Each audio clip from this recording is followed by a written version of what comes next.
try to creep like I. Oh, now I be don't bite me. Kill gone out, ignite my horns aglow. Let a vet grab a bullet through your buttonhole. You're making me uncomfortable. Slumber, down my cavalry. Stand man, boys, you down to me. That's right, make the rest is atrophy. Accordingly, I got a quote. High loose smoke rings, no hot rollers. Brought your forecast and a shovel. Bubbles buried in this jungle. Bubbles buried in this jungle. Bubbles buried in this jungle. Polar jungle, frozen butters. All my sculptures look so blessed. Those one day go, that's your boss. Security turn green, cause I never lost. Fuck everything over up the guard. Black pen, give my index push bars. No, you can't talk, I'm smearing me. Don't have shit locked, I hear the proof. Ready from the never amusing me. Look if I have a little bitch, get used to me. Look if I have a little bitch, get used to me. Look if I have a little bitch, get used to me.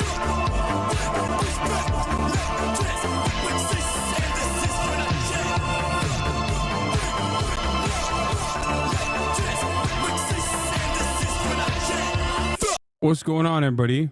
I hope everyone's having a fantastic evening, fantastic afternoon, fantastic pre-noon, no matter where you are in the world. I'm Hassan Piker, and this is the HasanAbi broadcast coming to you live from sunny but very cold. Well, cold in comparison to how Los Angeles normally is. California, Los Angeles, folks, we're live and alive, and I hope all the boys, girls, and MBs are having a fantastic one. It is 60 degrees here in California, Los Angeles. I am live. I'm alive, and I hope everyone's having a fantastic one because today's a beautiful day. Today's a wonderful day. Today is Tuesday. It's Newsday. Tuesday, lads. It's Tuesday, January 21st. Japanuary is about to be implemented. It's about to start. Some of the crew is already out there, and I will be out there soon as well. But before we get to that, obviously, it's the first day of the Trump administration, and there's a lot to talk about, and we're going to do that. I know as soon as I say it's cold out here, it's brick out here in sunny Los Angeles, California, virtually everyone in the chat will turn around and tell me, it's minus 10 centigrade out here. That's what they'll say. That's what the British people will be like, or someone will come in and be like, it's actually over here when it's minus 10 degrees centigrade. We find that to be shorts weather. Or people in New York will be like, oh, dude, it's like it's freezing temperatures out here. It's snowing in Houston. I know. Well, guess what? We all have problems. Okay, I'm climate adjusted. I'm adjusted to my climate, and as someone who's adjusted to his climate, it's cold for me, okay? When it's 48 degrees in the morning, it's cold. That's it. That's it. Anyway, personal news-wise, aside from the weather, I'm early. And there's, a lot to talk about today. That's why I'm early. And also, I'm trying to slam as much of my coverage as I physically possibly can before I travel, which is going to happen soon. Okay? But I'll still, of course, keep up the normal commentary as well. Anyway, but what I was gonna say is, personal news wise, this is the part of the broadcast where I tell you about my personal news about what's going on in the world of HasanAbi Piker in between the time period where I press the stop streaming button, press the start streaming button, and a lot has happened in the universe of HasanAbi Piker. For all the parasocialists out there, can you leak any content plans for the early frogs? No. Anyway, so my man lost his citizenship and is now leaving the country. We never see Hassan back in the States. Yeah, I lost my citizenship, so I'm just going to live in Japan now. I'm going to be Japanese. Anyway, okay, listen. We have a lot to talk about. Ladies and gentlemen, we have a lot to talk about. Personal news wise. Last night I ended the broadcast after like 9 hours, half day type shit, you already know.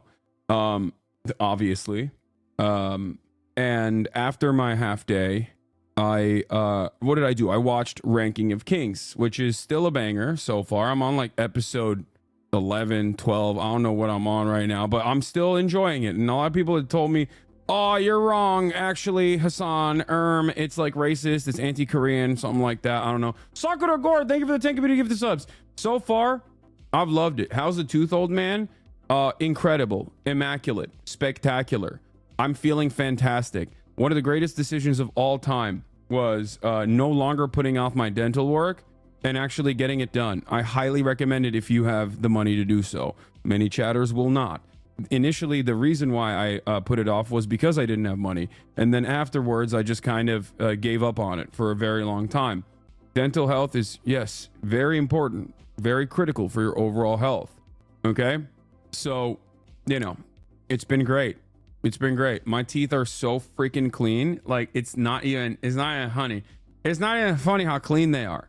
I got them shits cleaned up. I got them shits cleaned up is crazy. Okay.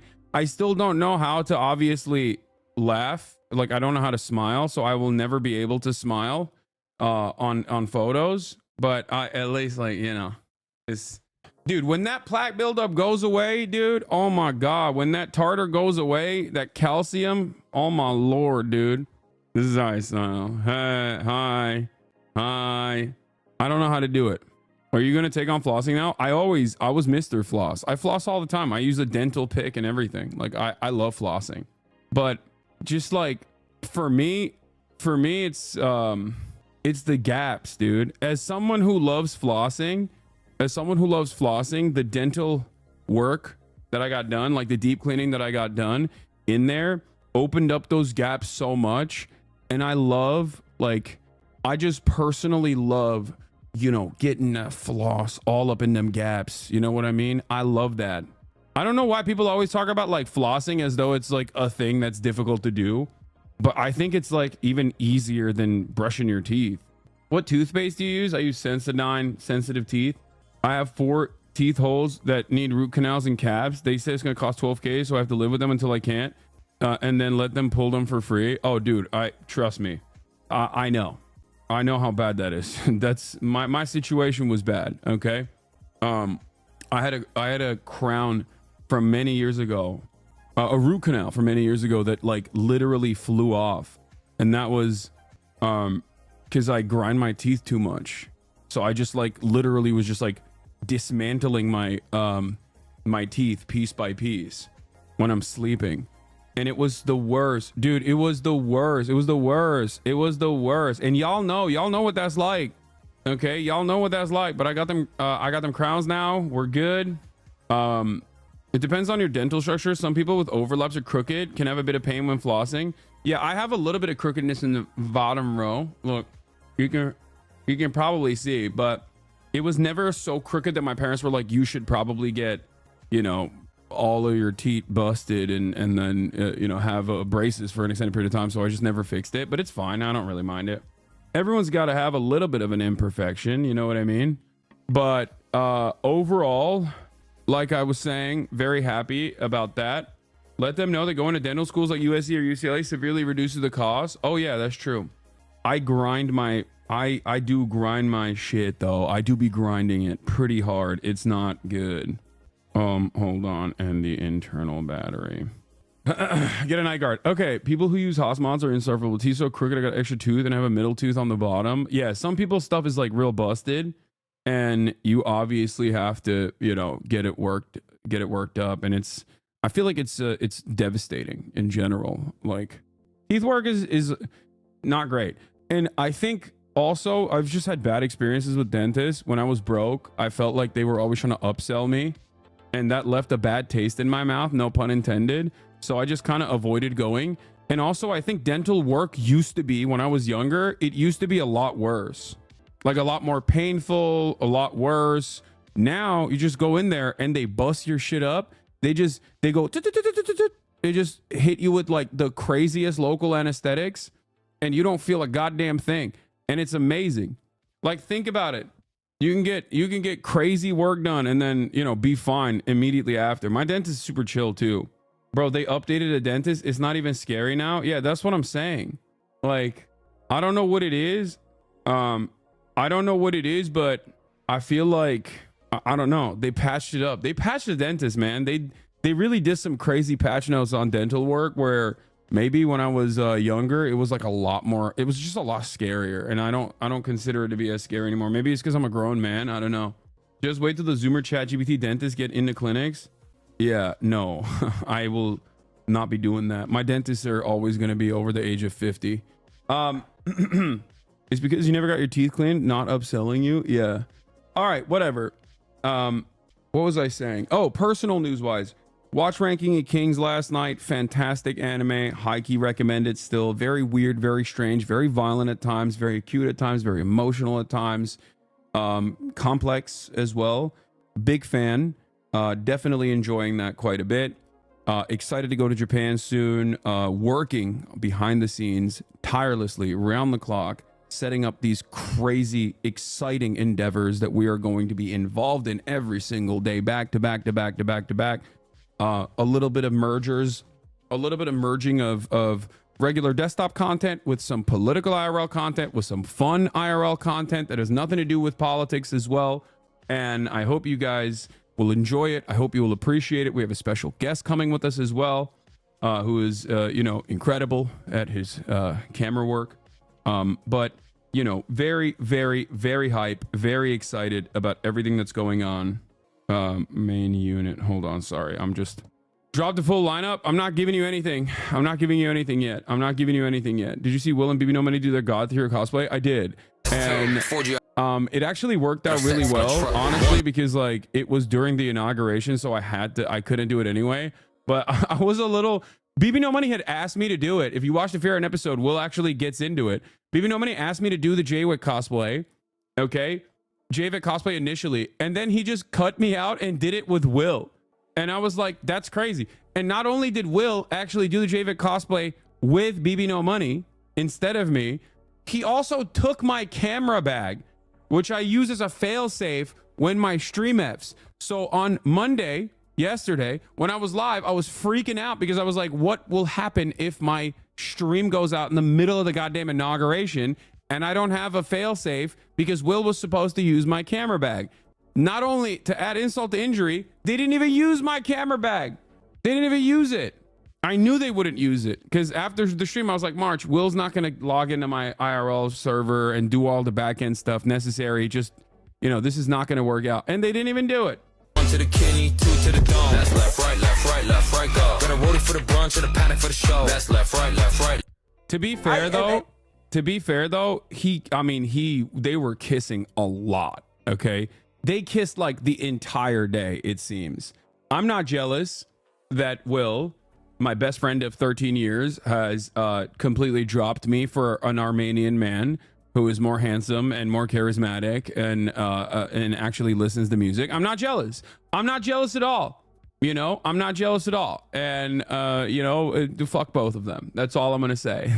No, it's great. They did a great job. It actually ended up working out very well because, like I said, I was already doing the inauguration coverage. So like there was no way that I was able to do any of that today regardless.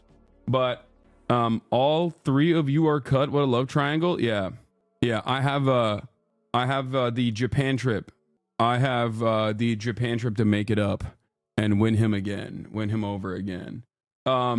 I know it's drama, but do you think at some point you can fully cover the Destiny situation today? His community are trying to sweep it under the rug. One of his orbiters have confirmed that he has recorded her sexually without consent and sent to the people without his consent. Yes, I'm familiar with what's going on with the Destiny situation. I don't know if I'll have time to cover it, but it's not drama, by the way. It's litigation. It's a crime, which might not necessarily be a crime that involves criminal penalties, even though it is a morally repugnant situation, morally repulsive situation, and a crime nonetheless. Having said that, however, I don't think that it's going to be litigated in a criminal situation, considering the state that it happened in, most likely. So, yeah, I don't know why people go drama, but don't make fun of me for this. But would you guys even cover some sort of live fear? And maybe one day. I don't want to do it, but having said that, if this was shocking to you, I don't know what to tell you. Of course, as I always say, judge me by my enemies. And as I always say, all of my biggest haters end up coming out as ginormous frauds. Sometimes they're pedophiles. Most of them are Nazis or Nazi aligned at a certain point in their career, and sex pests in general. So this is the most classic circumstance. But yeah, having said that, if I have time, we'll get to it. But outside of that, For Ethan, no, I don't think Ethan is like that.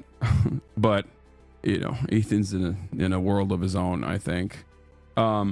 Yes, I know that Hassan Minhaj mentioned me in his new YouTube video. I know. We'll get to that too. He didn't mention me in a positive way, it seems.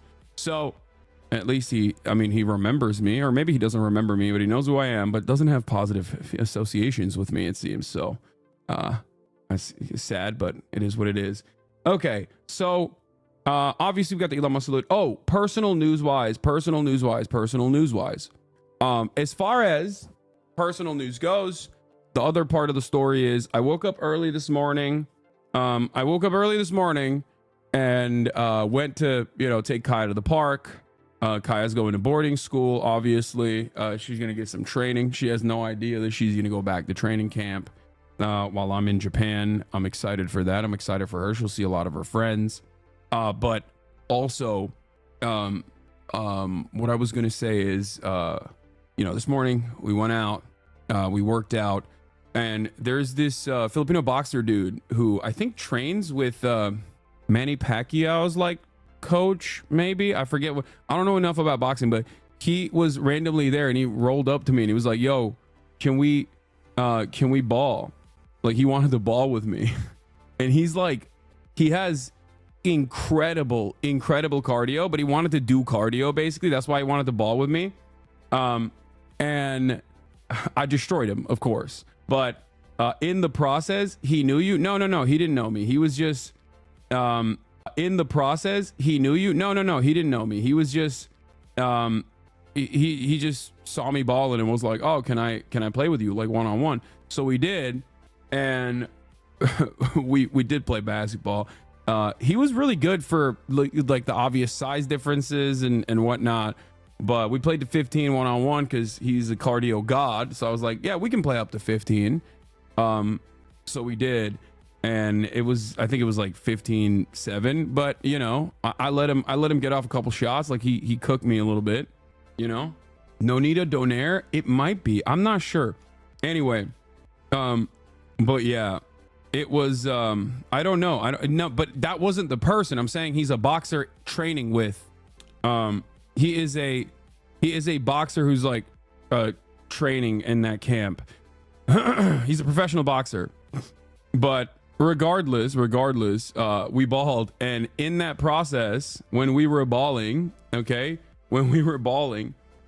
went up for a rebound, but he's so fast that he was also going up for basically every single rebound.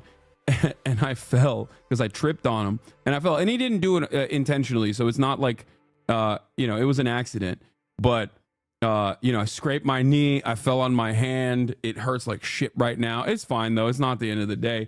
It's not the end of the world. But I still cooked him after. No, I didn't deck him. Are you kidding me? He would have killed me. No, there was no way I could have, there's no way I could have fought him. Also, he's a really nice guy. I would never do that. He seemed like an incredibly nice person, but yeah, we balled it up. But then I will admit, I was cooking him on exclusively 3 points because I didn't want to back him up too much, because I feel like it's very, HasanAbi doesn't know it, but it could be Manny Pacquiao's son who trains at Wildcard Boxing in LA, Freddie Roach. Maybe it could be that, but basically after that, I was like, all right, well, now I can't shoot threes anymore. So I just started backing him down.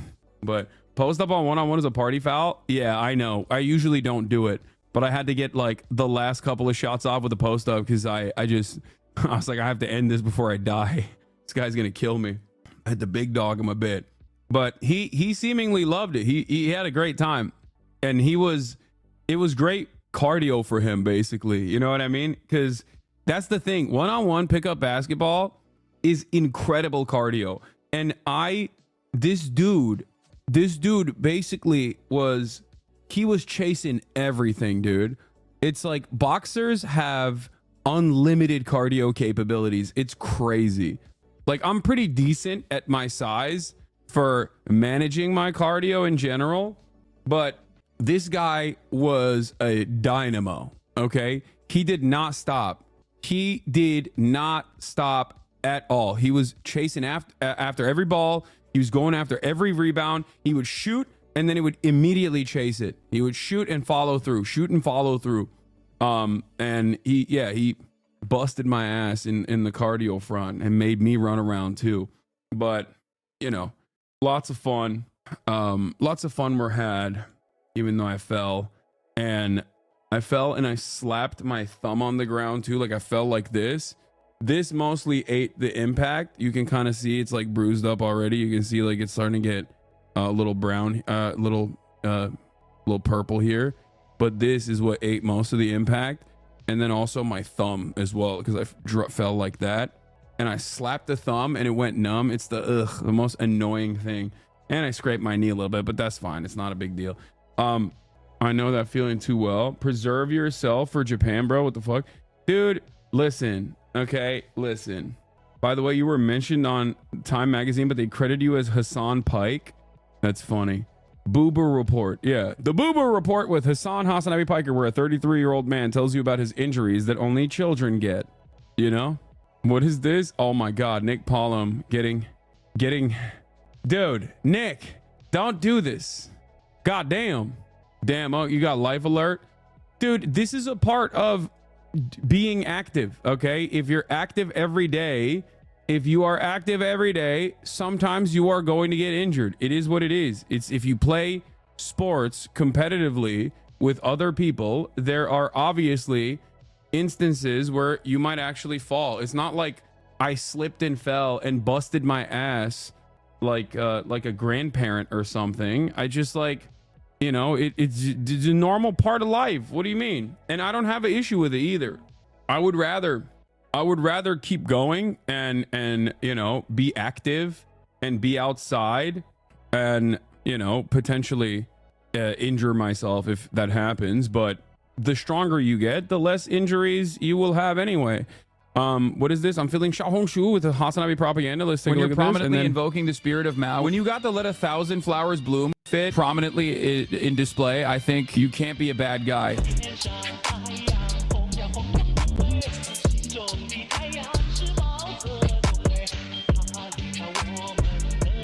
My man was out there looking like Castro in fucking in Harlem, you know?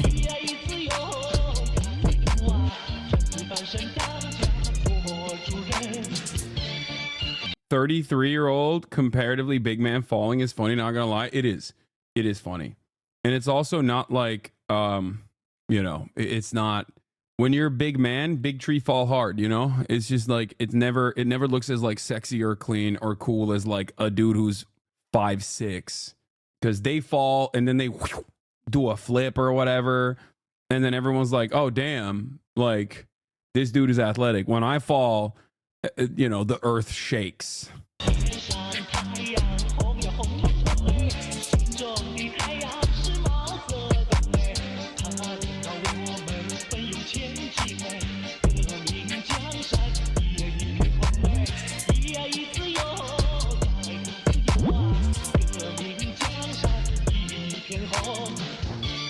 Basketball is the language of the proletariat, chat.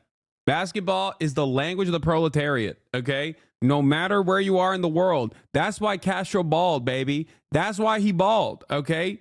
Castro with the Harlem, and he balled his freaking face off. This is what unites us on the international stage. I know a lot of people will say, oh, no, soccer, okay, football. And you're not wrong. You're not wrong. It's football number one. But also, I like basketball, and I prefer it. So, suck me, okay? That's it.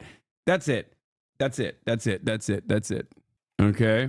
I know football is more... It's golf, actually? Oh, it definitely is not golf. Clash Trader for not liking football. Dude, I'm sorry. I'm too tall, okay? All right. Anyway, where was I? All right, let's blast off, and let's get it started. That's it. We got a lot to talk about, baby. We got a lot to talk about today. Okay, let's do it. All right. Day one of Burger Reich. Elon salutes Hitler, ADL, and all other. Elon salutes Hitler. Orgs defend him. Organizations like the ADL and also content creators like Asmongold. That's so funny to me, where it's like the ADL and Asmongold doing a handshake emoji over claiming that Elon Musk didn't actually do a Heil Hitler salute is so funny.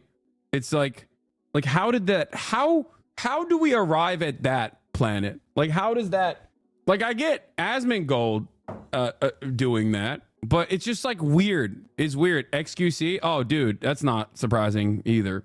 They want a burger right. Elon salutes Hitler. Orgs defend him. Trump's insane anti-immigration policies are kicking in.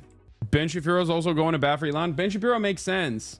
I think it's funny that it's like, what? XQC also said Destiny did nothing wrong legally. About what? Oh, Destiny sharing videos of him having sex with other people and even potentially recording them without their consent, and then sharing those videos with other girls that he wants to have sex with without the other party's consent. I'm shocked. I'm shocked that XQC looked at that situation and said, oh no, Destiny actually didn't do anything wrong legally. Okay, what about morally? I thought XQC was, you're not canceled, you're a criminal. I thought that's what his take was. Well, I guess it doesn't matter to him. Anyway, XQC said morally it was wrong. Oh, okay. It also is technically illegal. It's just that there is it's a new statute in general, so there's not a lot of great laws around it, and it varies state by state. So seems like the immigration policies aren't too popular on the rap pages that primarily focus on Hispanic artists. They're usually pretty right wing. How long until Meta shuts that shit down? We'll see. As we go through the Holocaust probably having. Jesus Christ, stop. Okay, dude, stop. They want a burger right. Elon salutes Hitler. Orgs defend him. Trump's insane anti-immigration policies are kicking in. Executive order review and more. Get in now. How does it feel seeing this shit with D go down? It's got to be kind of cathartic to see his behavior finally be exposed. No. I mean, he's been doing this in perpetuity. I mean, I think he had similar issues in the past as well for many, many years. And I think his fan base doesn't care. I think they'll act like they're very critical of him and then repackage it as like old drama later down the line. It's usually a very simple method. Destiny does something that is like overtly hypocritical, incredibly immoral, and very wrong. Some people in his community get mad at him and they criticize him in his own fan base. Destiny goes through and deletes all of those messages and punishes every single person that is a naysayer. But he does it also quietly, right? And then he'll write this long, well thought out, brilliant debate where he basically will pick apart the arguments, the counter arguments, by hyper focusing on some of the silliest things that people are saying, or directly engage in character assassination without addressing the actual wrongdoing whatsoever. And then everyone in his fan base will have the talking points that they're now armed with as they go feral and make every single naysayer's life a living hell. Okay? That is what they do. And then later down the line, they will essentially claim this was just old drama anyway, and they'll package it and they'll silence it. For this story in particular, it seems like it was one of the things that I couldn't understand, because everyone was talking about like Nick Fuentes potentially getting his shit sucked by Destiny, and he was joking about that as well. And everyone was talking about that, but I was like, it's weird that I think it's kind of odd that he's like made, sex tapes with his ex-wife that he was sending to random people. I doubt his ex-wife would be on board with that. And it turns out that there were plenty of other people who were also not on board with him sending those videos to random people that he wants to fuck. And it's, it's real Epstein-y behavior. Okay. Using his orbiters, to go out and also, cut side deals with the people that he has wronged, and to try to squash this in its entirety as quietly as he possibly can while he continues doing whatever the fuck he's doing. Yeah. Sending out sex resumes. Exactly. This isn't the first time he's done it, nor the second or the third. He's been called out literally 4 times for this exact thing over the years. Yeah. So he's been doing it nonstop. Seemingly he hasn't stopped. And I think that basically, he will write this, ridiculous statement or make a YouTube video, and then he'll start going after everyone who has like called him out and bully them and behave in a belligerent manner and try to present them as like bad people with ill intentions and not literal victims. And then his fan base will also go along with it, and they'll badger and bully and pester every single person and engage in character assassination of every single party involved. And then inevitably his orbiters will come back because they all love that clout, and he'll just continue. Maybe he'll lose a little bit of his fan base in the process, but then he'll just keep on keeping on. He'll just keep doing the same shit over and over again, and it will be considered past drama and that you're stupid for addressing it. That's something that he has done in perpetuity over and over again. This is not the first time. It's not the second time. It's like the fourth time this particular thing has happened. And many other awful things have happened in the process as well. And he just always seems to get away with it because his fan base doesn't give a shit. His fan base does not care at the end of the day. Like they'll use the initial criticisms that some people in his subreddit are launching against him to say, look, his fan base is not that sycophantic. Meanwhile, he's just always whipping the ranks behind the scenes. You look like a fried sunflower. Thank you, I guess. Nothing like a streamer to tell us his very important opinion. You hate billionaires while being a millionaire. Chill already, bro. Wait, what? Welcome to the echo chamber. I don't know what you're talking about. Buddy, you're in here. What's echoing? Yeah. He had a so-called feminist being Ghislaine Maxwell for him. It's insane. Yeah. Isn't it that erudite girl who also hates me as well? I think that's what I've heard, that she was the person intercepting the people that were like wronged by him. Anyway, let's blast off. She's always tweeting about you. Yeah, she's also that's the pro-Israel girl, right? The South African one, who I think whose family moved to Israel or something from South Africa, something like that. I'm not entirely certain on her background at all. I don't know. Wait, that's a different girl. Oh, that's South African aristocracy. That's a different girl. There's a different one. Dude, all of these people that are Destiny Orbiters, they all fucking hate me because that's like the one consistent, coherent worldview position that community has. Destiny will take literally both conflicting sides in every single argument, and they will follow him to every single argument like that. But there's one thing that has not changed over the past 5 years, and that is fuck Hasan. Everything in the world that's bad is because of Hasan, and virtually all of his orbiters will assume all of his positions in real time and start like repeating. It's like a cult. I don't know how to describe it. It's a sex cult. Okay, that's it. It's literally a gross, sweaty, weird sex cult where they, I assume, like band nerds debate stuff and then have weird sex. Okay, it's not aristocracy. It's a different person. Okay, my bad. It's not. What is it? I apologize. I thought there's too many orbiters to keep up. I was wrong. I mixed up the people that Destiny is linked up with. They all also fucking hate me. Anyway, Erudite said, like Dr. Oz. Erudite is his podcast co-host. Okay. Yeah, he's like Nixium, but also their primary output, instead of like making self-help content, they make like debate stuff. Not So Erudite is the Ghislaine Maxwell. Oh, Not So Erudite is the Ghislaine Maxwell. Got it. The take economy is booming. Asmongold says Elon Musk's salute was unintentional. Also state that there's a 1% chance the Holocaust did not happen. I don't think these two statements are related. I think probably 99% certainty these clips are unrelated. Dude, why is he saying that there's a 1% chance the Holocaust did not happen? Like, are you that desperate to be edgy? Come on, Asmon. What the hell is wrong with you, bro? It's like the classic. Like, do I think Asmongold doesn't think the Holocaust didn't happen? No. I think he knows the Holocaust happened. 100% knows that the Holocaust happened. He's not like, but the very fact that he has to retain his gamer cred, he has to do this like weird debate thing where he's like, oh, well, there's a 1% chance it didn't happen. Like, it's such a stupid fucking thing to say, dude. Jesus Christ. Why do we care about what Asmon says? Because he's the largest political content creator on this platform, whether you like it or not, okay? He quite literally is, as it stands, the largest political content creator and the largest content creator on the platform, as a matter of fact. With 53,000 concurrent viewers, Asmongold currently is the largest political content creator on the platform. Okay. So he just said he 100% believes the Holocaust happened. That's what I mean. I don't think that he's like, listen, I don't think Asmongold deep down inside genuinely is a Holocaust denier. I don't think he is at all. Okay. He 100% is doing this classic, like, he 100% is doing the classic, like, well, technically nothing is 100% certain.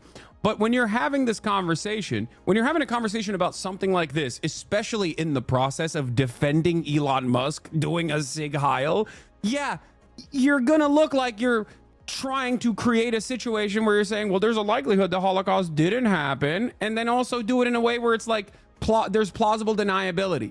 You know what I mean? Come on, man. It's such a bad, you're appealing to fucking Nazis when you do that. That's so dumb. Jesus Christ. Anyone think Elon a Nazi? You just a brain dead. Well, I guess I'm just a brain dead then. Okay. Jesus Christ. I agree with him. HasanAbi, I'm not brain dead. What do you mean? You agree with who? That Elon Musk is not a Nazi? I think Elon Musk, before he Sig Heiled, before Elon Musk Sig Heiled, he was already very comfortable with neo-Nazi statements. And I have a long history of documenting all of the different things that Elon has done. But for liberals and for many people in general, like liberals and Republicans, who also are liberals as well at the end of the day, they need the optics of someone saying that they like Adolf Hitler, or they need the optics of someone just straight up hitting the Hitler salute, right? And lo and behold, even though he has finally hit it, okay, he has done a lot of other stuff that at the end of the day kind of ruins any sort of plausible deniability in the circumstance, almost as much as the fact that he hit it with his whole chest. Okay. Have you seen Ben Shapiro pull an ADL on Twitter today? They're falling in line and sand washing him. Yeah. What? It's like when you joke about hating women like Andrew Tate, but you just kind of do. Yeah, exactly. Like I'm a certified woman hater. Exactly like Andrew Tate. One of Norway's largest news sources covered this, and you showed up in one of the clips. Yeah, the TikTok that we posted of that exact same clip that Vorlo posted also on Twitter it's just gone super viral, partially because the timing of it is so perfect, I think, and my response to it is obviously very genuine. But like, look at this moment from yesterday. If you weren't in here, if you weren't tuned in here yesterday, I happened to tune in to Elon Musk talking, like delivering a speech, and the timing of it could not have been any better. Let's take a look. And I just want to say thank you. Anyway, let's look at one of these tech billionaire oligarchs speaking at the inauguration. My heart goes out to you. Did he just say Kyle? It is thanks to you that the future of civilization. And I just want to say dude, like we clicked in to Elon Musk talking at the inauguration, and he immediately Sig Heiled. You kind of move on really fast from this like it was a non-event. No, and then we found out that the camera actually panned away from him to the crowd in that specific video, but he actually turned around and Sig Heiled twice. He made sure to hit the Sig Heil on both sides of the stadium. Okay? He wanted to get all angles. He wanted all angles to be covered. Okay? He did it twice, man. He did it twice. Vorlo also clipped it and posted it on Twitter, and I'm surprised that he hasn't been banned yet. Because it got 17 million views with 256,000 likes. And Vorlo also delivered one of the most devastating ratios I've ever seen. This guy goes, "This you?" And he says, "Yes, it says my name on the tweet." 52,000 likes. You can do anything, and if you don't say you did it, then it's a pass. No, the point is, you can do anything you want as long as you are a billionaire and very powerful and also right-wing and also align with the government. You can get away with it. Okay, that's it. That's it. And it's kind of shocking to me that it's happening right on the heels of all of these pro-Israel organizations that like lose their minds at random college students who are Jewish wearing a keffiyeh, claiming that they are like Adolf Hitler themselves, turning around and being like, come on. The right-wing billionaire who's aligned with the German neo-Nazi party, who actually opened the faucet of anti-Semitism on the platform that he purchased, who follows neo-Nazis, collaborates with neo-Nazis, openly highlights neo-Nazis, agrees with neo-Nazi sentiment, but he's pro-Israel, is obviously not Sig Heiling, even though he hit the full Hitler, okay? My man hit the full Hitler, okay? He didn't do the half Hitler. He didn't do none of these like, oh, I was just calling out for a cab or I was just waving off in the distance. He hit the full Hitler twice, okay? Twice, not once, twice. Yeah, I mean, this is also what's going on. Exactly. The political spectrum is just like Elon Musk just did a Nazi salute on live TV. Most people going, this is unacceptable. This is ridiculous. And then the far right's like, hell yeah, Elon Musk just did a Nazi salute on live TV. Meanwhile, you got the weird liberals in the center of the political equation just constantly doing this weird song and dance where they're like, no, don't you dare say that. Don't believe your lying eyes. Some of my favorite responses to this, however, was people saying some of my favorite responses to this have come from Batya Sungar Argon or whatever the fuck her name is, being like, nah, he's just autistic, dude.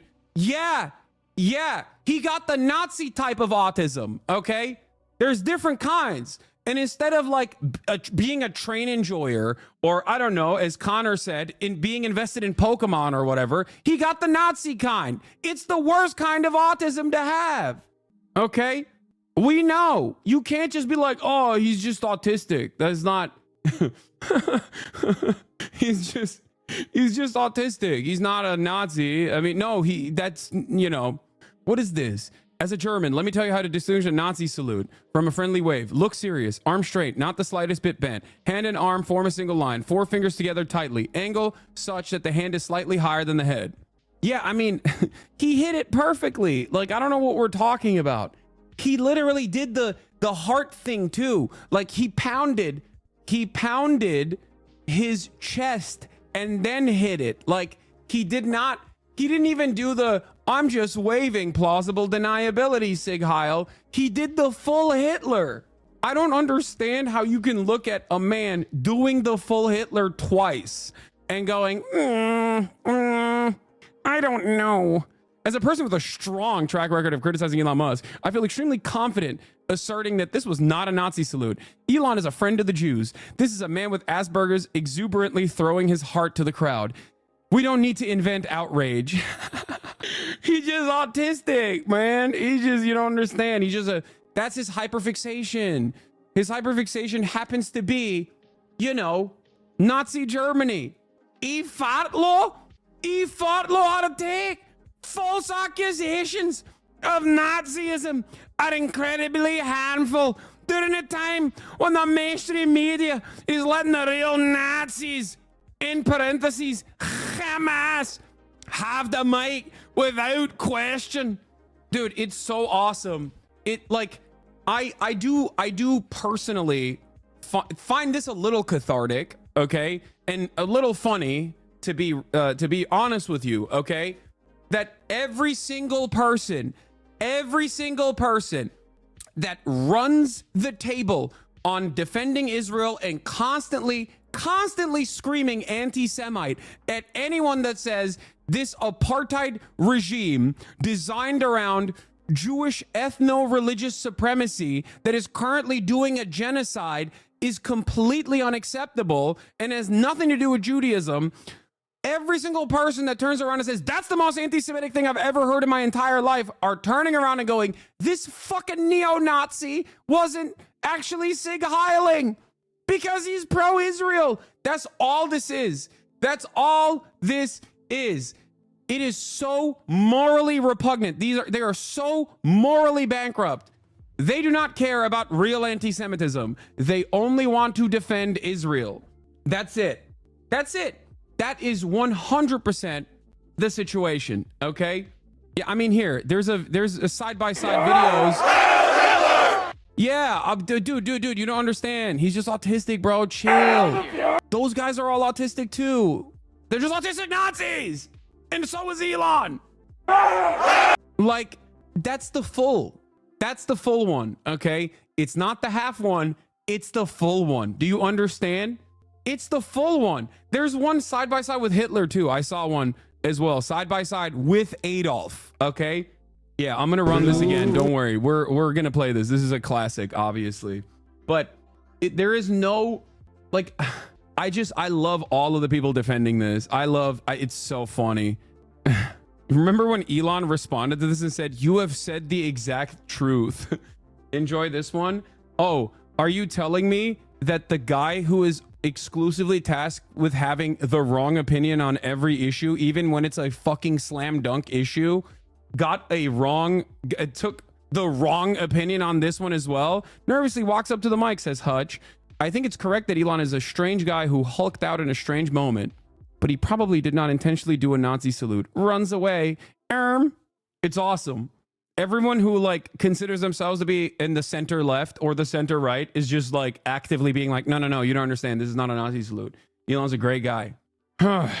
My take on the Elon Hitler salute thing is that it was unintentional in the sense that he intended to make it a more ambiguous hand gesture with plausible deniability, but completely fucked it up.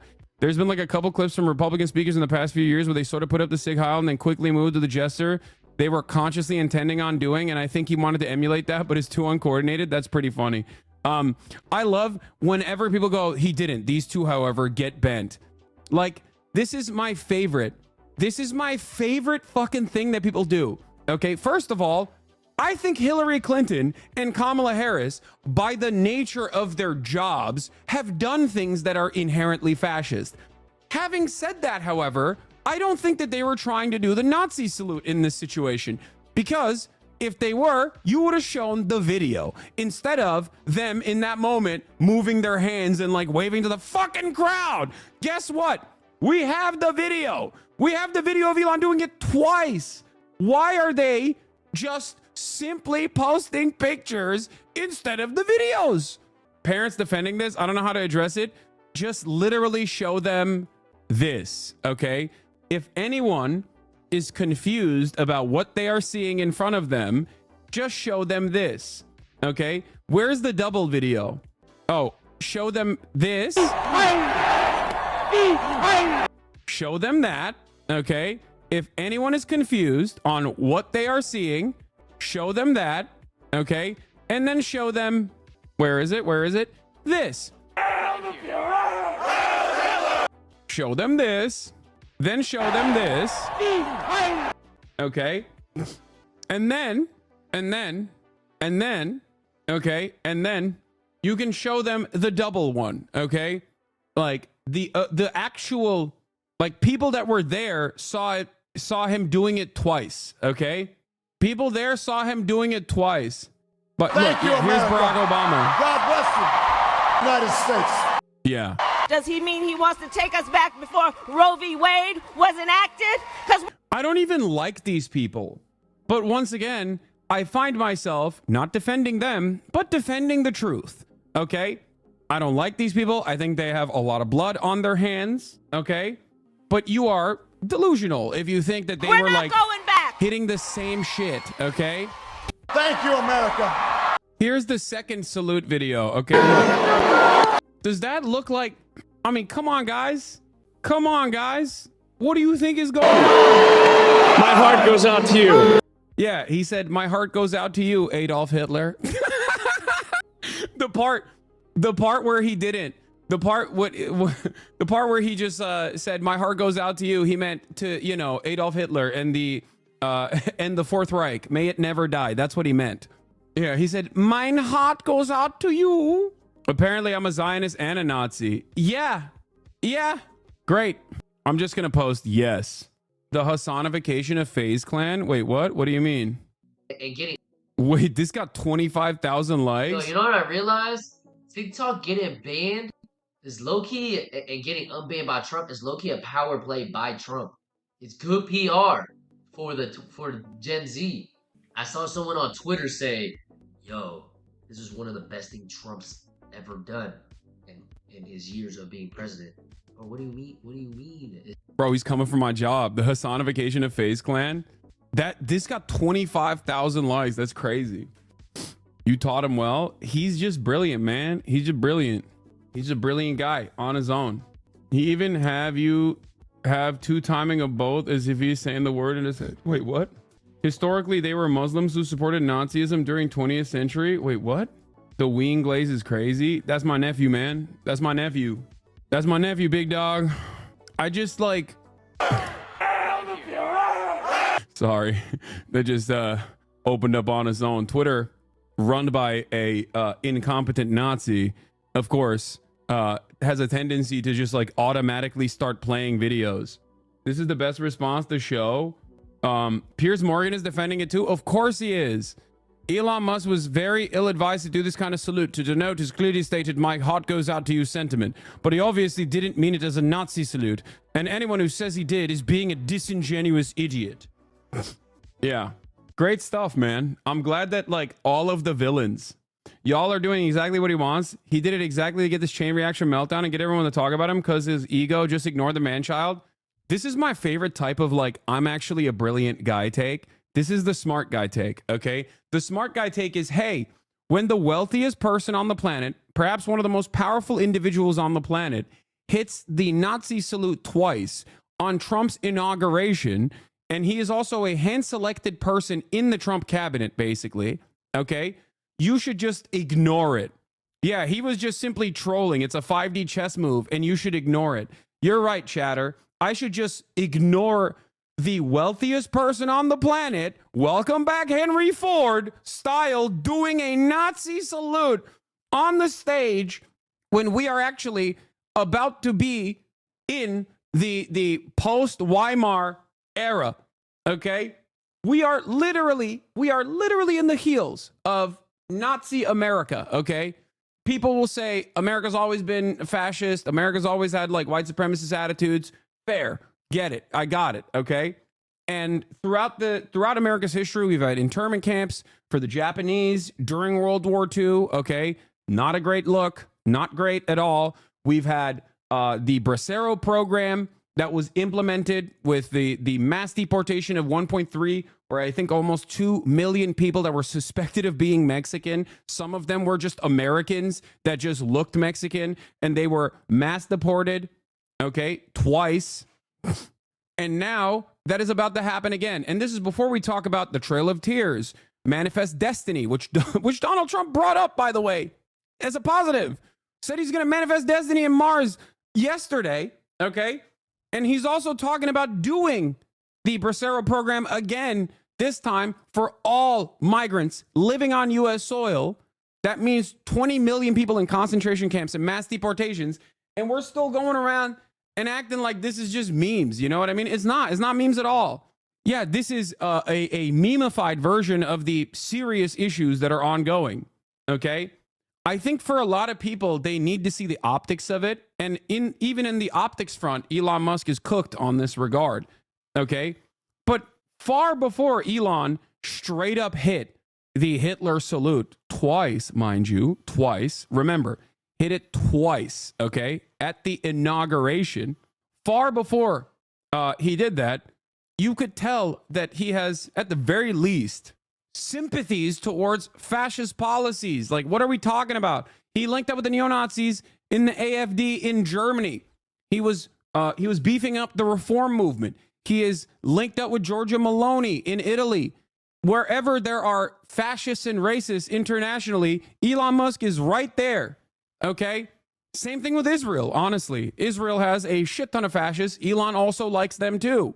So when he throws the Hitler salute, he's not doing it in an anti-Semitic fashion. He's doing it in a pro-fascist way. Okay. Or rather, let's just say he is still anti-Semitic, I suspect, but he is also simultaneously very pro-Israel. Okay. I think a lot of people just like look at the optics. Okay.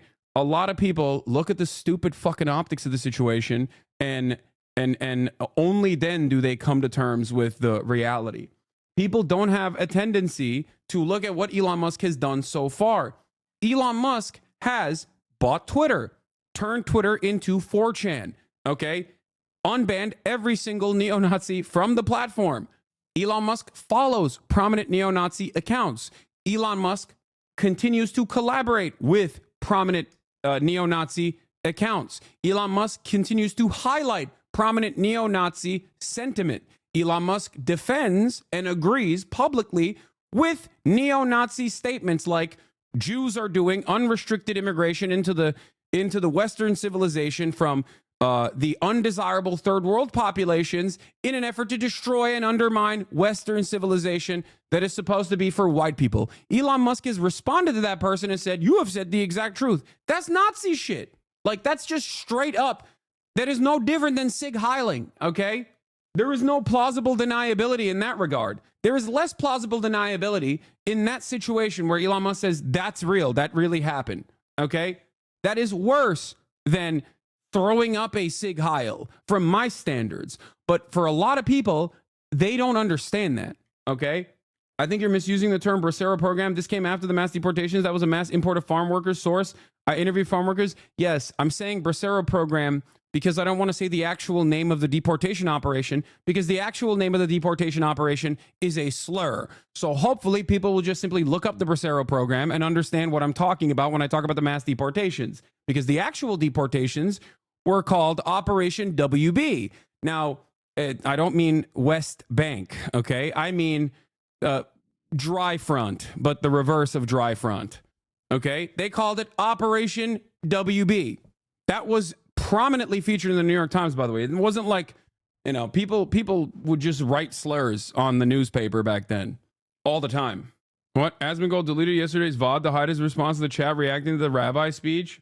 I didn't even see the rabbi speech, but I don't know. I don't know what the rabbi said. I don't know what Asmongold said. Anyway, yeah.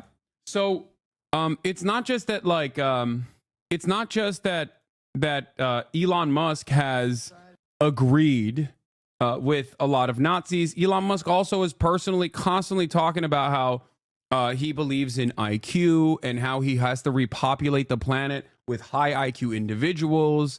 He has this very weird hyper focus on eugenics. Interesting. And potentially a breeding fetish. And it's something so glaringly obvious. He's talked about the Great Replacement, which is also Nazi politics as well. Now, the problem here is a lot of the right-wing, overtly fascist politics are so perfectly aligned with the Republican Party and modern right-wing politics that for many people, they go, wait a minute, what you're considering to be Nazi politics is what my grandfather believes, is what he watches on Fox News. And the argument is, yeah, duh, that's the point. I know. That's what, welcome to reality, okay? That is how a lot of actual ideological fascists are able to make their way into polite discourse, to public discourse, and make it seem as though their ideas are not immediately dismissed, but instead pretty appropriate for the time, okay? That's how you get someone like Stephen Miller to be Trump's immigration czar, right? Anyway, yeah, he replied to a Nazi blaming Jews for anti-white hate. Yes, I know. People are saying that he was also his grandfather was a Nazi or something. I don't know. I don't know about this stuff because I don't really trust Elon Musk. I feel like he's even more of a fraudulent individual than Elon. Like, he sucks. So anything he says, I'm always going to take with a grain of salt, right? He's a bit of a charlatan, a huckster. Africa from Canada, because they sympathized with the Afrikaner government. Okay. They used to support Hitler and all that sort of stuff, but they didn't know. Obviously, I don't think they knew what the Nazis were doing. But they in Canada they were in the German party in Canada. And they sympathized with the Germans. Yeah. So when the Afrikaners government came into power here in 1948, then May's father, who was quite an interesting guy, he was a very good pilot, he said he wants to be with the Afrikaners because he agrees with apartheid, you see. You see what I mean? Yeah, yeah. And he came out here with his family. And didn't that cause tension with you because you don't? Yeah, that caused a lot of tension with me. And because I was a member, I was a director of NUSAS, which was a National Union of South African Students, which is a very anti-apartheid body, you know. And I argued with them a lot. And they used to tell me, they used to be like rude to me, you know, and the parents. And then Demasius, what is this? Come and salute your heart out the right way in our Discord. Bro, they're playing so fast and loose with like really messed up shit. And they're doing this at a time. They're doing this at a time when like there is no, the thing is there's no cancel culture, right? Like it's not a real thing. Everybody fucking hates it. There is no social pressure. And a lot of that stuff is nowhere near. A lot of that stuff is nowhere near as powerful as it once was in like the 2016 era. Like you can't meme about this stuff, man. You can't meme about this stuff. You are literally opening up your community to straight up Nazis. You're inviting Nazis to your Discord. That shit sucks, man. It's not funny. It's not a fucking meme. It's completely unacceptable. Okay, like that's ridiculous, dude.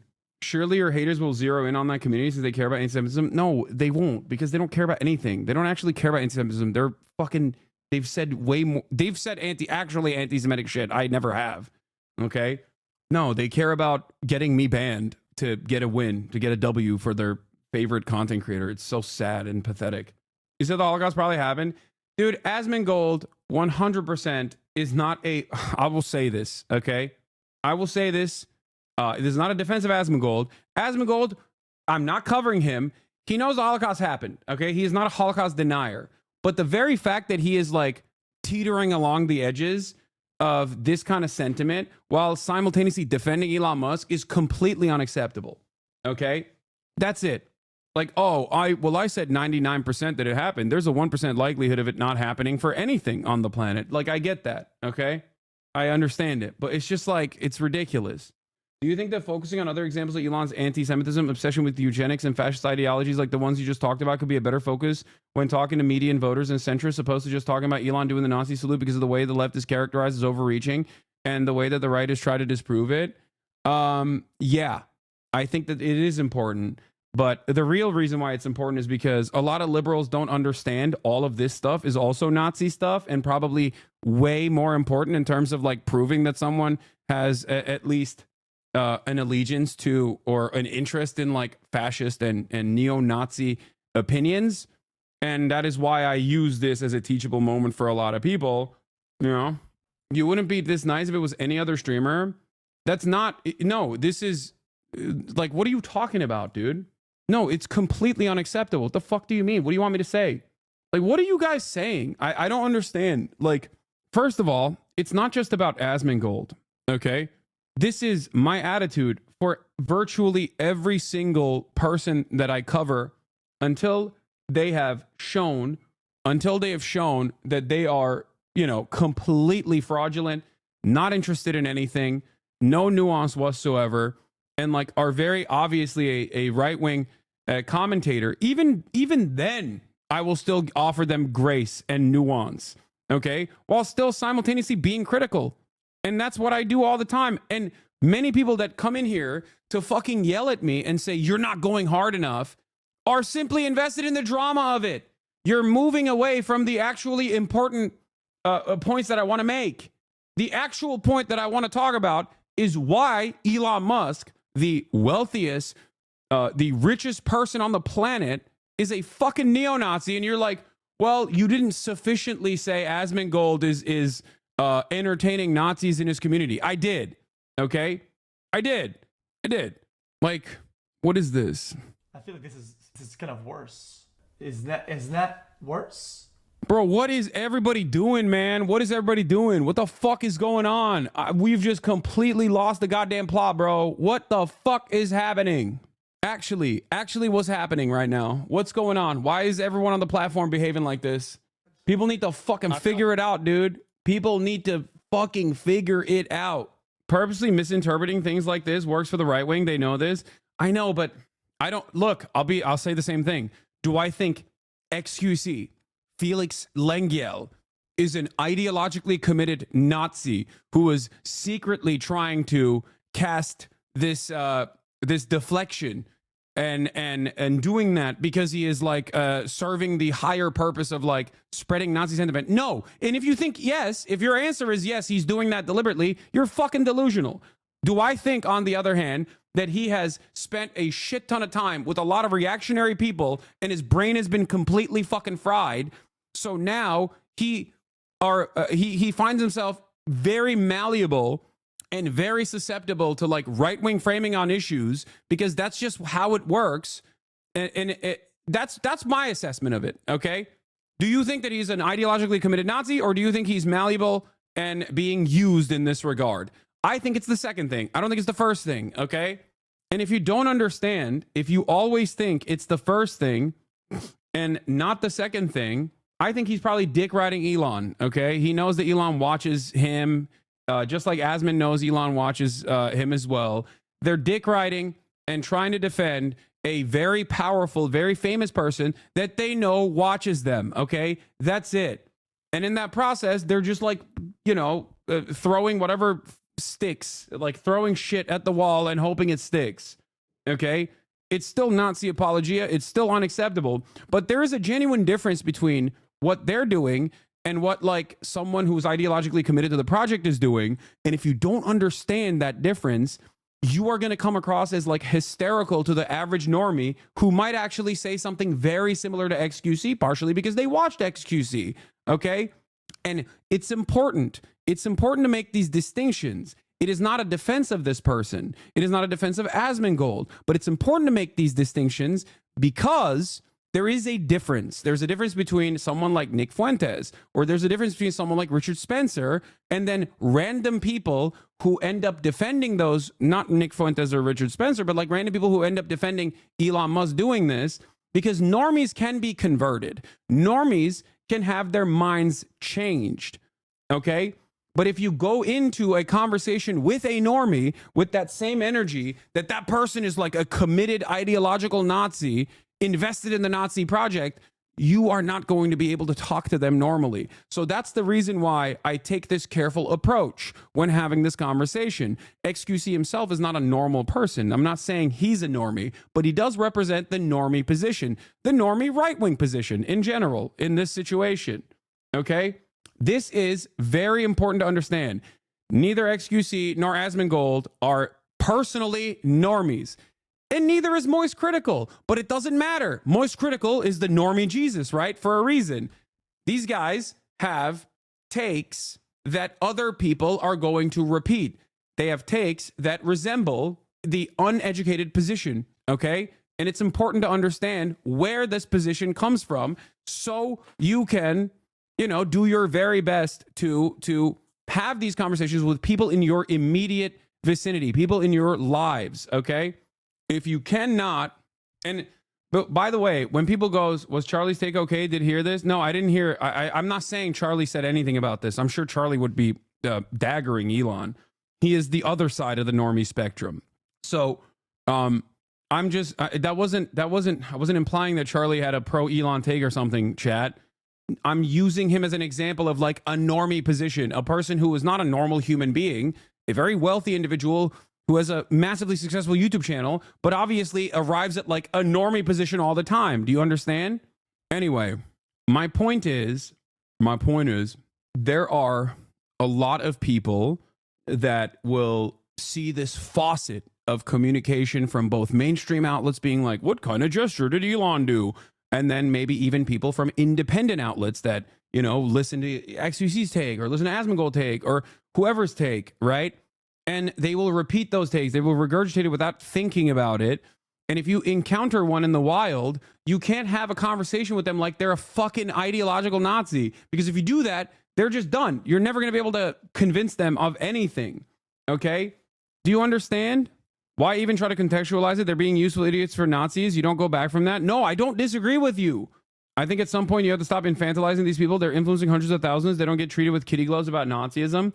There's a couple different reasons, because a lot of context and nuance in the argumentation gets lost, and this could very easily have been clipped in a way. I don't know what the full breadth of this XQC or Asmongold's coverage is on the matter, and I don't have enough time to watch it. That's number one. No, don't say it's because they're my friends, okay? That's not the case, okay? And I'm sure that they have both defended Elon Musk for the reasons that I mentioned. But it's important to understand that, because if you encounter an XQC fan or an Asmongold fan in the wild, this is a more effective way to actually undermine the people regurgitating those positions. You can just be like, yeah, I think, one, Elon Musk is absolutely a Nazi. Here are the reasons. And two, I think Asmongold or XQC is probably defending them because they know that Elon Musk watches them and they're powerful. Elon Musk is a powerful person. Do you understand? And now we have completely moved on. Now we have completely moved on from the main point of contention that isn't even a point of contention at all, in my opinion, to what fucking Twitch streamers are saying. Okay? And it's stupid. The hand is more down, more flat, more towards the ground, no? Do you understand? Hasan just tried to make a greater point about de-radicalizing normies and chatters are like, actually, no, cover Asmon drama. I want drama, drama, drama. Exactly. The Asmon or XQC point of this conversation is a minor sidestep. It doesn't play a major role in this commentary because there are fucking adults in here, okay? And although these guys are fairly prominent content creators on this platform, and therefore it is important to cover their takes on issues like this, obviously, I'm not going to spend a good bit of time on what they have said. What is this? People are mad about that Elon, like, doing the, they really think that they think he just masked off to, they do. They actually think he masked off to, like a Nazi salute. Yeah, all the non-Twitch normie influencers I know are losing their minds over the Nazi salute. Is literally just Twitch brain rot. I know. And it's really, we got to squash this, okay? This has to be squashed, like 100%. The fact that people are even like, how do you really think that shit's happening, and going right? like, I mean, oh like, man, it's not a Nazi salute. Elon's not a Nazi. Like, oh man, what the fuck? Like, you are playing a very dangerous game, whether you recognize it and think that it's not that dangerous, or whether you don't recognize it, doesn't matter. Okay, I can't help but feel like we have elevated the openness of neo-Nazi sentiment, to such a degree that, like, a couple years prior, we would talk about the CPAC stage looking like Nordic runes, and everyone was like, oh look, but it's like Nordic runes. They designed it as Nordic runes deliberately to communicate to everybody through secret messages that it's like they're Nazis. It's like, have you heard what the speakers are saying on top of the fucking stage? They're literally Sig Heiling all the time with their words, okay? They're like, we should kill every, Mexican person. And you're like, well, the stage is designed in a way that actually looks like a Nordic rune, so maybe they're Nazis. Like, that's so stupid. Just focus on the words that are coming out of the mouths of these fucking reactionary assholes, okay? And the same goes for Elon. But in this situation, it's not even a fucking esoteric Nordic rune. It's him hitting the full Hitler. What the hell is going on? It's completely in broad daylight. Like, he thought he could have this discourse. He thought he could get away with it, okay? Like, what are we doing? I mean, look at that. Yeah, here's another one. Does this not strike you as odd? Like, what are we doing here? Look at this. Like, that's why the video is more significant, because there are a million clips of politicians saying, like, bye, doing this, you know what I mean? And then, like, they get caught, and then they get clipped, and then they're like, oh, they're doing the Sig Heil too? Okay, look at the video. What are we talking about? I joked about this, and I was like, yeah, he's just trying to prove his gamer cred, you know what I mean? He was like, nah, I am a capital G hard R gamer, trust.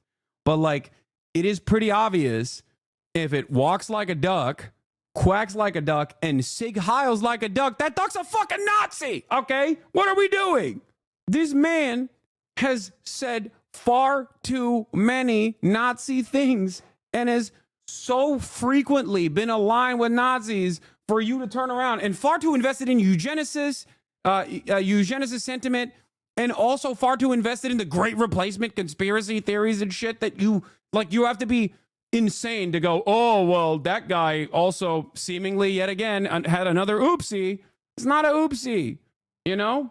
Like, I don't understand. Did the Neuralink brain chips, did they get implanted in people's brains already? Is that why we're in this situation where people are seemingly defending this and going, oh, I don't know, Hasan, you know?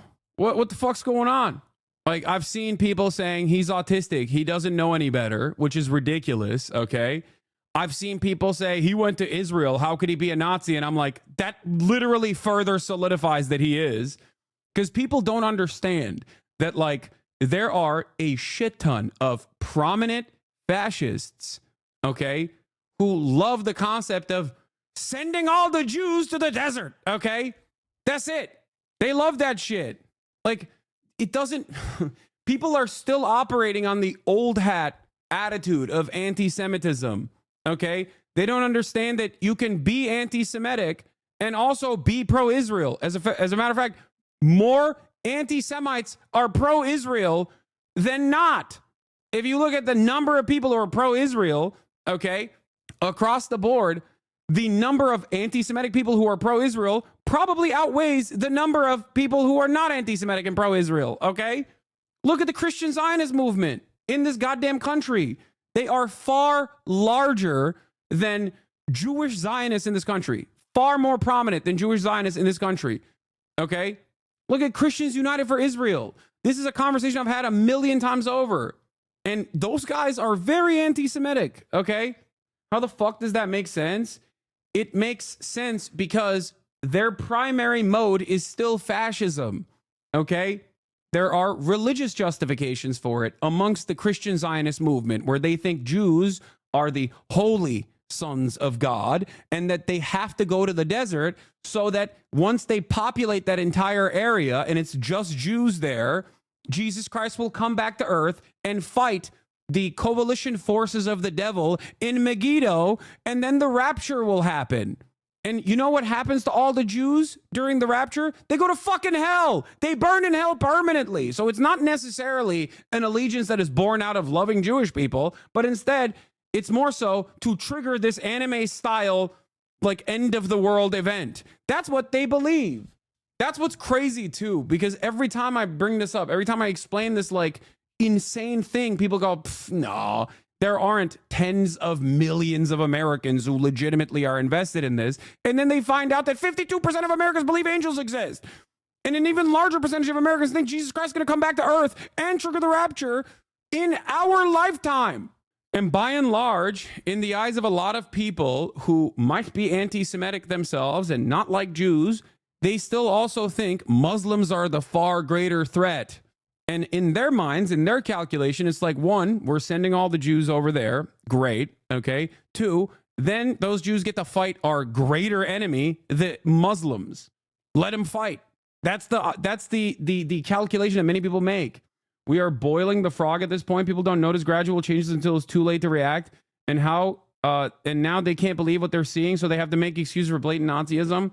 And this is all being exacerbated by places like the New York Times saying this is just a hand gesture. I know. Meanwhile, the Nazis are freaking celebrating it big time. They're like, this is great. This is great. Here, let's watch this clip real quick for no particular reason whatsoever. It's one of my favorite memes, okay? I'm going to go pee real quick. Nazi. Wie bitte? Haben Sie mich gerade als Nazi beschimpft? Na, Sie sind doch einer. Das ist ja eine Unverschämtheit. Nur weil ich in der NSDAP und in der SS bin, bin ich noch lange kein Nazi. Wahrscheinlich bin ich auch noch rechtsextrem, oder was? Ja, aber was sollen Sie denn sonst sein? Ich bin vielleicht ein besorgter Bürger, der Angst vor Überfremdung hat. Aber ich bin nicht rechts. Und ich bin erst recht kein Nazi. Hey, Sie da? Sehe ich etwa wie ein Nazi aus? Nö, würde ich jetzt nicht sagen. Na, sehen Sie? Aber der ist wahrscheinlich für Sie auch ein Nazi, hm? Nazis, Nazis, Nazis, lauter Nazis. Wenn einem die Argumente ausgehen, dann holt man schnell mal die gute alte Nazikeule raus. Es hat doch nichts mit Nazikeule zu tun. Sie machen sich das Leben sehr einfach. Nur weil jemand die Mainstream-Meinung nicht teilt, ist er gleich ein Nazi. Aber Nazi sein ist doch längst Mainstream. Ihr Nationalsozialisten seid an der Macht. Ach ja, ich vergaß. In Ihrer Welt sind ja alle Nazis. Der Führer ist wahrscheinlich für Sie auch ein Nazi, was? Ja? Jetzt reicht's aber. Führerbeleidigung. Mitkommen. Das sind jetzt über... Ja, ja, ich weiß. Nazi-Methoden. Blutrote Rosen sollen dich umkosen. Sie haben also das Browser-Ballett noch nicht abonniert. Perfect video for the occasion. How dare you? How dare you call me a Nazi? Excuse me. This is embarrassing, but just for the record and just so we have it. The ADL to Elon, by the way, in their last second defense, that was awesome. That was amazing. Like, not even in my wildest imaginations did I think that the ADL would just like openly show their moral bankruptcy to this degree. You know what I mean? You are not and have never been a member of the Nazi Party of the United States, have you? Come on, Tommy, serious? Nope. Thank you. Sorry to have to even ask.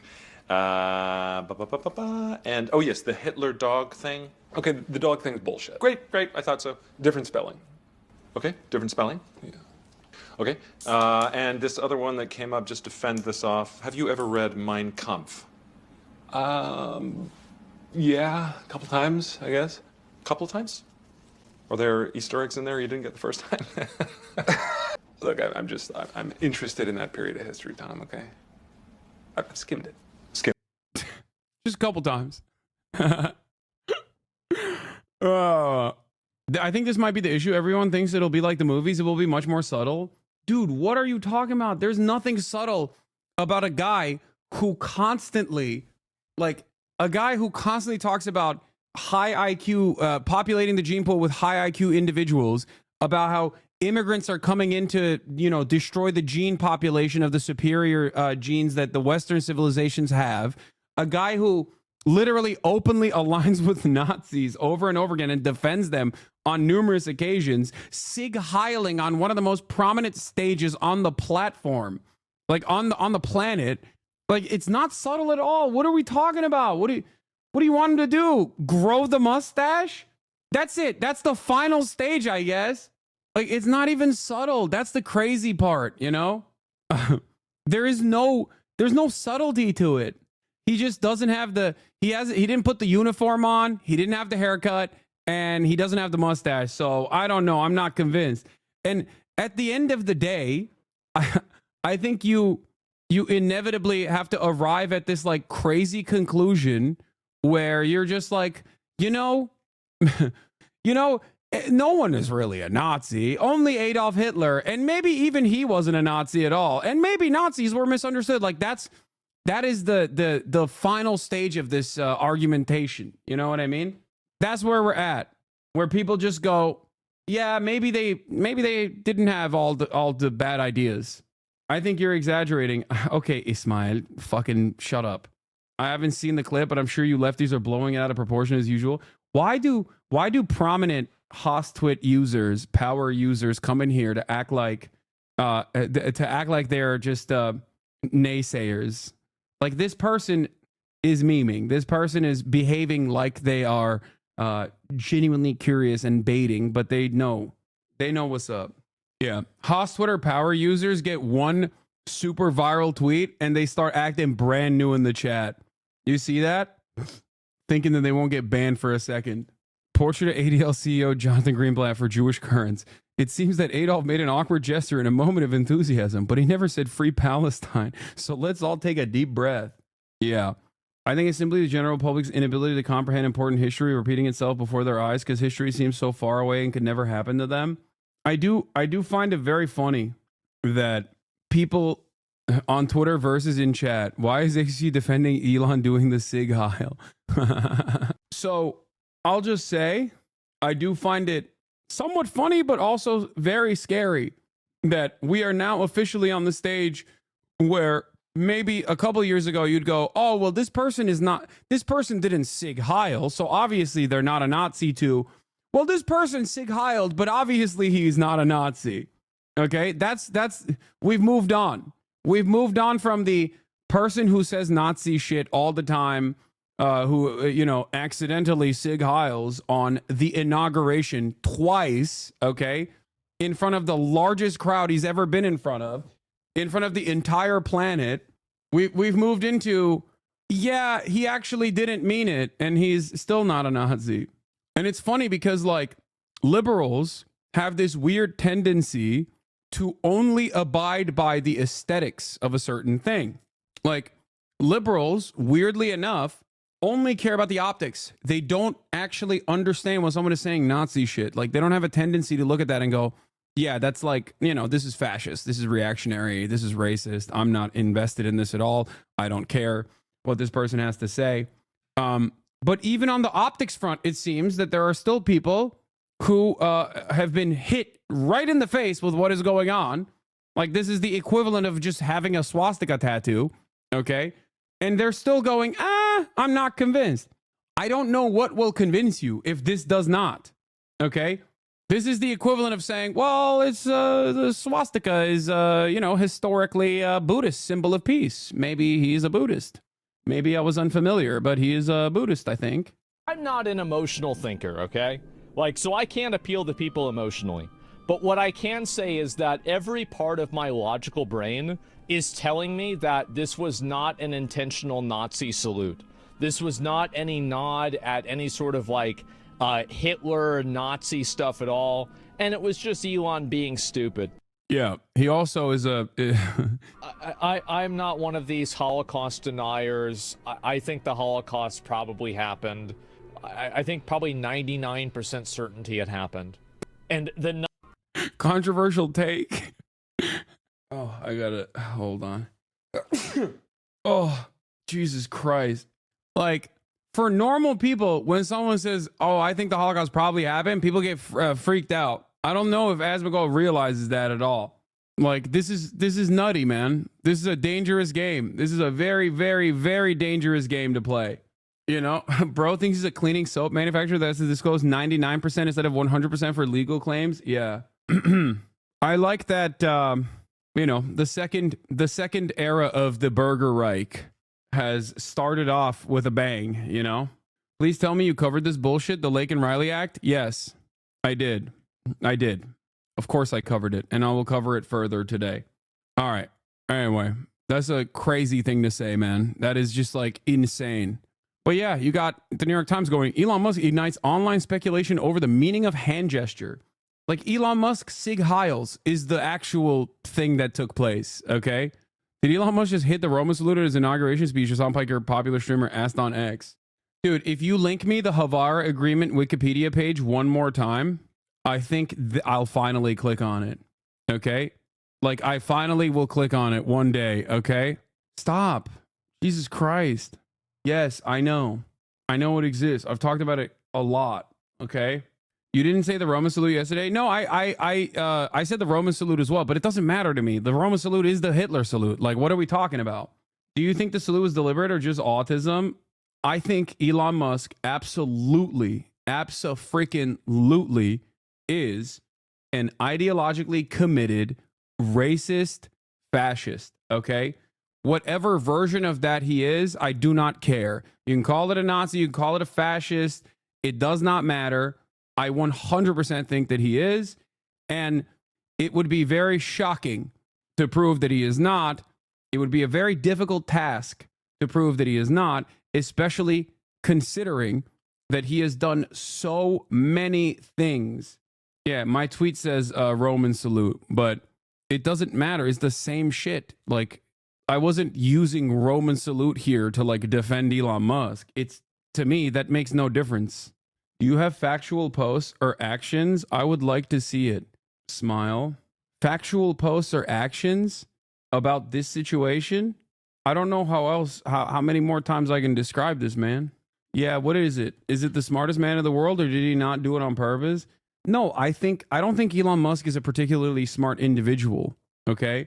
But I do think that he is very racist, okay? And I think he thought he could hit that and, you know, basically have some semblance of plausible deniability, but he failed to do it in a way where there was any plausible deniability whatsoever. And now everyone that saw it are like, oh, dude, you're a fucking Nazi, you know? But of course, all of the institutional defenders who are tasked with supposedly combating anti-Semitism have decided to defend Elon. Why? One must ask the question, why is the ADL defending Elon Musk? It's because he's pro-Israel. Okay? That's it. That's it. That's all it takes. Okay? You are on Fox News. We had our top people, Wasserman. What? They all came in on the Olympics, and then I saw Johnny, and we got the World Cup too. And you know, it's only the 26 and 2028. What are you talking about? And I said, I won't be there. I won't be your president. Did you just bait me into watching Trump admits he rigged the inauguration? Is that what you're saying? But aren't Israeli Jews about Musk? Sorry, I wasn't listening, just tuning in, being Nazi. Oh my God. Dude, you can be a anti-Semite and support Israel. Many anti-Semites support Israel, okay? Israel is also a fascist ethno-state. So there is a mutually shared love for doing that kind of racist ethnic cleansing campaign. But more importantly, the reason why a lot of anti-Semitic people love Israel is because in their minds, they think better that they go and live in the desert than here in my neighborhood. Okay? That's a major reason for a lot of anti-Semitic people to also love Israel. This doesn't mean that there aren't anti-Semitic people that don't love Israel. There certainly are. Okay? Plenty. A ton of Eastern Europeans work with the Nazis, even though the ideology explicitly dehumanized them. Yeah, I mean, there's that too. But also, okay? The other reason why plenty of anti-Semitic people love the other reason why plenty of anti-Semitic people love Israel is because Israel fights against their other enemies, okay? They fight against their other enemies, the Muslims. The way they see the situation is like, oh, let the Jews fight the Muslims, you know? We hate both. Let them fight. Great. That is the way that they approach the situation. Another reason why a lot of anti-Semitic people love Israel is because they believe that the rapture will happen if Jews take over the entire historical area that they have called Israel, far greater and far more expansive than the current confines of the Israeli state. There are many different reasons why people who are anti-Semitic still end up defending Israel. I know it's such an insane thing to believe, but it doesn't matter. People still believe it, okay? Yeah, also, AOC also daggered ADL, respect. Just to be clear, you are defending a Heil Hitler salute that was performed and repeated for emphasis and clarity. People can officially stop listening to you as any sort of reputable source of information now. You work for them. Thank you for making that crystal clear to all. Like, that's what's going on, baby. That's where we're at. Is it a coincidence that every verified account is lying and defending Elon? Anyway, all right. We're going to move. Oh, this was the last thing that I thought was really funny before we move on from the Elon shit, okay? Also, Trump's UN ambassador nominee Elise Stefanik was asked if she agrees with Smotrich and Ben-Gvir that Israel has a biblical right to the entirety of the West Bank, and she replied with, yes. Ben Shapiro turned around and was like, you are officially one of the stupidest and most dishonest people in the country, to AOC. And to prove that Elon is not a fascist and not a Nazi, he showed this post where Elon had to, play ball with the ADL, promote Israel, and also go to, I think this was in Auschwitz, to prove that he is, to prove that he was truly sorry for saying, you have said the absolute truth to a neo-Nazi who was talking about how Jews are doing the great replacement. And it's pretty funny because, Ben Shapiro has time and time again reiterated the position that he does not care about anti-Semitism. He simply cares about anti-Israel statements. Okay? Why did Elon visit Auschwitz? Yeah, why did he visit Auschwitz? Here's Ben retweeting a known Nazi. That's so funny. It's got to be a really funny moment where, one of the most prominent right-wing Jewish voices is openly retweeting one of the most prominent Nazi cartoonists. Awesome. Yeah, here is Elon Musk saying, you have said the actual truth to this guy who is a Nazi, going, Jewish communities have been pushing the exact kind of dialectical hatred against whites that they claim to want people to stop using against them.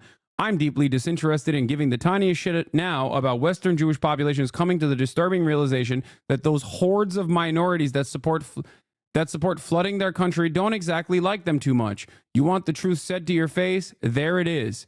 Elon responded to that and said, you have said the actual truth. Yeah. Bestie Marks was really funny with his take. He said, Elon Musk is not a fascist. Here's proof of him standing next to me, a fascist. Yeah. Great stuff, man. Great stuff. Blau, deadass, I don't think it was intentional. I think he's just mad awkward with his body. I think, first of all, even if he didn't do this, okay? Even if he didn't do this, Blau, he has done far too many Nazi things for me to say that he's not a fucking Nazi. Far too many, okay? Look at Twitter. Number one, look at Twitter. Number two, look at the prominent Nazi accounts that he follows and regularly highlights and retweets on Twitter. Look at the, bro, please, I'm trying to celebrate the 1% chance my family was just at summer camp. Okay. Elon Musk is also openly aligning with the AfD and other prominent neo-Nazi movements around the world. And also, he definitely hit the fucking full Hitler. Blau, are you fucking stupid? No, he's joking, chatter. What the fuck are you talking about? Blau is Jewish. I think the most like charitable interpretation of the situation is what Liv Agar said, which is that he wanted to do it in a way where there was like some kind of plausible deniability where he could do a subtle nod, but because he's too fucking cringe, he was incapable of contorting his body in a way, and he actually ended up doing the full salute rather than like one that would have given him a little bit of plausible deniability. I think Elon Musk just knows that he's also the most powerful person on the planet and completely untouchable. You know, that's it. JVP came with the receipts. Last year, Musk attacked the ADL for being a Jewish group. Now the ADL is defending him for a Nazi salute. And instead of addressing anti-Semitism, the ADL is excusing it. The ADL is telling us loud and clear, its priority is shielding the Israeli government from accountability at any cost. I mean, that's 100% true. Yeah, he should have just kept doing the pure X move instead of this new shit that he's trying out. Guess who Ben Shapiro retweeted after the Nazi comic dude? Fatlo. I'd like everyone who thinks Elon Musk gave a Nazi salute to give a fraction of that energy to this. And also, Fatlo is posting Drew Pavlo. Wow, all of my goats. Ben Shapiro, Fartlo, Drew Pavlo, and Stone Toss. All united, dude. All united. Just the worst possible political minds that have gotten together. Cool. Cool. Nightmare blunt rotation. Very cool. God. I do in some, like, it is a weird situation because like oh God, they're doing the more like Hitler-like dogs too. They're trying to still continue defending Elon Musk. They're defending Elon Musk like their life fucking depends on it. Jesus Christ. I want to see what Fatlo tweeted. What the fuck did Fatlo tweet? God, Ben tweets so much. It's crazy. Oh, Fatlo tweeted some other thing. Drew Pavlov, breaking terrorist bombing attack on Jewish preschool in Sydney. Terrorist raid, fuck the Jews. I thought they just wanted the ceasefire. We need mass arrests and deportations for Islamist extremists. Wait, I don't understand. Why do you see this and immediately assume that this is, you know, the like Islamists who are pro Hamas or whatever did this? Also, hold on. I need to figure out if the perpetrators of this obviously anti-Semitic hate crime support Israel or not, first of all. Because if they support Israel, then, you know, maybe there's a defense of it. Yeah. Based Mike Lee, Elon Musk likes dogs, so did Hitler. Elon posed in front of the Eiffel Tower. Chaya Reichik says, Elon Musk posed in front of the Eiffel Tower. You know who else posed in front of the Eiffel Tower? Coincidence or dog whistle or something much more sinister? Like they're trying to make it seem like Sig heiling is the same as drinking water, dude. And it's so funny because, once again, these people are simply united on one thing, and that is being pro-Israel. Some of these people are deeply anti-Semitic that are defending Elon Musk. Some of the people that are defending Elon Musk are Orthodox Jews, like Chaya Reichik, or even Ben Shapiro, right? So it's exceptionally alarming that all of these people, though, that are united on their defense of Israel, okay, regardless of their background, regardless of their opinion on anti-Semitism, they have all won at any given moment, yelled about like a Jewish pro-Palestinian protester being the most anti-Semitic person, while simultaneously claiming that Elon Musk, who is Sig Heiling, is actually not an anti-Semite and not a neo-Nazi, because Hitler also posed in front of the Eiffel Tower or drank water or liked dogs. Very cool stuff. Yeah. Liking dogs is the same as Sig Heiling. Can you say the names of Nazi groups most supported? I would like to read on it. I mean, I agree with the salute is suspect. It's just a weird, it's just weird a guy that's businessman does that. It would mean extreme times for America. Chatter, instead of looking up groups that Elon Musk has supported, let me tell you about a man who was an American car manufacturer who actually redefined, or in some ways invented, modern car manufacturing. A man responsible for quite a bit, as a matter of fact. His name was Henry Ford. And I don't know if you know this or not, but Henry Ford also, not only was he, Henry Ford wasn't just a American innovator. He was also innovative in other ways. Innovative in ways where, you know, he invented new ways of being anti-Semitic through his 800-page pamphlets that he wrote about how all of society's problems were because of Jews. Okay? Henry Ford was so insanely anti-Semitic that he also got a Medal of Honor from Adolf Hitler. Yes, Henry Ford purchased a newspaper, the Ford International Weekly, and it was a weekly newspaper established in 1901 and published by Henry Ford from 1919 through 1927. At its height during the mid-1920s, it claimed a circulation of between 700,000 and 900,000. If true, this would only make it second to the New York Times in terms of national readership. Henry Ford wrote so many anti-Semitic things. This doesn't even have it in it. This doesn't actually feature the many different articles, but we've dove into it before. Okay? The International Jew. Here's his work. Okay? The International Jew was translated into German in 1922 and cited as an influence by Baldur von Schirach, one of the Nazi leaders, who stated, I read it and became anti-Semitic. In those days, dude, the Nazi leaders were like, damn, dog, this shit's fire. Henry, you are spitting fire here. I read it and I became anti-Semitic. In those days, this book made such a deep impression on my friends and myself because we saw in Henry Ford the representative of success, also the exponent of a progressive social policy. In the poverty-stricken and wretched Germany of the time, youth looked toward America, and apart from the great benefactor Herbert Hoover, it was Henry Ford who to us represented America. Praising American leadership in eugenics in his book Mein Kampf, Adolf Hitler considered Ford an inspiration and noted this admiration in his book, calling him a single great man. Hitler was also known to keep copies of the International Jew, as well as a large portrait of Ford in his Munich office. Adolf Hitler also gave Henry Ford the Medal of Honor. Okay? Explains businessmen supported here. Fascism and German Nazism also had their admirers within the US business community and the corporate-owned press.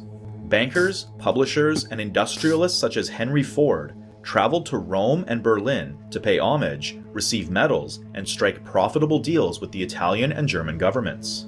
Many did their utmost to advance the Nazi war effort by sharing military industrial secrets or engaging in secret transactions with the Nazi government. The Rockefeller family's Chase National Bank laundered Nazi money, while corporations like DuPont, Ford, General Motors, and ITT owned factories in enemy countries that produced fuel, tanks, and planes that wreaked havoc on Allied forces. Despite these acts of treason, many of these US corporations were later compensated for damages inflicted on their property during the war, such as ITT, which collected $27 million, or GM, which collected over $33 million. During bombing campaigns, Allied pilots were given instructions not to hit factories in Germany that were owned by US firms. The German city of Cologne, for example, was almost completely leveled by Allied bombing, but its Ford plant remained unscathed to the point that German civilians even began using it as an air raid shelter. Cool. Very interesting.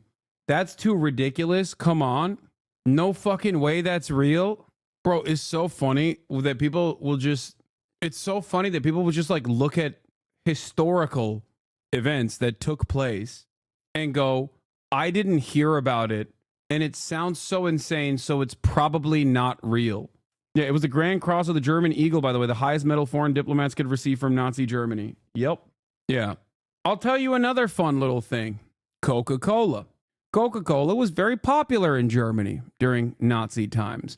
But once there was boycotts implemented against Nazi Germany, Coca-Cola didn't want to stop producing that sweet, delicious nectar in Nazi Germany. So they invented a different concoction. The name of that concoction was Fanta. That's right. Fanta was invented by Coca-Cola to continue selling products in Nazi Germany. How is this bad? Ford just providing people with air raid shelters? See, without Ford, innocent people wouldn't have air raid shelters. What's the problem here? Do you hate innocent people? True. Yeah. We know about Coke and Ford as common knowledge. Even normies know about this. Please help us combat and learn about contemporary Nazis. Well, first of all, the chat reaction shows that not every single person does indeed know about this. Okay? That's number one. And number two, this does actually translate to the international collaborative effort of capitalists with fascist movements at a time when capitalism is actually so destabilized that it's seemingly falling apart, and fascism actually presents a semblance of law and order without disrupting the capitalist hierarchy. That's it.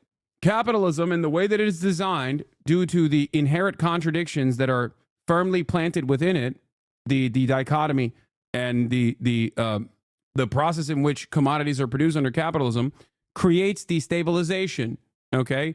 It is slated to fail. It is destined to fail no matter what. You can try to extend it with lifelines such as the welfare state or whatever, but it doesn't matter. Ultimately, there's still going to be boom bust cycles, and there's still going to be no more profits to maintain, especially when you factor in that there is an exponential growth of technological advances that simply make profits impossible. Profit rates have a tendency to decline no matter what.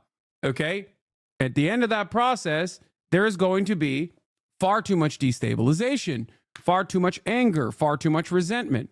That's where fascists come into play. In the sea of resentment towards the structures that bind us, people start, maybe feeling a little too angry and resentful and mad about the CEOs and the corporate oligarchs. Okay? Maybe they start liking people like Luigi Mangione a little too much, right? That's where fascism comes in and says, hey, there's a lot of destabilization happening right now. I am going to whip the population into shape. They do this by finding a common enemy, oftentimes a marginalized group of people that they actively dehumanize and can present as the villain that is responsible for all of the horrible things that are happening to people. Okay? That takes many different forms. In Nazi Germany, obviously, it was the Jews, disabled people, gay people, morally degenerate people that are also, mind melted by the Jews who are doing this moral degeneracy because they want to destroy the beautiful German civilization, right? Socialists, trade unionists, communists alike.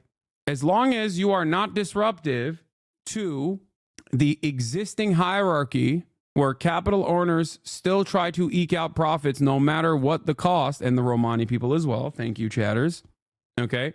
As long as you are not disruptive to the capitalist hierarchy, you can get away with a metric ton of violence. And many corporations will align with you because they like that stability that fascism offers.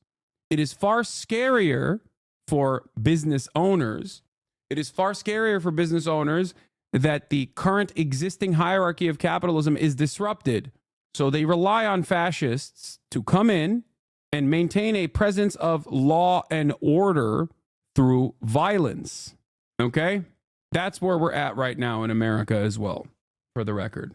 Ben Shapiro condemned Kanye, which dismantles your argument. Lol, that's so funny that you think that that dismantles my argument. You know how much Ben Shapiro defended Kanye West when he was saying anti-Semitic things initially because he was a conservative? It literally took him saying that he loves Adolf Hitler 1,000,000 times over for Ben Shapiro to finally be like, yeah, he's actually going through a mental health episode and he must hate, I guess he does hate Jews. Like, what are you talking about? And also, I'm remembering that Kanye West literally shit on Benjamin Netanyahu too in the fucking stupidest way possible. So maybe that had something to do with Ben Shapiro finally coming out and getting mad at Kanye West. Here's Ben Shapiro saying, again and again, Jews awful, nonsensical, and Coulter is also super pro-Israel and always has been, so I won't lose sleep. Ben Shapiro does not care about anti-Semitism as long as someone is pro-Israel. That's it. Anyway, yeah. Ben Shapiro also hates Nicholas Fuentes too. Ben Shapiro also personally hired Candace Owens knowing full well that she was anti-Semitic. Okay? Ben Shapiro hired Candace Owens knowing full well that Candace Owens was anti-Semitic. It was only after Candace Owens was anti-Israel did Ben Shapiro fire Candace Owens. Candace Owens is anti-Semitic. She also happens to be anti-Israel. Being anti-Israel was a bridge too far for Candace Owens. That's it. All right. Now let's get to the executive orders that Donald Trump some of them very signed day one.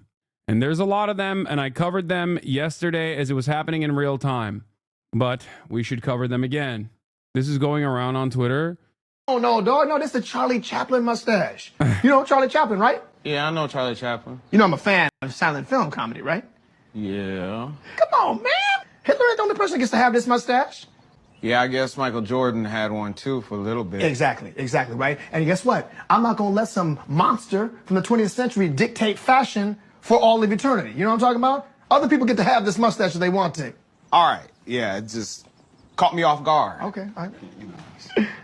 Oh, man, you crazy. You got to take it easy, man. This is my abode, brother. When did you get a German Shepherd? What, Adolf here? See, what? No.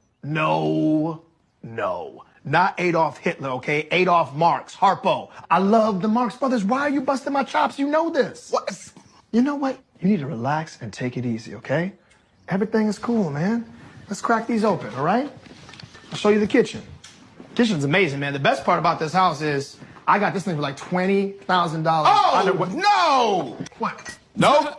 What? The swastika? Yeah, the swastika. This is a vintage comedy prop from the movie The Producers, okay? You saw The Producers, the musical inside the musical, Mel Brooks? Yeah. And they did a remake. We had Nathan Lane and Matthew Broderick in it. Look, Nathan Lane was in the cut. That's Nathan Lane a was in the symbol cut. of hate, man. You can't just hang that on your wall. It's a comedy prop, man. It's just like a rubber chicken. It's not like a rubber chicken. Anyway, yeah, good stuff. Good stuff overall. Things are getting worse at an alarming rate. I think it's crazy that like the New York Times, ADL, Washington Post, and numerous other mainstream organizations are also doing that same thing that we just watched, like the comedy bit that we watched. Okay. That's a little alarming, I think. And it's existed in perpetuity since, post World War II for sure. It's kind of wild. Hasn't really stopped.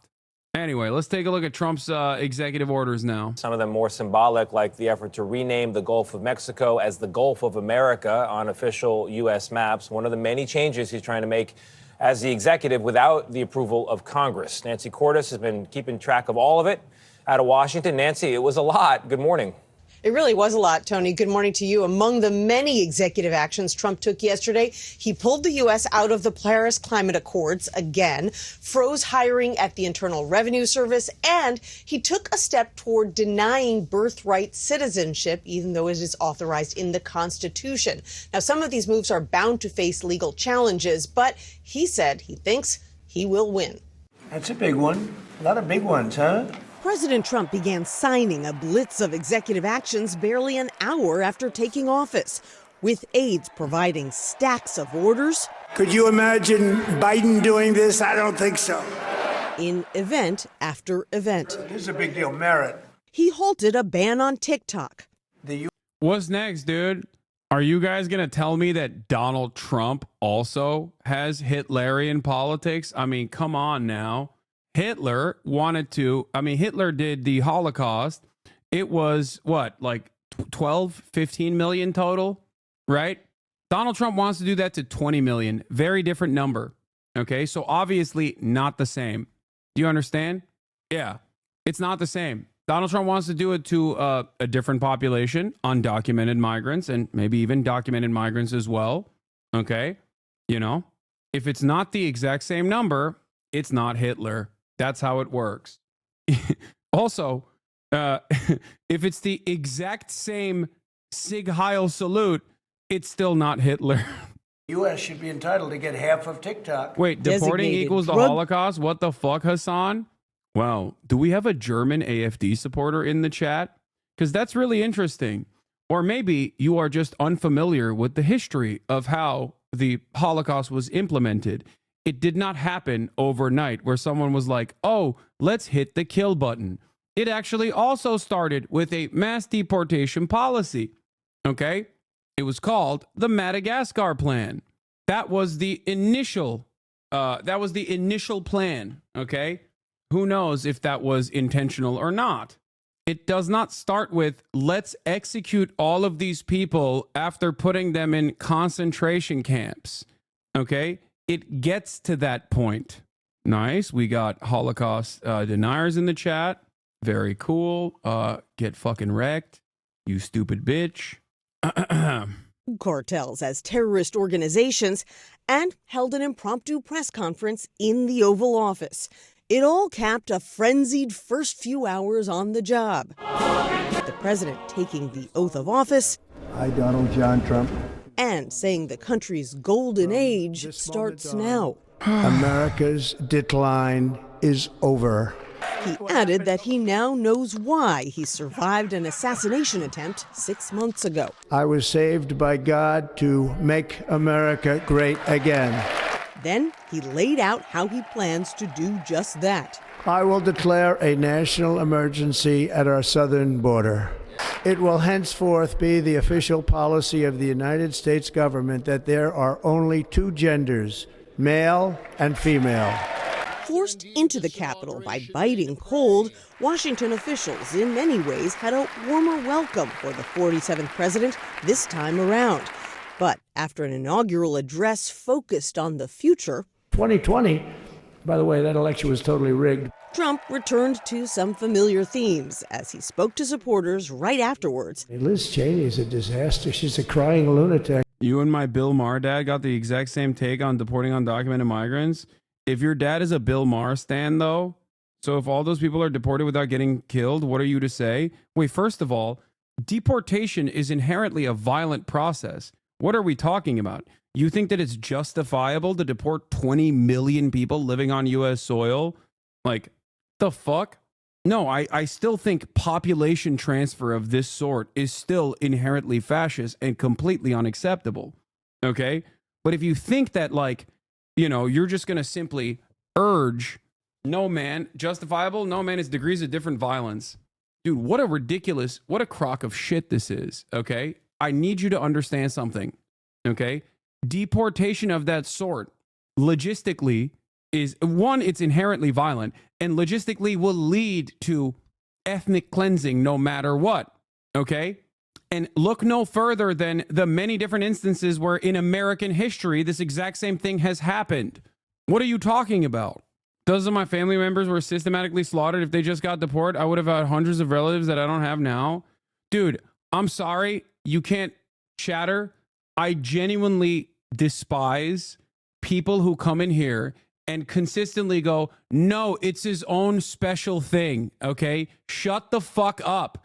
The entire field of Holocaust studies and genocide studies in particular actually is against you, okay? People did not study the Holocaust so they could always say, no, that's its own unique thing, okay? And clearly you haven't even studied the Holocaust that well either. What the fuck is this, dude? People unironically do the never again argument, but then turn around and go, never again just means like, not to me, okay? Nobody else. Like, what are you doing? You're spitting on your fucking ancestors with this kind of attitude. Shut the fuck up. If you are right about the violence, I will come back and admit it. I don't give a fuck about your admissions, you dumb fuck. What do you mean? Oh, I guess I'll say my bad when like the millions of people that are put in concentration camps start getting fucking slaughtered in the process. Then I'll say my bad. Oh, thanks, chatter. You're proving my point. There is no reason to learn about the Holocaust or any genocides whatsoever if you're not going to have any takeaways from that, and you're always going to go, it's only bad after the fact. Why is there even a charter against genocide to begin with? Why does the ICJ look at the intentionality rather than the pure number of people that have been cleaned from an area, ethnically cleansed from an area? This doesn't make any sense. Think. Do you think people study the Holocaust specifically to be like, look how bad that was, and then nothing else? No more takeaways. Is that what you think? That's why the Holocaust studies field exists? Or do you think that there is some additional takeaways from that to make sure that this doesn't happen again? We must study how it got to that point so that we can stop it, okay, before it gets to that point again. Because if you say, all right, my bad after the fact, well, too late, don't you think? It's a little too late at that point. People look at the final solution and don't think about what other solutions there were before the final solution. You know what I mean? It's so strange. In another part of the Capitol complex. I think this was a better speech than the one I made upstairs. Earlier, Trump and First Lady Melania returned to the White House for a transition tradition. What's the angle behind designating cartels as terrorist organizations? Designating anyone or anything, no matter how violent or evil they might be, as a terrorist organization is specifically done to deny habeas corpus and to violate the normal due process that would exist in that situation.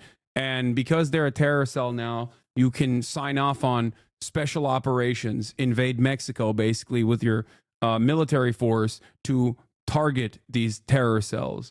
It just it's a way to violate the already fairly limited pre-existing constitutional protections against that sort of thing.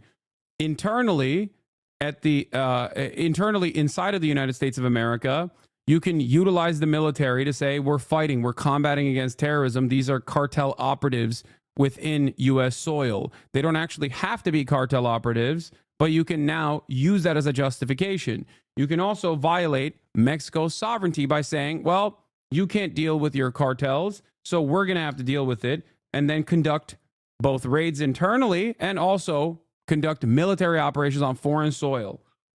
With the outgoing president, one Trump had denied the Bidens 4 years ago. Did you like my speech? But only hours later, the new president insulted his predecessor. One of the worst administrations in history, maybe not one of them, the worst. Later, in the Oval Office, Trump was asked whether Biden left him a letter with advice, another presidential tradition. He may have. Wait, don't they leave it in the desk? I don't know. Oh. Designating anyone as a terrorist is only done to justify killing them. Exactly. This is the same reason why Israel says they're fighting Hamas. Okay? Because if they were to say openly, and sometimes they do actually leak it, but if they were to say openly that like every Palestinian Arab is violent no matter what age and we must kill all of them, which they literally do still say sometimes, only in Hebrew, but whatever. Okay? People would look at that and go, well, okay, that's a little crazy. That's a little racist, don't you think? What the hell? It seems like you're doing racist ethnic cleansing here. Okay? But there's at least some semblance of plausible deniability if you say we're fighting terrorism. We're fighting terror. It could have been years before we got this. Wow. Thank you. What do you say on the outside? Trump's news conference is expected in 30 minutes, and obviously I will go over there and watch what he has to say when it starts. Maybe we should all read it together. Let's read it. We did not read it together, so we're still waiting to hear what it said. Late last night, Trump... As a university history professor in the U.S., I feel like all of my life's work has been for nothing. Now I know how you feel shouting the same thing at brain dead chatters every day. Yeah. posted that he is firing more than 1,000 political appointees from across the government. There were reports of officials being told to resign at the State Department, at TSA, at the Coast Guard, and elsewhere. Now, it's not unusual for appointees to be let go when a new administration comes in, but normally they wait until the new officials are ready to take over. Nate. All right, Nancy, thank you. We're already starting to see the effects of President Trump's actions on immigration, including on people trying to come to this country legally. Omar Villafranca has more from along the southern border in El Paso, Texas. As Commander-in-Chief, I have no higher responsibility than to defend our country from... Trump gives ICE power to arrest people at schools and churches while using common sense. Trump admin says that ICE can arrest people in and near places such as churches and schools, directing the agency to use common sense. Is a departure from the long-standing policy to avoid so-called sensitive areas. Dude, I'm telling you, Gestapo, okay? Gestapo. ICE is straight up doing SS shit, okay? And they're gonna do it. Trump said they're gonna do it, and they're gonna do it. And this time, unlike last time, there isn't even a limited amount of there isn't any semblance of judicial process here that can maybe even hold it up in the court system. You have a completely captive supermajority Supreme Court of the United States that will make everything that Trump wants to do constitutional. Okay? It's just, it's terrifying. I don't see the American people waking up. Are we doomed? I don't know.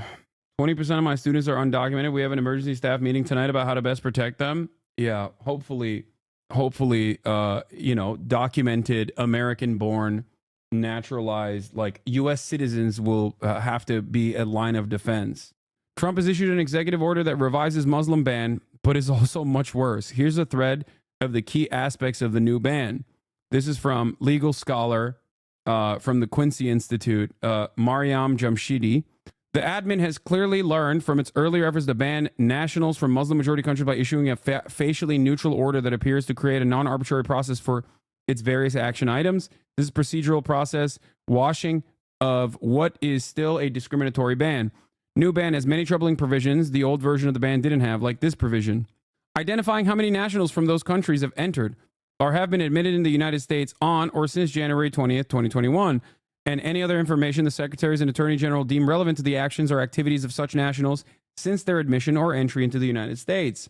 Whenever information is identified that will support the exclusion or removal of any alien described in subsection 2B, the Secretary of Homeland Security shall take immediate steps to exclude or remove that alien unless she determines that doing so would inhibit a significant pending investigation or prosecution of the alien for a serious criminal offense or be contrary to the national security interests of the United States.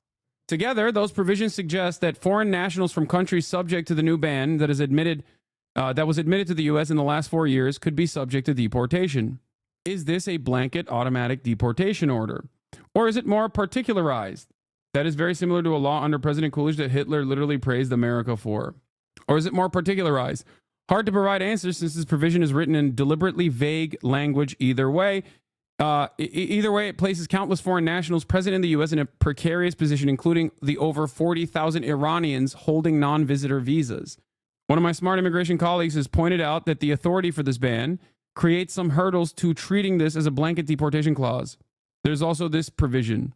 Recommended any actions necessary to protect the American people from the actions of foreign nationals who have undermined or seek to undermine the fundamental constitutional rights of the American people, including but not limited to our citizens' right to freedom of speech and free exercise of religion protected by the First Amendment, who preach or call for sectarian violence, the overthrow or replacement of the culture on which our constitutional republic stands, or who provide aid, advocacy, or support for foreign terrorists. That part of the Muslim ban is specifically for college students.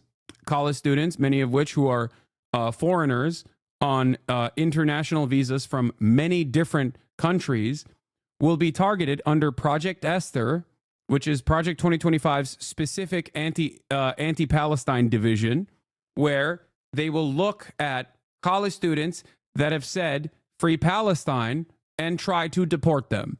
This was also pre-written and pre-designed by the very same group that brought you Project 2025, the Heritage Foundation. Ironically enough, who provide aid, advocacy, or support for foreign terrorists, kind of goes against the exercise of religion protected by the First Amendment who preach or call for sectarian violence. Yeah. So no matter where you are from, if you say free Palestine, for example, and you're on a student visa, the government will try to come after you and deport you. I suspect that this process will require the federal government to set up Department of Homeland like snitch lines and hotlines specifically that can easily be undermined with a couple people that know how to code, I suspect. So if you're wondering how you resist against this sort of thing, I suspect that a lot of this resistance will be decentralized and hopefully with a lot of plausible deniability. I would never urge people to do such things if such a hotline was to exist, a snitch line was to exist. Of course, I would never.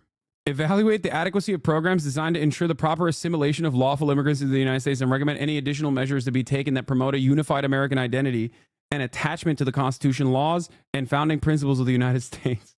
They have an assimilation provision. There's also a provision on refugees, as there was in the previous Muslim ban. Don't know off the top of my head whether this is any worse than the bans or the current processes for vetting asylum seekers. I believe the stateless language is new, though I could be wrong. Ensure that sufficient safeguards are in place to prevent any refugee or stateless individual from being admitted to the United States without undergoing stringent identification verification beyond that required of any other alien seeking admission or entry into the United States. The stateless language is, of course, for Palestinians. Obviously, that's the reason why that exists.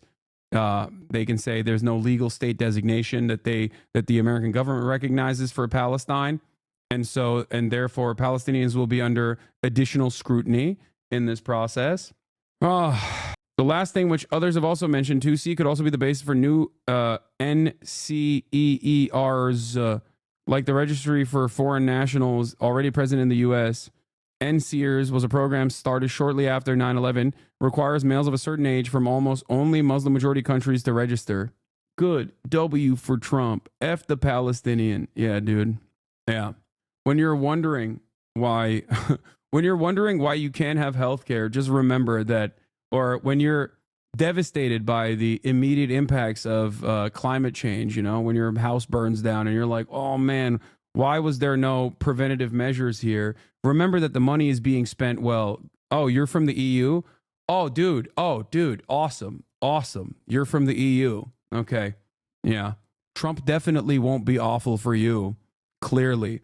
The EU famously also is not impacted by climate change. The EU famously exists not on this planet, but on fucking Mars. Yeah. I don't really care. What country are you from? In the European Union. Chatter? Yeah. Famously stable European Union. I like that he is abiding by the standards, the norm that I've also mentioned time and time again, that like our brain rot inevitably goes over there, and this guy's been completely captive. France. Oh, nice, dude. Yeah. Wait for the nationalists to take over your government. Imagine fucking shitting on America from France, dude. Look at Macron, dumbass. Unimaginably cooked. Talking about F the Palestinian, good W for Trump, F the Palestinian. Your country's cooked too in the same exact ways that ours is, and you're over here being like, well, good job for Donald Trump. Least Islamophobic francophone. Yeah. His username is a Nazi album. I don't care. I don't fucking whatever. French hogs are so funny because they think they're above like the unintellectual, unenlightened American hogs, but then they literally LARP as American hogs. He said they're trying to hold on to the colonial age by pretending they exert influence on Lebanon. Yeah. Yeah, remember when Israel violated any sort of remember when Israel violated French sovereignty like a couple months ago? And Macron had to say, please, oui, I would like some more, please. Yes, oui, very nice. Hong. Please arrest more of the French policemen. You have the right to do it. Yes. Hong. I'm Israel. Hi. Bitch. Threats and invasions, and that is exactly what I am going to do. A series of executive orders signed by President Trump Monday designed to crack down on immigration had an immediate impact. As the new administration shuttered an app used by asylum seekers to book appointments with immigration I'm not from officials. France, dude. And okay, whatever. You're still a fucking idiot. What do you mean? Canceled. Dude, what is this like? I was just pretending to be mentally deficient memes happening in the chat. He's like, yeah, dude, 52,000 people in here think I'm a dumbass racist. And guess what, dude? I am. But I was a dumbass racist from a different country. Imagine thinking I'm a dumbass racist from France. Okay, you got us, dude. Like, all outstanding bookings, including the one for Margalise Tinoco from Colombia, who waited months for this day. I don't know what my life will be from here, she said. About 30,000 migrants were waiting to enter through the app. Sources tell CBS News Trump is also planning to ramp up operations to arrest unauthorized immigrants across major U.S. cities this week as he pledges to oversee the largest deportation effort in U.S. history. Chicago is now bracing for raids to detain and deport. The new president tells us very clear, everybody is the enemy. All the immigrants is the enemy. Yesenia Ramirez has lived and worked in the U.S. while undocumented for 20 years. She spoke about the fear spreading in her community. You don't see it, but you feel it. You have the panic attacks. You can't sleep. Less than 24 hours into his second term, Trump also signed orders to keep asylum seekers in Mexico while awaiting immigration hearings, labeled drug cartels as terrorist organizations, and promised to send troops to the southern border. Last month, Border Patrol encountered around 96,000 foreign nationals at the southern border, down from more than 300,000 in 2023. The Texas National Guard is already stationed here on the Texas-Mexico border and has been since 2021. Now, President Trump also signed an order going after birthright citizenship for children born in the U.S. to unauthorized immigrants, but that is already facing legal challenges from immigrants' rights advocates. That's just against the Constitution, by the way. Like, straight up. Not even a joke, not even a meme. That is just completely unconstitutional. The real joke, of course, is claiming something is unconstitutional and expecting the Supreme Court to abide by that standard. None of that matters. We already know that the Supreme Court is completely captive to the whims of the current administration, and they will do their bidding, you know? Gail? Omar, thank you very much.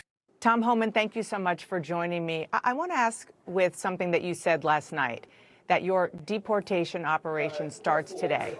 Did it? Yeah, ISIS, they're out there enforcing law out today. And of course, as I've said numerous times, they're concentrating on public safety threats. That'll be our priority right out of the gate. So ICE officers are back to doing their job. Where are these, are they actual raids? And how is it different from what we saw yesterday or the day before? Well, look, I wouldn't call them raids. They're target enforcement operations. They know exactly who they're looking for. They know pretty much where they'll find them. So, again, these are well-planned operations. They're well investigated, so they have a lot of backup information when they go out there.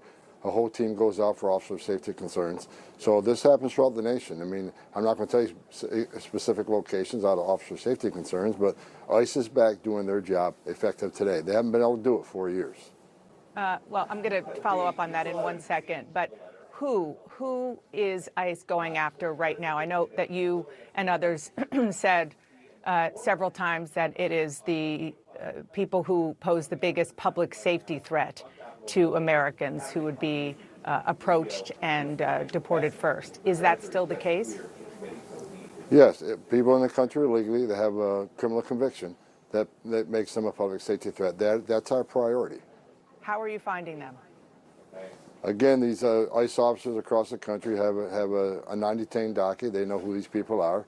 When they don't show up in court, they fail to leave as ordered by an immigration judge, or they have, NCIC information on someone who was arrested for a violent crime here that's in the country illegally.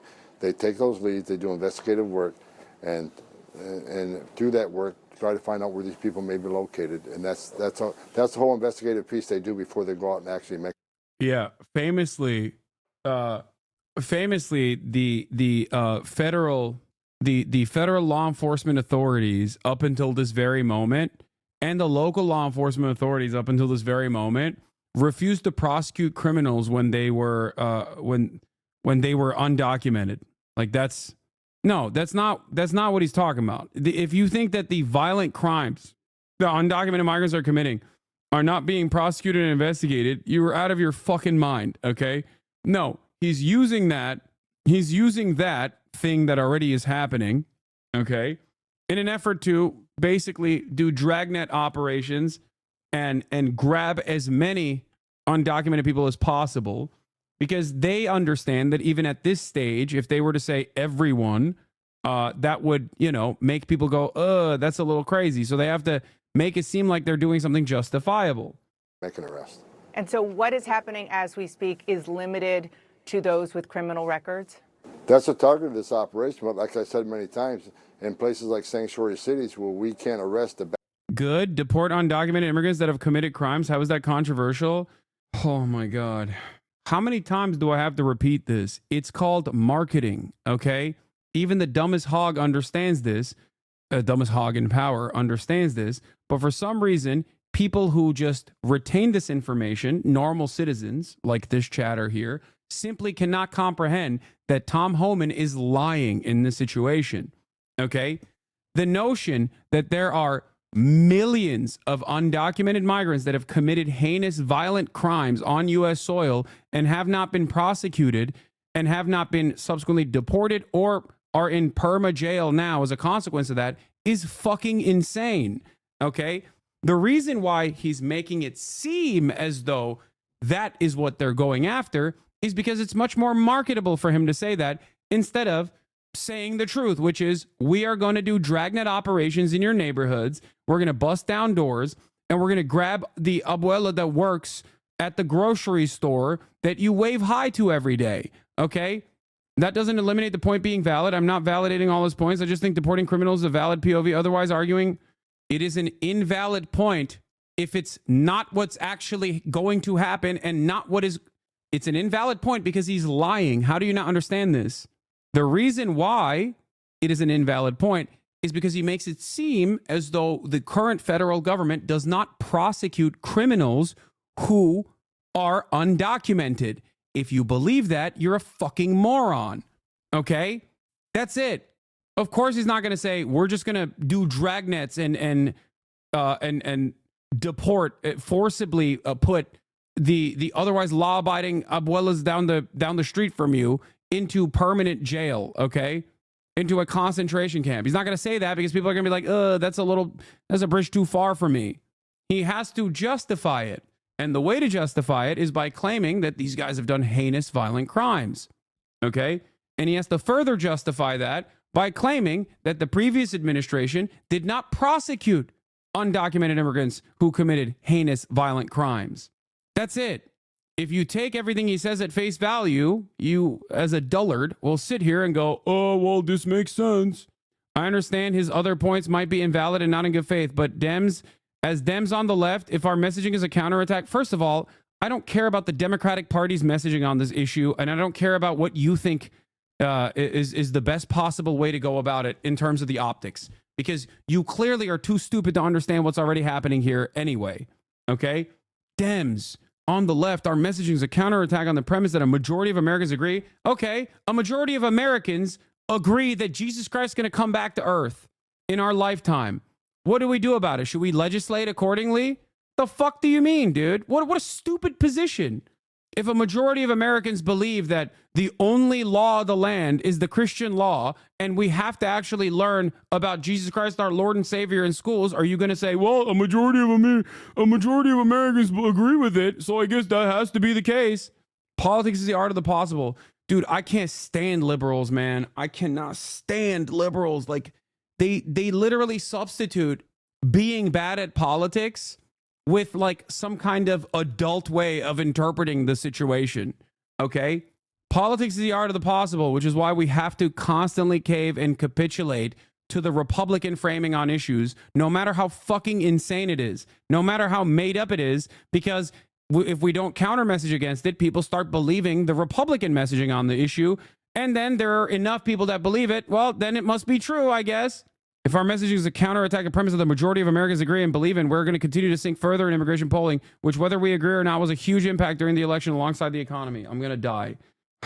The reason why a huge majority of Americans believe this falsehood is because the Democrats never communicated that it was a falsehood at all. They just showed their bellies. And worse, they actually solidified that this was a real issue. It was born out of real data by actively making their own exact same right-wing reactionary white nativist immigration, anti-immigration bills. Brilliant stuff, okay? Big words don't make you sound smart when your point is bad, lol. I don't think I used any big words. I don't know if you're talking to the other chatter. What are the big words that I'm using here? Republicans have a starting position that is born out of a lie, okay? That's it. It's born out of a lie. The idea that undocumented migrants that come, and documented migrants too, by the way, this is not just undocumented migrants, so I got to stop saying that. Non-citizens, and that's the Customs and Border Patrol, Department of Homeland Security state, designation for this. Non-citizens are responsible for an unimaginable metric ton of fucking crimes, okay? That's a lie. It is the exact opposite, as a matter of fact. They are responsible for less crime per capita than natural-born U.S. citizens, okay? The reason why Republicans advance this position is for a multitude of different reasons, but many of which is just simply that they're fucking racist, okay? If the liberals, and the craziest part about this, by the way, isn't that like this was something that was unforeseeable. In the month of February, in the year 2021, okay? You got to lay off calling people fucking morons when they approach you with counter arguments. If the counter argument is moronic, I'm going to say that it's a moronic counter argument. I'm sorry. If your counter argument is, well, a lot of people believe this dumb shit, and I haven't really examined whether or not there is any veracity to it, and I just think that when a decent number of people believe in a complete falsehood, then we just have to act like that complete falsehood is the truth, then you're a fucking moron, you know? I'm sorry that it hurts your fucking feelings, dude. What are you talking about? I'm sorry, I'm a bot, and you have to treat me like a special little flower in the chat. My feelings will be hurt if you don't do that. This also goes back to the American entitlement, okay? The American entitlement, American exceptionism, and American individualism, and the American entitlement that, like, I came up with this idea, and it's a brilliant idea, so you have to take it seriously. Me. You are an entitled American, dude. Racist. People from all countries come to Mexico to gain access to the USA, skirting the law, says MJ Plays. You are an entitled American, dude. I am. Okay, I am an entitled American. Exactly. So you have to listen to me now, okay? Instead of other, at least I'm an entitled American who understands what the fuck is going on, rather than an entitled American who's a dumbass, who's going around being like, me. Hasan, please see the truth. People from all countries come to Mexico to gain access to the USA, skirting the law, okay? First and foremost, the law is restrictive, okay? Specifically designed to make sure that people come in illegally, or in many instances legally come in, but they want to fucking deport those people as well, for the record, and they are working to deport those people as well, or take away their immigration status. That's number one. Number two, the normal process of coming into the United States of America, especially from a Latin American country, especially from a South American country, is unimaginably long and virtually impossible, especially if you don't have a lot of money, okay? So that is precisely the reason why people do this thing where they seek asylum, which is legal, okay? Seeking asylum is a legal process. And many of those people who are going through the legal process of seeking asylum in the United States of America that actually had their CBP-1 applications that were supposed to be today, when they were supposed to have their interviews yesterday, got the application shut down. So you're actually shutting down legal migration as well, okay? I empathize with real asylum seekers, but we are allowing criminals in without due diligence. You don't know what you are talking about. If you think that the CBP-1 application does not actually have any sort of background checks, you're just wrong. And not only are you wrong, but you are fantasizing about a reality that you came up with that no, plenty of real criminals are actually skirting the system. Okay? I'm sorry. I can't entertain the silliness in the chat if that's your take. Who do we contact to confirm the background check? The dictators? Yes, they call up Maduro personally. The dictators. Do you think that that's what you're implying? No, I'm not implying that because I'm not a fucking moron. Do you think that the Customs and Border Patrol is actually woke and the Department of Homeland Security is actually woke and they're wokely saying, even if someone is of a criminal background, even if someone has a criminal background, let's not investigate that. Let's just let them all in. Is that what you think is going on? Also, if that's the case, you probably assume, and it's not false, that a shit ton of undocumented migrants came into the United States in the last 4 years of the Biden administration. So why did they not amount to an unimaginable, why did they not cause an unimaginable sea of extra crimes that took place in the process? Or do you think they did, and the quote unquote woke law enforcement officials in every state, in every locality, actually secretly were all tasked with hiding this truth and simply did not arrest them? Or when they did arrest them and they realized that they were undocumented migrants, they let them go? Because in terms of the murder rate, for example, it's gone down in the process of unlimited migration into the United States of America. Perhaps it's because undocumented migrants, at least if you look at the data, are responsible for significantly lower percentages of crime per capita than natural-born U.S. citizens. Hasan, I don't want you to be killed by a migrant. Please stop. What? Dude, you are just fucking brain dead if you think that any random migrant person that you see is a murderer, okay? I don't know if you're trolling or if you're just a racist fucking moron. What the fuck? I live in Los Angeles, okay? The fuck do you mean? I don't want you to get killed by a shut up. Oh, I'm trolling a little bit. Oh. Country is 330 million people, 29 murders by undocumented migrants last year. 29. Yeah, we're really going to put a dent. We're really going to put a dent in that fucking murder rate by doing mass deportation and concentration camps for 20 million people. Bad person in the jail. We would like to have access to the jail to arrest a criminal alien in the safety and security of a county jail, which is safer for the community, safer for the officers, safer for the... It's crazy seeing certain sex workers become MAGA over the past couple of years. Jesus fucking Christ. Dude, what are you talking about? It's clout. People don't give a shit. They just want to... One, everyone is susceptible to the same kind of brain rot. Okay? That's number one. And number two, people are very clout obsessed and want to make money and think this is a better way to generate attention. And then people will come and jerk off to their photos that way. I know this, you know, I've seen it. I've seen it happen. Much more popular sex workers than Misgif's fake sister have actually successfully done this in the past and still continue to do so. The alien. But when you release a public safety threat out of a sanctuary jail and won't give us access to him, that means we got to go to the neighborhood and find him. And we will find him. But when we find him, he may be with others. Others that don't have a criminal conviction but are in the country illegally, they will be arrested too. Because we're not going to strike, and this is the difference between the last administration and this administration. ICE is going to enforce the immigration law. There's nothing in the INA, the Immigration Nationality Act, says you got to be convicted of a serious crime in order to be removed from this country. So there's going to be more collateral arrests in sanctuary cities because they forced us to go in the community and find the guy we're looking for. Let me just make sure that I understand what you're saying, because at first you said that the first targets are those with criminal records, but you are also saying that those who are undocumented in the U.S., also who don't have criminal records, people who are working in their communities, maybe even have spouses who are American citizens, they could be swept up with ICE today as well? What I'm telling you is when we go find our priority target, which is a criminal alien, if he's with others in the United States illegally, we're going to take enforcement action against him. We're going to... That's called a dragnet, dude. That's what he's saying. You know, Israel style. Some real where's daddy shit. He said collateral arrest. Yeah. This has nothing to do with apprehending criminal migrants who have done violent crimes, okay? It's not.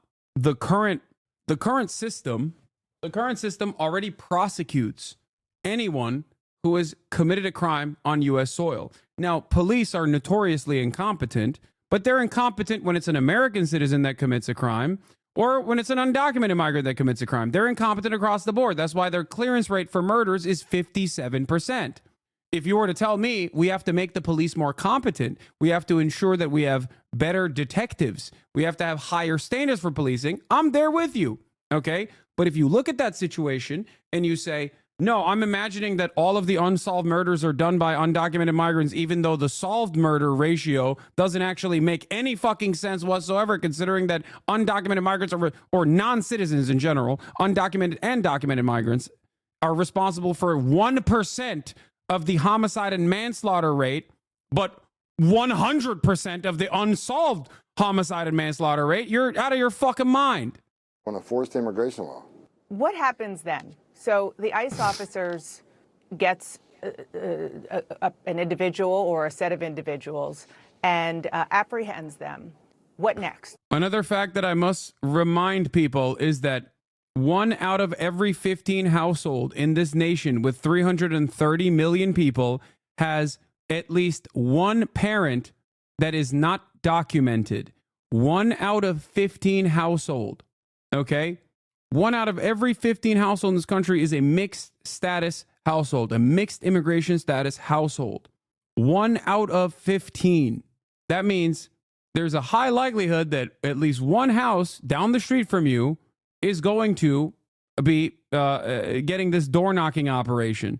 What do these ICE officers do with them? Because in some cases, and you know this far better than I, they haven't been deported in the past because their country of origin won't take them. Well, what happens after arrest? They're taken to an ICE office and they're processed and put in detention. While they're in detention, ICE officers work on... That's what the voters want? No, dude. The voters never know what they want until they get it, okay? What is this? You said that's kind of racist? Yeah, 1 in 15 homes is mixed status home. That's not a kind of racist take. That's just the truth. I don't know why you would try to cynically say, oh, kind of racist. Doing the classic, oh, if you're noticing racism, you're the real racist type nonsense. That's what the voters want, is also an idiotic fucking argument, okay? Because since we saw what happened when the Republican Party advanced this agenda through the Supreme Court to, to overturn Roe v. Wade after lying to the American public, the voters very quickly found out after the implementation of said restrictions that they didn't want that, even people who had actually previously voted for it. Okay? You'll see what the voters actually want. You precogged Fetterman party switch for fucking sure? Oh, yeah, no, it's gonna... Yeah, I already... Yeah, I told you that John Fetterman is gonna switch parties. Is this guy trying to give an interview while actively being victim to a stroke? I mean, yeah, he is. He's a Harkonnen.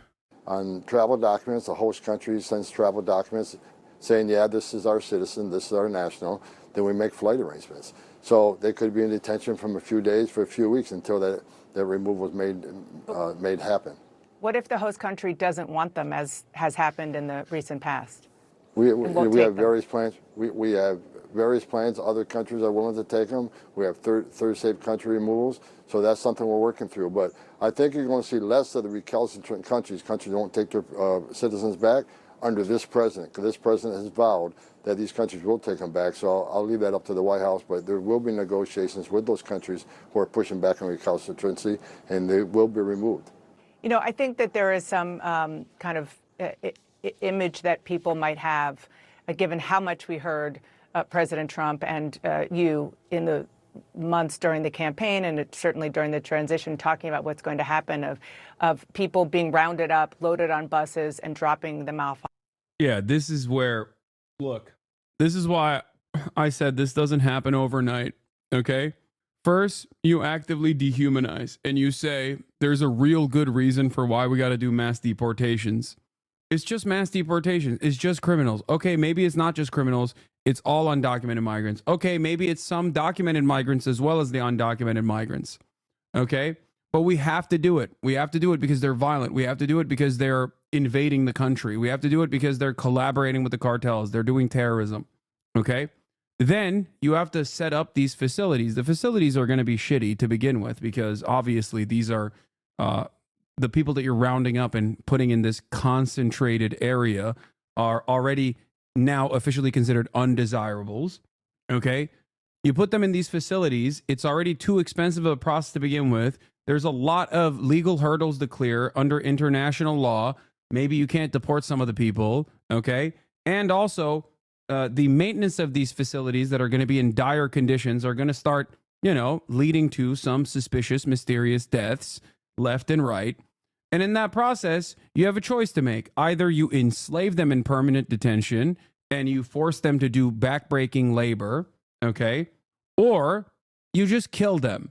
And that's how you arrive at the final solution. This process will take many years, usually, okay? But that's how you get to death camps. That's how you get to the final solution. Based. Okay, dude, sick. Dude, I'm going to tell you right now, when you hear something like that and you say based, that doesn't, like, your life is still awful. You know that, right? Like, deporting 20 million migrants is not going to make you a more fuckable person, okay? Your crush is still never going to talk to you. You're still a pathetic loser, and your family most likely is embarrassed, and that's why they don't tell you when they're having family gatherings. You assuming that cruelty that others are going to be subjected to is going to somehow elevate your status in society is a lie, okay? Fix your own damn self. Instead of fantasizing about the state enforcing violent mechanisms against those who are more marginalized than you are, okay? It is precisely that problem that causes you to further and further latch on to right-wing politics. It's so sad and so fucking pathetic. Bro's pushing the envelope with hypotheticals today. You think it's I'm pushing the envelope with hypotheticals? It's not even a hypothetical. This is what I suspect will happen by telling you what has happened throughout history, okay? It's happened in American history, and it certainly has happened in German history as well, and in identical ways, too. On the border. Is that how you see this happening? Well, I don't like the analogy of rounding up. Look, again, this is a targeted enforcement operation. The president's been clear on this. We're going to concentrate on public safety threats. But in sanctuary cities, where they don't let us take that public safety threat into custody and the safety and security of a jail, we have to go find him. If he's with others in the country illegally, ICE will not turn the blind eye to that. ICE is going to uphold the oath they took. They're going to enforce the laws enacted by Congress and signed by a president. And they're going to do that without apology. I mean, if sanctuary cities force us in this position, that's exactly what's going to happen. How many deportations do you think that you can carry out this year? Last year, for example, the Biden administration did deport about 270,000 people, which is the most since 2014. I know you said ICE has not been doing its job, but there have been a lot of deportations? What's going to happen coming up? Yeah, that don't count. That don't count, Dana. Yeah. By the way, previous deporter-in-chief, Barack Obama. Second deporter-in-chief, Joe Biden.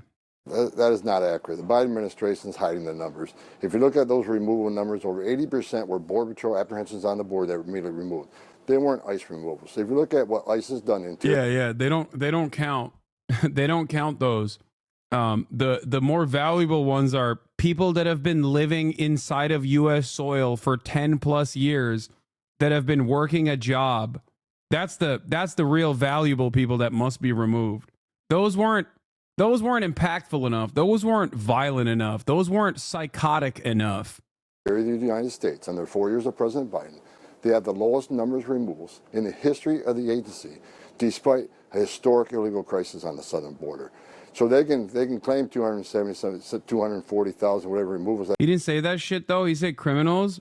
Yeah, you do understand. I hope you recognize that he's not actually talking about criminals, or in his mind, he could be simply saying, well, you crossed the border illegally, you're a criminal. Now, not all crimes are equal, okay? And if you understand, here's what I'm saying. If you're illegal, caught up with criminals, then sorry, you know? Wait, what? Are you fantasizing about a thing that is not happening, where you're just like, dude, where does this come from? Why is there no due process? Why? If you're illegal and with illegal criminals okay, so you got a 14-year-old, okay, who's in a house. There's another guy there, okay, an immediate family relative. The guy has a parking ticket, okay? They bust down the door. They nab both of these guys, the 14-year-old and the adult. That's good for you? That's a good, bye-bye? Valid? Is that what you're saying? I don't think they're going after parking offenders. No, you don't think that. You don't think much, okay? They're not even going after parking offenders. They're going after everyone. I think they're going to probably go after real criminals, my G. No, dude, you're just fucking oh my God! This is why there's so many motherfucking Trump-supporting, undocumented Honduran people too, okay? They just think that there is this idea of bad migrants and good migrants, okay? That's what they think. So they go, nah, I know my immediate relatives actually voted for Trump, and I'm undocumented, and I would have voted for him too. Because guess what? They're only deporting the bad migrants. You're a fucking idiot. They already deport the bad migrants, okay? God damn. What the fuck are we doing? You think when an undocumented migrant does like a rape or a crime or a DUI or something heinous that they just get away with it? Are you that fucking stupid? Really, please, what is going on, man? Oh, I swear since the inauguration, people have managed to get dumber even in record time. No, it's because all the fucking stupid hogs are now no longer embarrassed to be dumb in broad daylight because they got Big Dumbo over there and his cadre of Harkonnen-style villains all over mainstream media preaching. So they think, okay, I'm galvanized. I'm emboldened. America's back on track, baby. It's so frustrating because I also hate the elitist, entitled liberals who operate with the same violence in mind anyway. But a lot of these guys don't understand that. They think, oh, this is just team sports. Get wrecked, libtard. We own you. I wonder how many times you will have the same argument today. I will be having the same argument every single day as we're watching like random, otherwise law-abiding, documented and undocumented non-citizens get rounded up and put into concentration camps. I'll be like, that person was simply just a person who picks crops, okay? That person is responsible for the tomatoes that arrive at your fucking table, okay? Right now, that person is getting rounded, and they'll be like, nah, I imagine a fantasy where that person actually is a drug dealer and maybe even raped and executed multiple children in an orphanage, so I think it's valid. Slave argument, ZZZ. Okay, brilliant minds, dude, brilliant. Yeah, I'm not saying that person should remain undocumented. I'm saying that that person should be documented, okay? So they can also, alongside the rest of the documented labor force, advocate for better wages in a unionized work structure. That is the major difference here. I understand that having two tiers of labor and a permanent underclass that is constantly replenished by global south migration after those countries have been destabilized by us or eviscerated by climate change is always going to depress the wages across the board. I understand that. I recognize that. My solution to that problem isn't to deport 20 million people in the most violent ways possible and assume that someone will fill these roles, okay? My solution is that they're already working here. They already provide for America in a very meaningful fashion, and therefore they should be processed and documented. That's simply not the fact. And under the Trump administration, were there fewer removals? Yes. And why was that? Because we secured the border. We weren't releasing millions of people in the United States to have to go find and remove. So it doesn't matter how many people were deported, it's how many people were released in this country, and millions were released into this country by the Biden administration that were not released by the Trump administration. I just want to be clear. I'm not obviously getting these numbers out of thin air. They are coming from the U.S. Customs and Border Protection Agency. You're saying that they're giving us false information? The numbers are accurate. I'm talking, where do those removals come from? And they're not interior ICE removals. 80% of those removals were arrested by Border Patrol. So ICE didn't make the arrest, Border Patrol did, and they were removed by ICE on the southern border. Understood. You told my colleague Caitlin Collins in December that you didn't know how many people you're going to depart because you didn't know the resources that you would have. How much money do you, and I understand that you've been in this job now for a matter of hours, but you've been working on it ahead of time for a long time. Do you know how much money you're going to need from Congress to carry this out?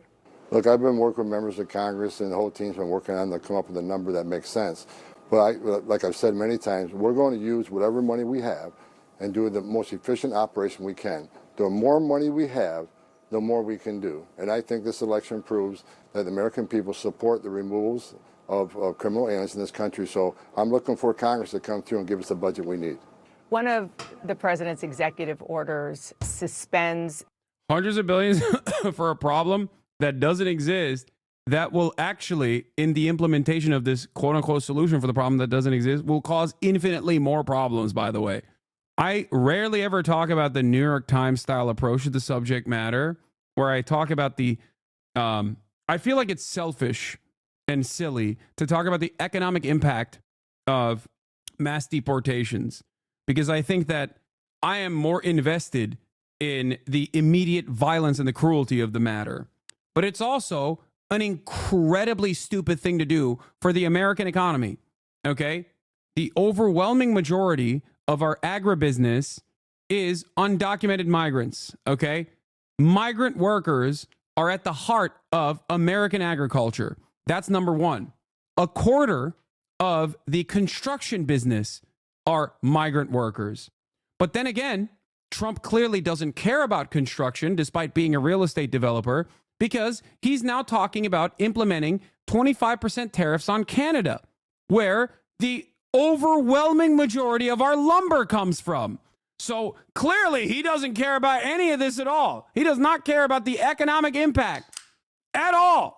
Trump's not live yet, is he? Why are people saying he's live already? The U.S. refugee program, and that action could leave about 2,000 Afghans in limbo who were previously approved to resettle in the U.S., and that includes families of U.S. service members.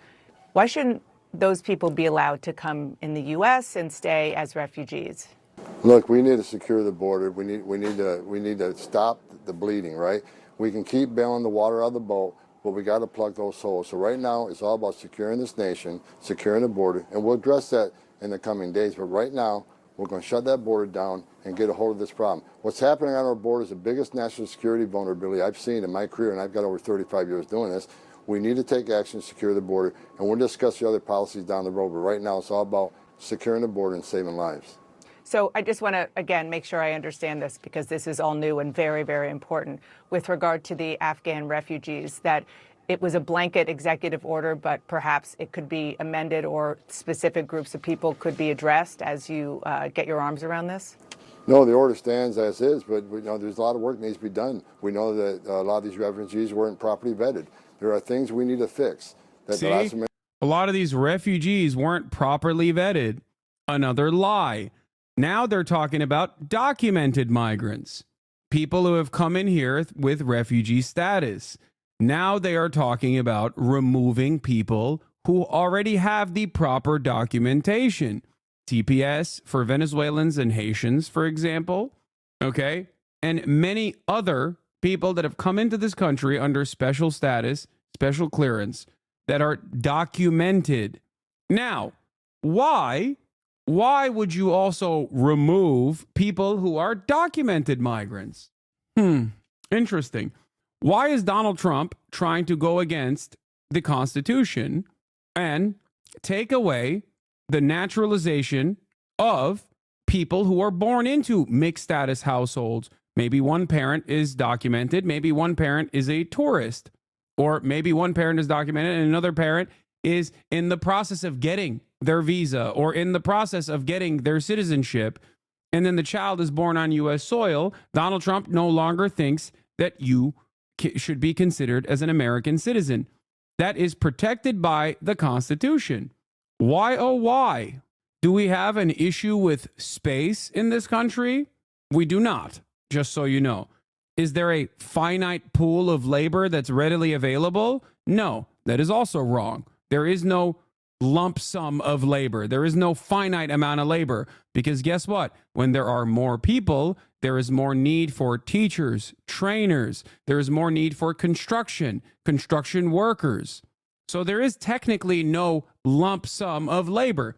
However, when you have a two-tier labor structure, you can permanently lower the wages of everyone by constantly hedging against the existing documented labor pool with migrant workers that you can exploit. It is perhaps the most un-American thing on the planet to just assume that we've had enough. And this is a nation, for all of its evil actions in its inception and all of the awful things that has continued throughout American history, the one good thing about America that has caused the United States of America to consistently avoid The same trap that every developed nation has fallen into is permanent migration. Okay? Access to whites is not a human right. Dude, nobody wants your crusty, disgusting, neck-bearded, mouth-breathing white ass. Okay? I cannot stress this enough. And this is something that you also know. You know this deep in your heart. Okay? Ain't nobody want you. It's Fuck With Me Friday, and you posted, and everybody's not fucking with you. Okay? Nobody's fucking with you. Crawl back to the hole you came out of. Okay? Access to the whites. Oh, here's the thing. When you're a pathetic fucking loser, okay, who will perish at the mere sight of daylight, you have to grab on to fantasies of racial superiority. Okay? When you have nothing, when you have absolutely nothing, you have to think that, like, no, there is some holistic spiritual reason for why I am simply superior by design. Okay? I have racial superiority by design. It's got to be, you know? There's got to be something. That's what it is. For a lot of racist people, that's what it is. It's like deep embedded insecurities. Okay? Administration broke before we allowed the program to continue. So we're on it. We'll be discussing it more in the future. Okay, so Afghan refugees, children in some cases of U.S. service members, they are no longer safe in the United States. I want to say they're safe in the United States. The President issued executive order to give us time to get our arms around this massive problem of immigration in the United States, massive vetting problem that we got to get our hands around. So that's where we're at. Okay, so they'll be deported or not let in if they're on their way. If they're in the country illegally, they have a problem. It's not okay to enter this country illegally if that's what. There it is. Yep, there it is. All right, Donald Trump is going to talk about, Sebastian Gorka, the neo-Nazi himself, Mr. Vitesse Rend. Hasan, are you for continuing to build new structures? Wouldn't that negatively affect the environment? Plus, won't there continue to be less habitable area due to climate change? Dude, are we doing eco-fascist takes in the chat right now? What's happening? First of all, there is already a lot of unrealized land here, okay? Number one, there's already plenty of structures that exist that we're simply sitting on, okay? There are a shit ton more available units than there are homeless people in this country. That's number one. And number two, there are environmentally conscious ways of building, okay? I love saying stuff like this when this chatter cannot live in America, right? Like, there's no way. The average American city is half mall, half parking lot, okay? What are you talking about? You think there aren't better, more environmentally friendly ways of improving the city planning? Yeah, the only way to prevent and mitigate ecological disaster is by killing migrants. I live in LA. Okay, well, great example. LA is also, just like every other city, half parking lot and half mall. AI infrastructure, holy shit, what a dog shit future that is headed for us. Yeah. No, I mean, this is also funny. We're doing an AI infrastructure announcement on the first full day. Full grift. We're going full grift. It's awesome. Hi, everyone.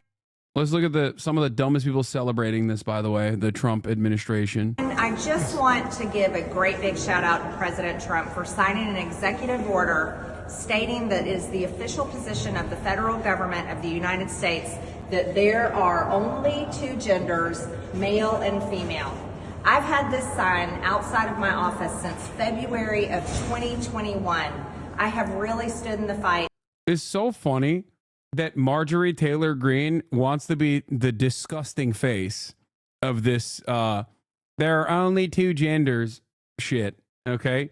It's like, okay, so which one do you fall under the category of if there's like rigid boundaries such as this one? How am I supposed to know? No, you don't understand.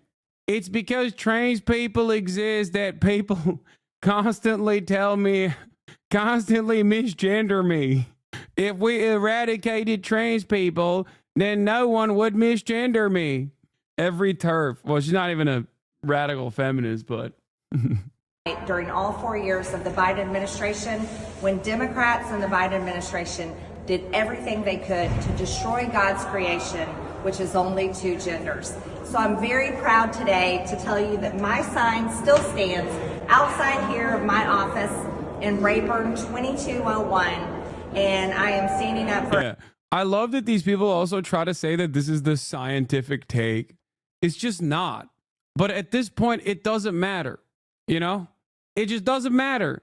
Like, these guys can just say whatever the fuck they want. And according to some of the chatters from earlier, they're like, well, the majority of people believe that this is science. Okay. Well, I guess it's science now. Gender is a social construct. I can't believe I'm repeating this classic take once again. Male and female are sexes. Okay. Gender, on the other hand, is a social construct in general. Okay. And even the sexes are not a binary. This is so not the case that even Ben Shapiro now at least says it's bimodal. Okay. Which also is a little reductive. For everyone, Christians, God-fearing people all over the world, and especially here in America, as we take a strong position that we will never allow God's creation to be destroyed. If gender is a social construct, then why can't we state as a society that there's only two? Well, I think that the problem isn't the state just saying there's only two genders. I think, well, one, you should probably have issues with the state enforcing a religious doctrine regardless, okay? Bait, by the way. And two, if gender is a social construct, and why can't we state as a society that there's only two, means that there's supposed to be apprehension and prevention of people that do not actually fit within the norms that the state has defined. That's the problem. Do you understand? When you end up prescribing social norms, there has to be a level of enforcement. So if you don't actually fit those standards, you get punished for it. Okay? It first starts off with the obvious, which is banning HRT and any sort of hormone replacement therapy. But it moves beyond that. And that's why you inevitably always arrive at transvestigations. That is the final stage of transphobia as a mental disorder. Because it is not being trans is not a mental illness. Transphobia, on the other hand, is. And the more transphobic you become, the more insane you become. And because gender is a social construct that everyone understands is a socially defined construct, and you look at markers, okay? You look at markers, and that's precisely the reason why when you see a trans woman, you go, oh, that's a man. You don't go, that's a man immediately. You go, that's a woman, okay? Maybe a trans woman, but you still automatically don't assume what their gender was at birth, okay? Gender designation at birth. L take. That take is a reach. L take, okay? I'm a man. How do you know I'm a man? Have you seen my cock? If you've seen my cock, what if I actually wasn't a man at birth? What if I was AFAB, assigned female at birth? Okay, you've seen the outline of my dick print, but what if I got bottom surgery? Okay, you don't know that. So the only way to prove that I'm scientifically actually assigned male at birth and still a man is by looking at my blood work, okay, and my chromosomes. Nobody will do that under normal social circumstances. That would be insane. You would halt society for the whims of some of the most schizophrenic people in society, okay? That is precisely why gender is socially defined. Wrong, fake, new. Bro, I got a son. I don't want them teaching about that BS to him. What? What BS? What I'm explaining is not bullshit. It's just the truth. What are you talking about? This is why whenever transphobic legislation passes, considering that there aren't that many trans people, okay, in general, the overwhelming majority of people that get harmed in the process are cis people, okay? Like in the state of Ohio or many other red states where they've done genital inspection, mandatory genital inspection, if a parent suspects a girl in high school athletics of being a man, okay, a trans girl, what are you supposed to do to enforce that? Okay, any father from the opposing team that sees your daughter dominating in sports can turn around and go, that's a trans girl. Now what do? You got to get the gym teacher to go look at your daughter's pussy. That's what you got to do. You think that's good? You think that's a smart way to go about this? Great stuff. Congratulations. You designed an even more perverted and pedophilic society. What are you saying? I'm describing the process of literal legislation that is passed at state legislatures in the United States of America. If it comes across as insane to you, then you understand the point I'm making. The point I'm making is it is insane. Too far? Not a fan of that commentary? Wait, too far? What are you talking about? You can't just look at a situation that has been implemented in law and go, that's too far, man. I can't believe you're telling me this. Yeah, I think it's too far. I agree. I like that you're not a fan of what I'm saying, but not a fan of what they're doing. Instead of not being a fan of what they're doing. You know what I mean? GOP passes bill aiming to root out suspected transgender female athletes with genital inspection. House Republican lawmakers in Ohio passed a bill at 11:15 p.m. Wednesday night that would ban transgender girls and women from participating in high school and college athletics. It also comes with a verification process of checking genitals of those accused of being trans. The State Women's Sports Act, or House Bill 61, wasn't supposed to be on the schedule for legislators originally. Anyway, Trump is on. This investment coming into our country. Let's hear what he has to say about AI shit. Really ever seen before, and they're very happy with the fact that I won the race and that they feel confident in their investments, and it's big money and high quality people. So my first day back from having a nice life, it's my honor to welcome 3 of the world's leading technology CEOs, and in the case of Larry Ellison, it's well beyond technology. He's sort of CEO of everything.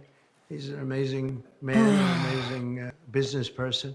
But to announce the largest AI infrastructure project by far in history, and it's all taking place right here in America.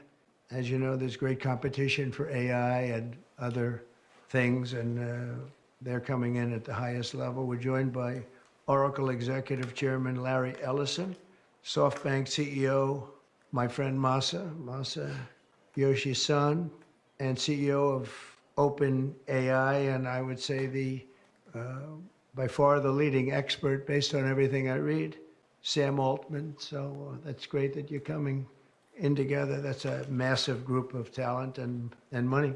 Together, these world-leading technology giants are announcing the formation of Stargate.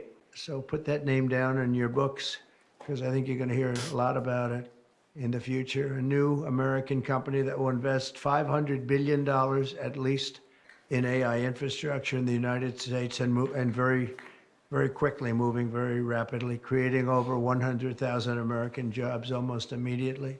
This monumental undertaking is a resounding declaration of confidence in America's potential under a new president. Let me be a new president. I didn't say it, they did.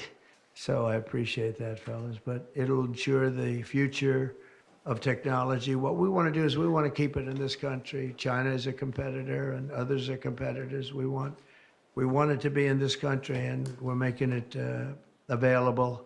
I'm going to help a lot through emergency declarations, because we have an emergency. We have to get this stuff built. So they have to produce a lot of electricity, and we'll make it possible for them to get that production done very easily at their own plants if they want, where they'll build at the plant, the AI plant, they'll build energy generation, and that will be incredible. But it's technology and artificial intelligence, all made in the USA. Beginning immediately, Stargate will be building the physical and virtual infrastructure to power the next generation of advancements in AI, and this will include the construction of colossal data centers, very, very massive structures. I was in the real estate business. These buildings, these are big, beautiful buildings. They're going to employ a lot of people. And physical campuses and locations currently being scouted nationwide. They're making their choices of locations. I think they have their choice. I'd like to ask Larry, Sam, and Masa to say a few words and just talk about a little bit about what they're doing, and if you have any questions, and then we'll go into a couple of other subjects also. But this is, to me, a very big thing. $500 billion Stargate project. I think it's going to be something that's very special. It'll lead to something that could be the biggest of all. So, Larry, maybe we'll start with you, and we'll go down the line. Thank you. Thank you, Mr. President. We certainly couldn't do this without you. It would simply be impossible. AI holds incredible promise for all of us, for every American. We've actually been working with OpenAI for a while and with Masa for a while. The data centers are actually under construction. On the one hand, I think the AI stuff is already like a scam and very phony in terms of like the technological capabilities. But even if it was true, then Donald Trump is signing off on the displacement of the existing American labor force right now to the tune of billions of dollars. How does that work with the whole, like, I am pro-labor? Charismatic, and the one that I think touches us all is electronic health records. Not just maintaining electronic health records, but by looking at electronic health records, understanding the condition of the AI doctors, is not better phony. understanding You're the so condition high. of their Oh my God. patients, Sure. and being able to We'll talk provide about that healthcare after. plans that are much better than they otherwise would be. A doctor in Indian River Reservation would be able to see how a doctor at Memorial Sloan Kettering would treat the patient, or a doctor at Stanford would treat the patient. We actually provide all of that information, all of that guidance to the doctors who are treating cancer patients or patients with any other kind of disease, made possible by AI. I'm not going to take a lot of time. I'm going to pass it to Masa, but this is a very exciting program for Oracle to be a part of. Thank you. Thank you. That's good. That's great.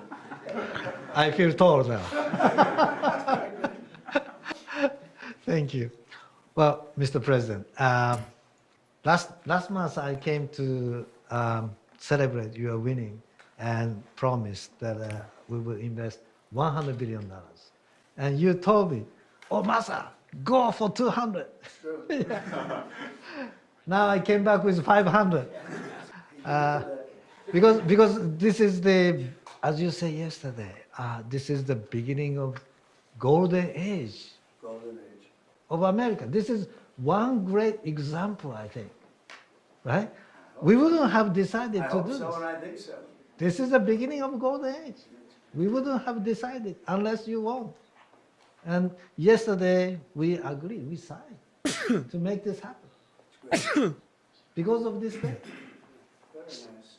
So we would make this happen. We would immediately start deploying $100 billion. With a goal of making $500 billion within next 4 years, within your term, right? Because of your success. So we are very, very excited to do this. And our partner is, of course, SoftBank, OpenAI, Oracle, and additionally investing partner with MGX. On top of that, we have the technology partner, NVIDIA, and of course, Microsoft has been very, very supportive to Sam and continue to support all our success. This is not just for business. As Larry said, this will help people's life. This will help solving many, many issues, difficult things that otherwise we could not have solved. With the power of AI, I think AGI is coming very, very soon. And then after that, that's not the goal. After that, artificial super intelligence will come to solve the issues that mankind would never ever have thought that we could solve. Well, this is the beginning of our golden age. Thank you very much. Thank you. I don't have too much to add, but I did want to say I'm thrilled we get to do this in the United States of America. I think this will be the most important project of this era. And as Masa said, for AGI to get built here, to create hundreds of thousands of jobs, to create a new industry centered here, we wouldn't be able to do this without you, Mr. President. And I'm thrilled that we get to. I think it'll be an exciting project. I think we'll be able to do all of the wonderful things that these guys talked about. But the fact that we get to do this in the United States is, I think, wonderful. So yeah, not China. Thank you very much. Could you just say one word? I hear so many positive things about what it's going to do for medical research and for solving things, cancer and all the different problems. How will AI help us with the fight against My dad is walking around talking about the golden age and being rich again. These guys can maybe share more about some of the work they're doing there. I think they'll jointly be some. How does your dad foresee making money off of AI? Just try to get him to walk from step A to step cured at B. an unprecedented rate. We will be amazed at how quickly we're curing this cancer and that one and heart disease. and what this will do for the ability to deliver very high quality healthcare, the costs, but really to cure the diseases at a rapid rate, I think will be among the most important things this technology does. Great. Very good. Thank Can you. I stick in and answer that question? So we're currently working on. Should I step on this? Okay. All right. No. I'm not that tall. I'm not that tall. Thank you, Mr. President. One of the most exciting things we're working on, using the tools that Sam and Masa are providing, is a cancer vaccine. It's very interesting. It turns out, I'll be quick, all of our cancers, cancer tumors, little fragments of those tumors float around in your blood. So you can do early cancer detection. If you can do using AI, you can do early cancer detection with a blood test. And using AI to look at the blood test, you can find the cancers that are actually seriously threatening the person. So we can, again, cancer diagnosis using AI has the promise of just being a simple blood test. Then beyond that, once we gene sequence that cancer tumor, you can then vaccinate the person, design a vaccine for every individual person to vaccinate them against that cancer. And you can make that He activated the trigger that word. mRNA vaccine. You can make that robotically, again, using AI in about 48 hours. So imagine early cancer detection, the development of a cancer vaccine for your particular cancer aimed at you, and have that vaccine available in 48 hours. This is the promise of AI and the promise of the future. Why did he say that? Why did he say that? Yeah, just 1 second. We'll finish up. But these are highly respected guys. I was shocked with Larry because I don't even think Larry does this stuff. You did a very good job for a guy that doesn't do it much, right? But he's so respected, and the group, and it's really an honor. But for Larry to be here and do this is very unusual because he doesn't do this stuff. He doesn't need it. He does, and you don't need it, do you? Huh? You don't need it. But I think it's an honor to the country. It's a great honor that this group, these are the top people, that they're going to do it, and they're going to do it here, and we're going to make it as easy as it can be. A $500 million Stargate project comes in addition to a separate pledge between $100 and $200 billion from, as we know, from Masa. We talked about before. Also, $20 billion from DMAC, which was great. And we have many others that are coming. Some I just announce it. It's easier. But with some, I know them, and they're so highly respected, I'd rather do it this way. Many would like to do it this way, but we're letting the world know what's happening. This is money that normally would have gone to China or other countries, but in particular China. In total, before the end of my first full business day in Washington in the White House, we've already secured nearly $3 trillion of new investments in the United States, and probably that's going to be 6 or 7 by the end of the week. Tremendous amounts of money are coming in for many things other than even AI. AI seems to be very hot. It seems to be the thing that a lot of smart people are looking at very strongly. And our country will be prospering like never before. I think that's true, and it's going to be the golden age of America. As I say, yesterday we had the most ambitious, action-oriented day of any administration in history. No, there's never been a first day like yesterday, as you know. I signed a sweeping slate of executive orders to stop the invasion of our borders.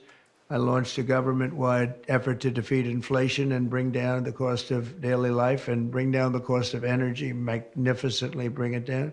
And when energy comes down, Larry, I'd say generally speaking, when energy comes down, everything else comes down. The prices of food and the prices of everything else come down. Energy is that's the big baby. And we declared a national energy emergency to drill, baby, drill, our term that we use. We're going to drill, baby, drill. I invented it. Before we ended destructive DEI mandates across the federal government and returned our country to a merit-based system and a common sense system.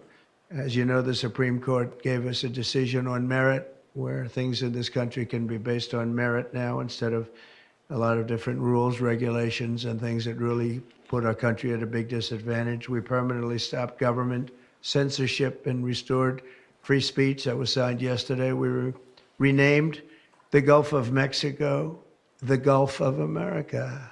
Sounds so beautiful, the Gulf of America. And returned the name of a great president, William McKinley, to Mount McKinley. They took off the name.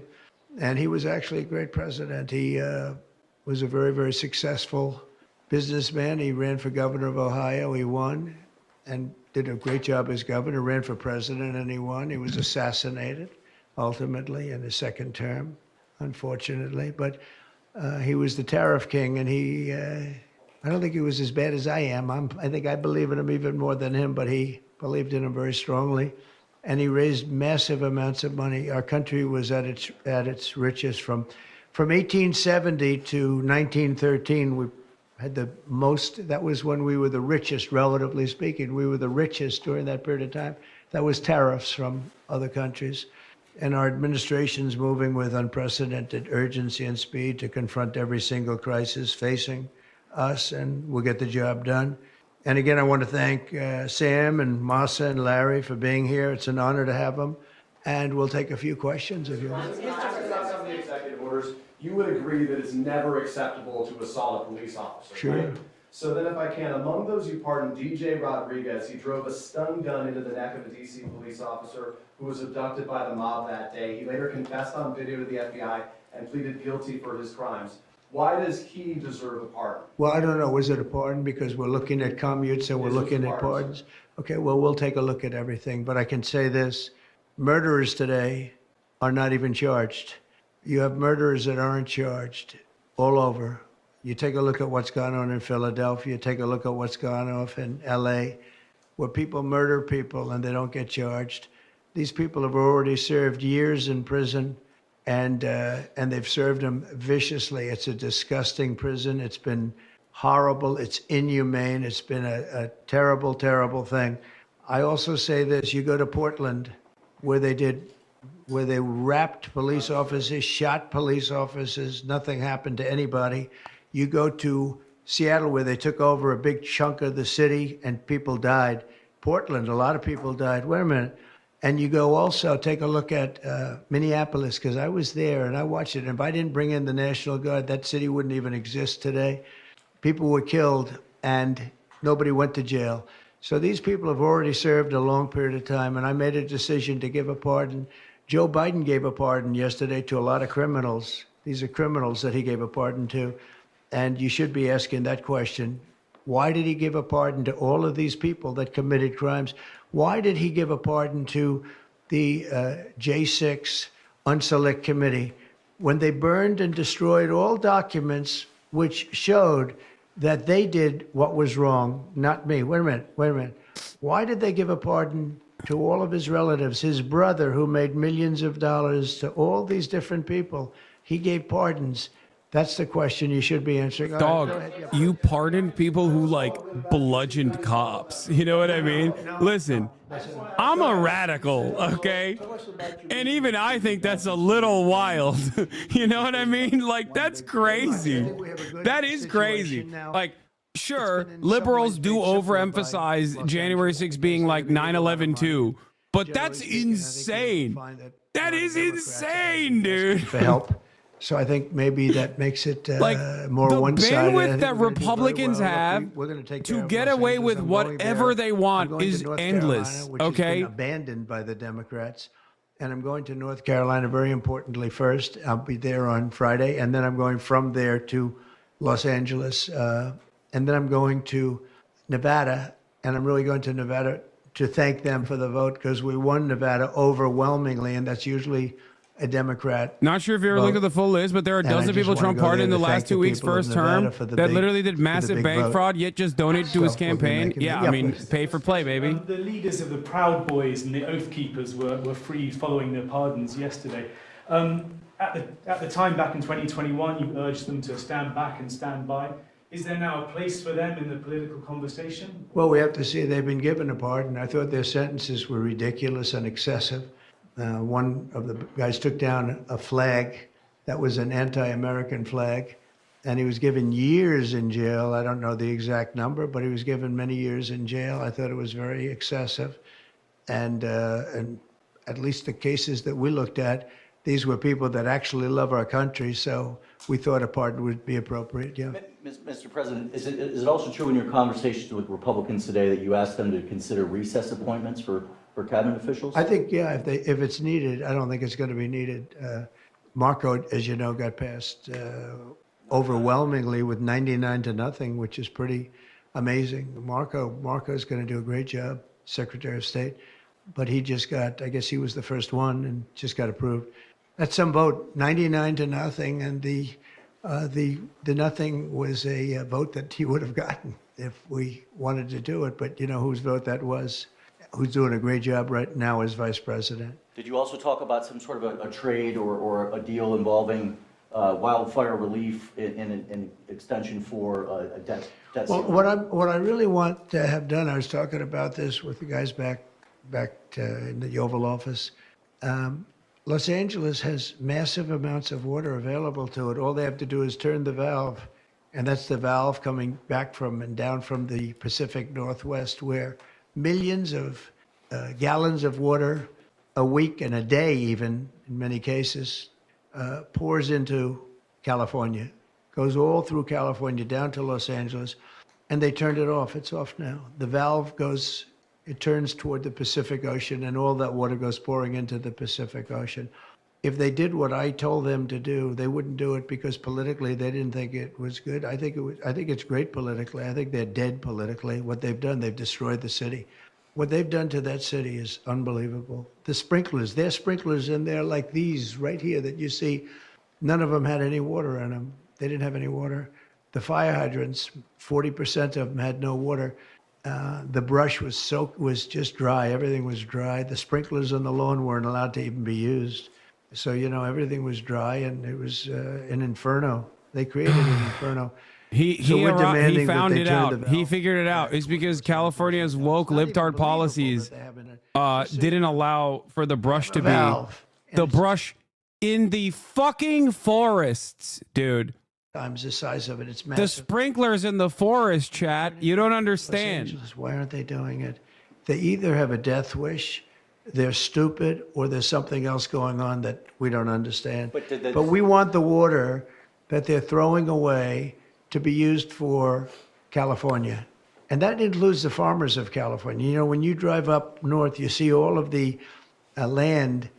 I couldn't believe it. I was with Devin Nunes when he was a congressman and some other congressmen from the area, and we're driving up and we're on the highway, and I keep looking at these farms, and the land is bone dry, and then you'd see an acre, about an acre or 2 acres, with the most beautiful green Look at the ear. Plants growing in it, the most beautiful. It's rich stuff, and you look at the soil, and it's so rich. That soil is almost the equivalent to like Iowa soil. It's phenomenal. You know what's funny about California soil is that it actually had really dense fauna, and then our irrigation for agribusiness kind of ruined it. The reason you At have least like an historically. acre is because they say you can farm 1 acre, Which is but no ironic more. because that's what Trump wants to do further. He wants to do that. He wants to continue damming rivers, dude. So we're going to be issuing an executive order demanding that they immediately let that water come down through California. Farmers, even people living Water in Beverly Hills. bad, Now, got those it, people have been Hassan. Welcome to an actual republic. Believe it or not. Cooked to perfection. You know, they were having restrictions, Larry, you know about this. They wanted to restrict Oh, you you're to not falling on the 38 floor, gallons of sorry. water a day. That sounds like a lot, but it's not. When you're a rich person and you like to take a shower, 38 gallons doesn't last very long. And they have all this water, and it's really good water. Up high, Pacific Northwest. Some comes in from Canada, a nice country, by the way. Comes in from Canada, and it comes all the way through California, and they're restricted. This is another thing that I tried to remind Democrats when they were like when they were failing to mount a solid counter to Donald Trump was like just how much he lies in general. Isn't it incredible that they don't do it? In the most smug asshole fashion possible, and how much his fan base eats up everything he's saying. Like, needs water. He just his starting position is just born out of nothing. He'll arrive at like one minor truth in a conversation, okay, to beef up the complete unverifiable lies that he keeps pushing over and over again, and then he develops entire rants off of those lies. Like, oh well, you know, California is doing water mismanagement, which, by the way, it is, but not in the way that Trump thinks it is. Okay, because Trump wants to do more water mismanagement. Ironically enough, that's his advocacy. His real advocacy is actual more water mismanagement to the tune of the what the state has done already. And then he talks about how like the 100-mile winds are, of course he'll never say it's climate change, right? But the 100-mile winds are a unique event, and that the actual vegetation was dried out because California won't, I don't know, use valves in its forests? Like, what the fuck? Has $1 trillion value. It all depends on whether or not the United States gives the permit. So what I'm saying is let the United States give the permit. How is California mismanaging the water? Yasha Levine has a fantastic piece on this, specifically about agribusiness in California and the Resnick family and how they have basically bought out all of the natural water supply of California in an effort to continue doing their agricultural business, pistachios specifically, but I think pomegranate and a couple different fruits as well. And that they virtually have, and almonds, they have virtually have a monopoly on the water. Put in jail for 5 years because they went after an illegal, and I guess something happened where something went wrong. And they arrested wonderful the company, two officers Tangerines. and put them in jail for going after a criminal, a rough criminal, by the way. And I'm actually releasing. No, I am the friend of police more than any president that's ever. Did you just say, I'm surprised he hasn't found a way to blame the winds on the criminal aliens? He did. Didn't he? Am I crazy? Didn't he initially say that this was the work of, oh no, that was with the terror attack. No, he, that was with the terror attack initially in NOLA. He was like, "Oh, that's a criminal migrant." They've served years in jail. They should not have served. Excuse me, and they've served years in jail. And murderers don't even go to jail in this country. And we had 1,500. We have 16 under review, as you know. We commuted about 16 of them because it looks like they could have done things that were not acceptable for a full pardon. But these people have served years of jail, and their lives have been ruined. And in many cases, listen to me for a second. Stop interrupting. Oh shit! They served years in jail, and if you look at the American public is tired of it. Take a look at the election. Just look at the numbers on the election. We won this election in a landslide because the American public is tired of people like you that are just one-sided. Horrible people in terms of crime. You don't talk about all the people that have been killed and what happens to those murderers. Murderers get no time. You take a look at some of these DAs. They go after political opponents, but they don't go after people that shoot people in the street. They're caught. They know where they're living. They know everything. They don't even go up to pick them up anymore. They just let them live there. They know all about it. They have their pictures. They have the tape of the shooting, and they don't even go up and you're talking about this.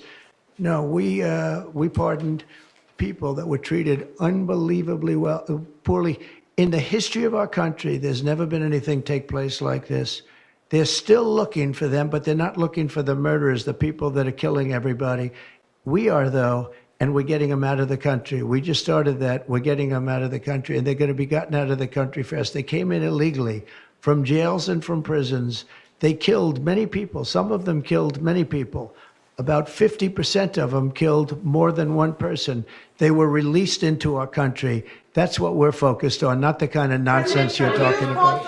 You've called for a ceasefire in Ukraine. If Vladimir Putin doesn't come to the table to negotiate with you, will you put additional sanctions on Russia? Sounds likely. And do you think that the war should be frozen currently along the war should have never started. If you had a competent president, which you didn't, the war wouldn't have happened. The war in Ukraine would have never happened if I were president. But that couldn't happen because the election was rigged. Yeah, go ahead. Mr. President, there's been some debate within your orbit over whether or not to keep or eliminate H-1B visas. What's your position on that? Do you want to keep H-1Bs or do you want to get Well, rid of them? I like both sides of the argument, but I also like very competent people coming into our country, even if that involves them training and helping other people that may not have the qualifications they do. But I don't want to stop. And I'm not just talking about engineers. I'm talking about people at all levels. We want competent people coming into our country. And HB1, I know the program very well. I use the program. Maitre d's, wine, experts, even waiters, high quality waiters. You got to get the best people. Now, then you go into people like Larry, and he needs engineers, and Massa needs, and this gentleman needs engineers like nobody's ever needed engineers, right? So we have to have the quality people coming in. Now, by doing that, we're expanding businesses, and that takes care of everybody. So I'm sort of on both sides of the argument, but what I really do feel is that we have to let really competent people, great people. Famously, there aren't maitre d's in the United States of America. And sommeliers. Mexico in an effort to force negotiations sooner on USMCA. No, it's really. My man said, I use H-1B visas for my waiter staff, dude. That's crazy. Both of them. Canada, very much so. They've allowed millions and millions of people to come into our country that shouldn't be here. They could have stopped them, and they didn't. And they've killed 300,000 people last year, my opinion, have been destroyed by drugs, by fentanyl.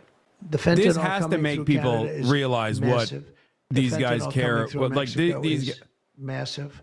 And people what these guys want the visa program to work for, right? Like, I mean, this is a pretty overt admission. Case for the rest of their lives. Wait, what did he say? 300,000? Thought they'd heal. They never heal. They say it gets worse with time. It gets worse with time. They lose their boy. They lose their baby. They lose their young daughter to fentanyl poisoning.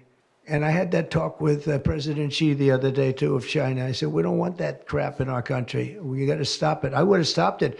I had a deal with him where he was going to give the maximum penalty, which in China is the death penalty for drug dealing. And he was all set. He was going to give the maximum penalty to fentanyl dealers. If they send to the United States, they were going to get the death penalty. He's like, they can send anywhere else. And of course, else. Biden didn't pick that up. I had that deal all done. It was all wrapped up. We were going to have it done. And then the election went, let's put it nicely, it didn't go the proper way. I'm trying to be nice about it. It was rigged. And we had an incompetent president elected. He said the millions of immigrants from Canada that have entered illegally, 300,000 people of America has been killed. Because if they got the death penalty, they wouldn't be sending fentanyl to Mexico, Canada, and other places. How much will the tariffs on China be, Mr. President? How much will the tariffs? We're thinking about that too. We're talking about a tariff of 10% on China based on the fact that they're sending fentanyl to Mexico and Canada. How soon on those tariffs? Probably February 1st. February is the date 1st. We're looking at. For Mexico and China, we're talking about approximately 25%.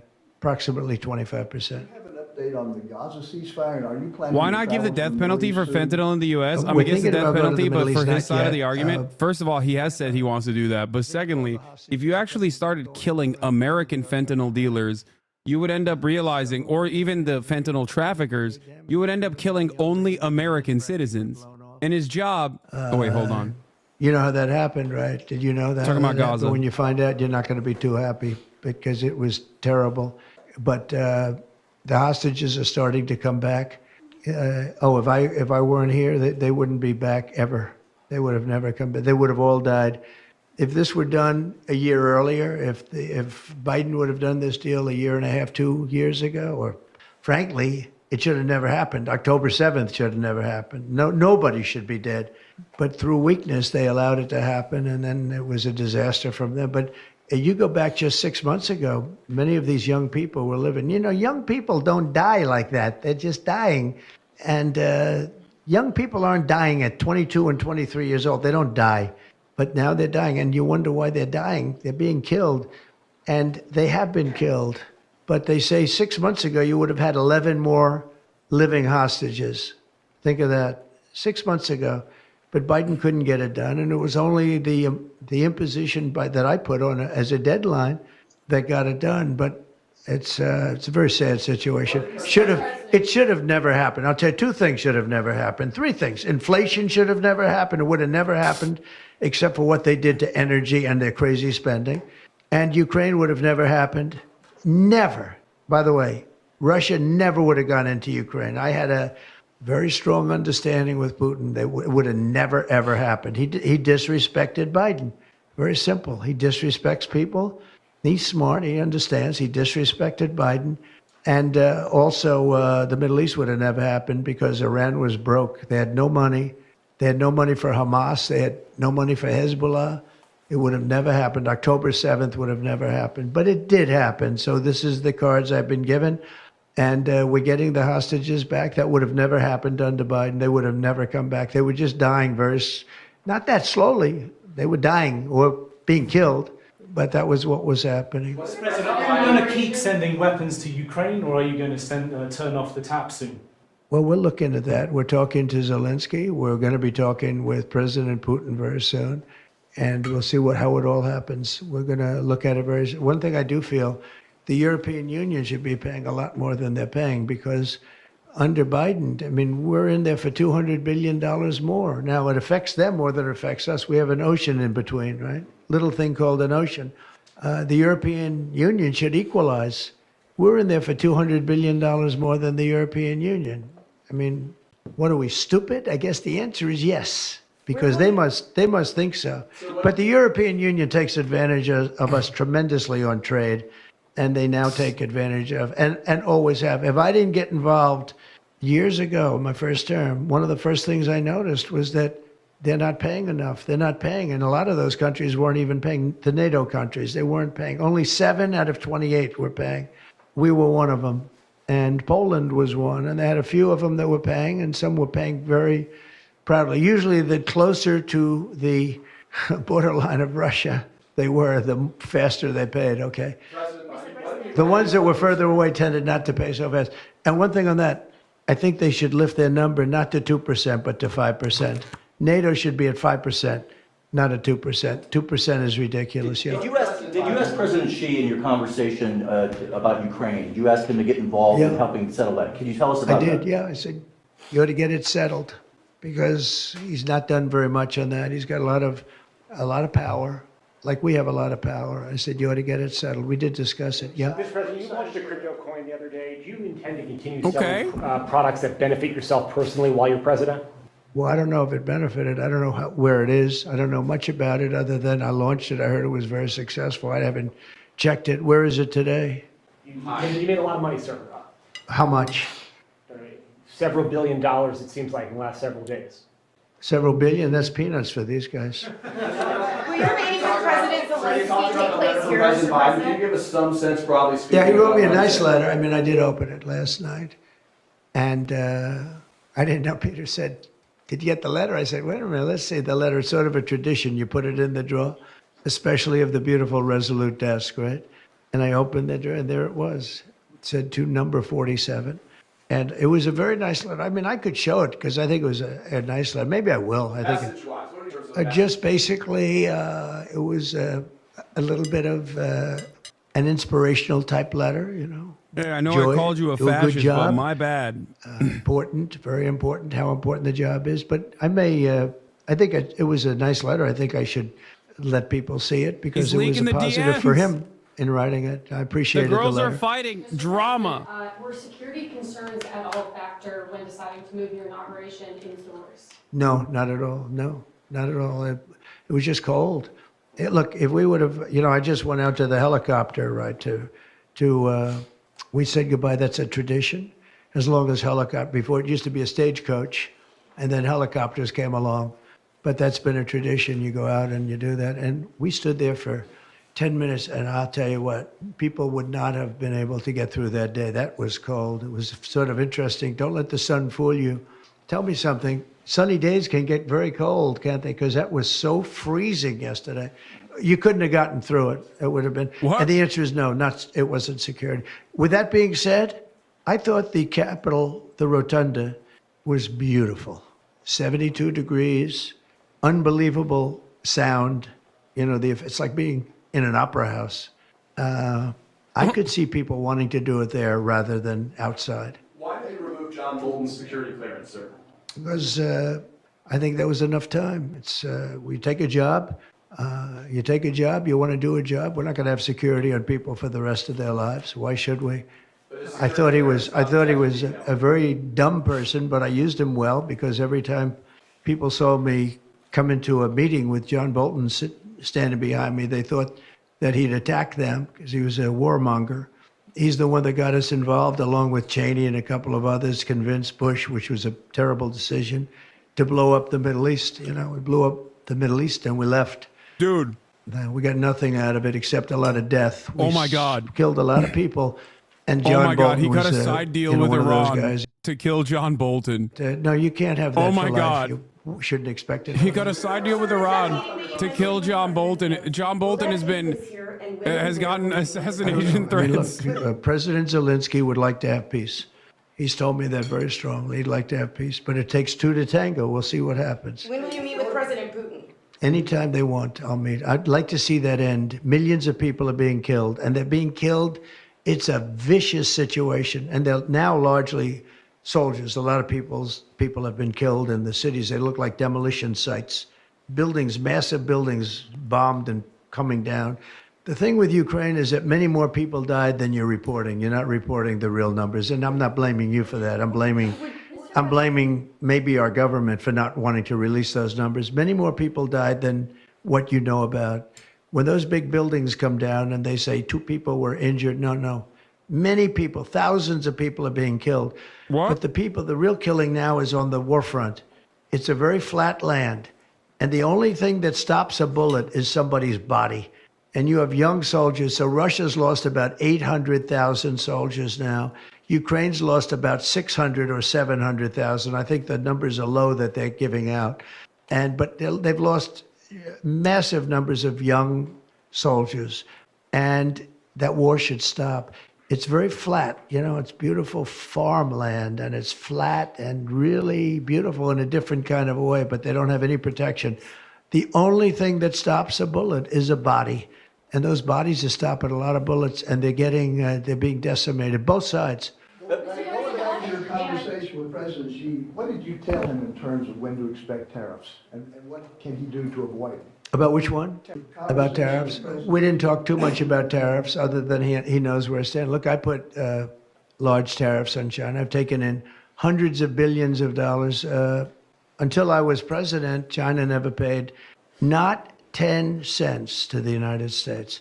With me, they paid hundreds of $600 billion or so, or more than that even, of tariffs. And if I didn't do that, you wouldn't have a steel mill open in the United States right now. You wouldn't have one steel mill open in the United States. So what I did is I saved the steel industry. I saved other industries too with other tariffs. Other countries are big abusers also. It's not just China. China's an abuser, but the European Union is very, very bad to us. They treat us very, very badly. They don't take our cars. They don't take our cars at all. They don't take our farm products, essentially. They don't take very much. We have a $350 billion deficit with the European Union. They treat us very, very badly. So that's not they're going their to be fault. in for tariffs. Mr. President. It's the only way you're going to get back. It's the only way you're going to get fairness.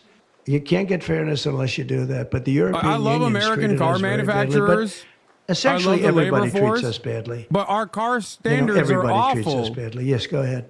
Because we allow They're them massive. to. Why Because would we've they had buy them? Stupid people doing this, and we can't have. I'd like to have these 3 people negotiate for us. They can't even Just for fit in 1 the week, European and roads, we'll be a rich man. country again, but we'll be rich. Can you imagine a Humvee in an Italian road or an F-150? On data centers, will you rescind President Biden's executive order that opens up federal lands for data centers and energy production? No, I wouldn't do that. That sounds to me like it's something that I would like. I'd like to see federal lands opened up for data centers. I think they're going to be very important. Again, we have a lot of competition for that. So it's an honor to have Someone these just, 3 our cars great are people, obese great, too. Yeah. CEOs and great geniuses, all 3. It's an honor that they want to come to our country, but we're going to make it as easy as we can for them because other countries want them to. I'm going to have to go now. Thank you all very much. Thank you. Did you have TikTok on your phone? No, but I think I might put it there. American cars are fun, though, By the Mr. way, Porsche. Again, we won the young vote. I think I won it through TikTok. So I have a warm spot in my heart for TikTok. Okay? Thank you. Thank you. Thank you, Mr. President. I think the UAW is fantastic, and I would love for the American car manufacturers to actually make cars that aren't baby murder machines.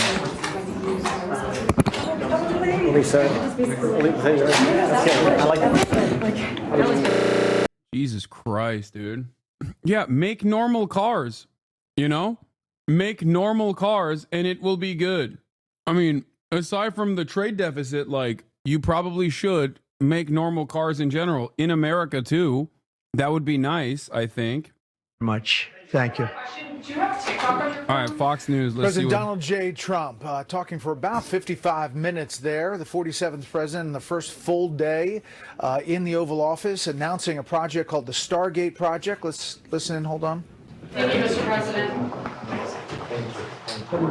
Missed that as he's heading to the Oval Office with these three executives. We're going to talk to all three of those men here on the show about a $500 billion project for infrastructure in artificial intelligence being built in the U.S. over the next 4 years. Good evening. I'm Brett Baer for Special Report, reporting tonight from the White House on this, the first full day of President Trump's second term. You know, the president shaking things up at the border, a look at how his new immigration policies already having an impact. The president's nominee for Pentagon chief is facing some new allegations tonight that Democratic senators are jumping on. We'll lay out those allegations and the pushback. And meantime, the his pick lies. for Secretary of State receives unanimous Senate confirmation and gets ready for some big changes at the State Department. President Trump already making some big moves. As we just said, he announced this partnership with tech leaders to invest tens of billions of dollars in artificial intelligence infrastructure inside the U.S. Again, we'll talk to those gentlemen in just a minute live here on Special Report. The president also revealing moments ago what could be next, saying he's met with the owners of TikTok and that he is also open to Elon Musk buying the social media platform. President Trump also teasing another executive order on California's water supply. Earlier in the day, he huddled with Republican congressional leaders eager to proceed with his legislative agenda up on Capitol Hill. Senior White House correspondent Peter Doocy starts us off tonight, just down the row here. Good evening, Peter. Good evening, Brett. President Trump says this is his first day back after having a very nice life. And the newsiest part was this announcement from Oracle, OpenAI, and SoftBank that they're going to spend $500 million on data centers, AI data centers, beginning in Texas. And these things could be the cure to, could be part of the cure for cancer. It's the largest AI infrastructure project by far in history. The joint data center project is called Stargate. I believe that as this technology progresses, we will see diseases get cured at an unprecedented rate. We will be amazed at how quickly we're curing this cancer and that one and heart disease. President Trump hosted Republican lawmakers at the White House today. He's going to wear us out. He's going to wear us out. And the new president's team is teasing new tariffs. In our view, tariffs are tax cuts. Coming as soon as February 1st. We're thinking in terms of 25% on Mexico and Canada because they're allowing. Yeah, they're going to use the they're going to use tariffs as a permanent Chinese tax. influence in this hemisphere. China controls the Panama Canal. And we're not going to allow that to happen. President Trump and Vice President Vance attended a prayer service this morning and wound up getting an earful from the Reverend. There are gay, lesbian, and transgender children in Democratic, Republican, and independent families, some who fear for their lives. Not too exciting, was it? I didn't think it was a good service, no. The first press briefing of the new administration will happen at a time to be named later. I might bring some notes in with me, but my binder is in my brain because I know President Trump's policies and we have truth on our side at this White House. The new president picked up where he left off with a lengthy Oval Office Q&A that included the dramatic reveal of a letter from former President Biden. Don't they leave it in the desk? I don't know. Oh. What's in there? Thank you, Peter. It could have been years before we found it. Wow. Thank you. And he just told us a few minutes ago that he did finally open the envelope, and it was an inspirational letter with Biden telling him that he hopes he does a good job. The president also revealed a few minutes ago that on Friday he's going to travel to western North Carolina, which he says was abandoned by the Biden administration after Hurricane Helene. He's then going to go and tour wildfire damage in Los Angeles. And he's telling us that he thinks tying wildfire relief to a spending bill that's packed with his other priorities is a good way to get Democrats to back it, right? You know, Peter, as this transition has happened, the first full day, you've made a transition from covering the Biden administration to the Trump administration part 2. He has taken more questions in 24 hours, arguably, than President Biden took in the last year. Is that fair? That is a very fair, if not more questions, than the same amount or close. And it's just a completely different feeling. Anytime that we would go into the Oval Office, for example, like I was for almost an hour last night with President Biden, the staff would be in such a hurry to get us out. Wow, dude, he's better than a would just fucking smile carcass. and No, no way. I can't believe he is more lively than a literal dead person. Okay. President Trump seemed willing to talk about anything. You could have asked him stuff from the news page, the gossip page, the sports page. He wants to put his fingerprints on everything, and his staff seemed like they were happy just to sit back and let it happen, right? Did it again this afternoon, taken live here on Fox. Peter, thank you. One of the first items for the U.S. Senate in this new era is to confirm President Trump's cabinet selections. The first such move done last night with Marco Rubio sworn in as Secretary of State. Tonight there is a new issue with another one of the president's national security nominees. Senior national correspondent Aisha Hasni tells us where things stand tonight from Capitol Hill. It was an excellent meeting. Tonight, new allegations against President Trump's defense secretary nominee, Pete Hegseth.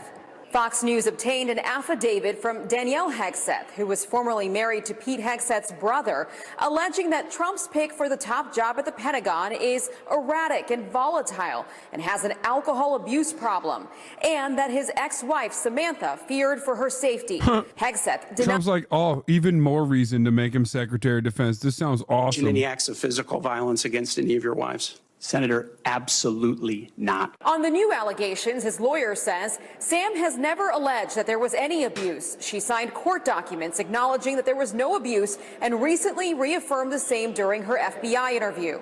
And Samantha Hegseth told NBC, "I do not have representatives speaking on my behalf. I do not believe your information to be accurate. There was no physical abuse in my marriage." The Senate Armed Services Committee is now taking a look at the document, but it's unclear if it jeopardizes any Republican votes. I hope my Republican colleagues will review these allegations, consider them before the vote. She knows better Also than today, to Trump's repeat Secretary such of State lies. nominee Marco Rubio was sworn into office.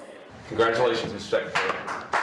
But some Senate Republicans are frustrated. More haven't been confirmed. Here's what's ridiculous. Under Obama, he got 7 done the first day. Monday night, 3 nominees are voted out of committee, setting them up for a full floor vote. And Trump's pick for UN ambassador, Congresswoman Elise Stefanik. I'm old enough to remember when everyone used to get mad when presidents actually abused the executive office by signing executive orders. Now we're saying it's a good thing? Wow. Interesting. The very same Fox News that used to rip into Barack Obama and the very same politician that used to rip into Barack Obama for using the executive pen to do dictatorship, is no longer considered overreach. Right now, Brett, we were expecting John Ratcliffe for CIA director to get a vote tonight, but Democrats are delaying that right now. And GOP leader John Thune just told Fox News that he believes that the Senate will be in session this weekend to be able to process these nominations because of these delay tactics. Brett? It's interesting. We'll follow all of that. Aisha Hasni live on the Hill. Aisha, thank you.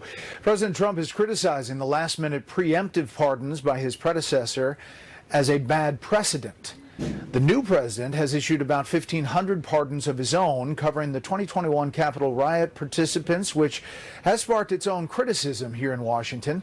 Correspondent David Spaunt is at the Justice Department with that tonight.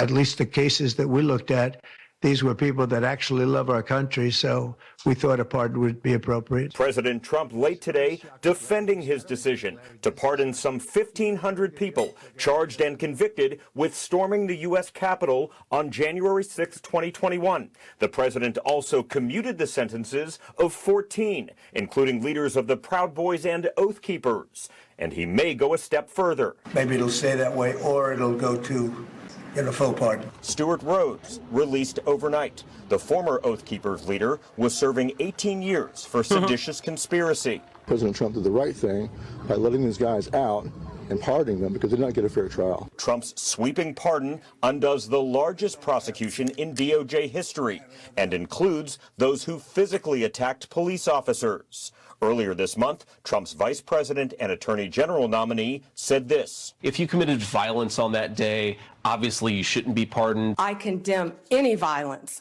on a law enforcement officer in this country. In the final 20 minutes of his administration, then President Joe Biden announced preemptive pardons for several family members, brothers Frank and James, sister Valerie, and their 2 spouses, pardoned for any nonviolent offense going back to 2014. General Mark Milley, Dr. Anthony Fauci, and members of the January 6th committee, including former Congresswoman Liz Cheney, also pardoned. In 2020, Biden had a different take on preemptive pardons. It concerns me in terms of it, what kind of precedent it sets. You're not going to see in our administration that kind of approach to pardons.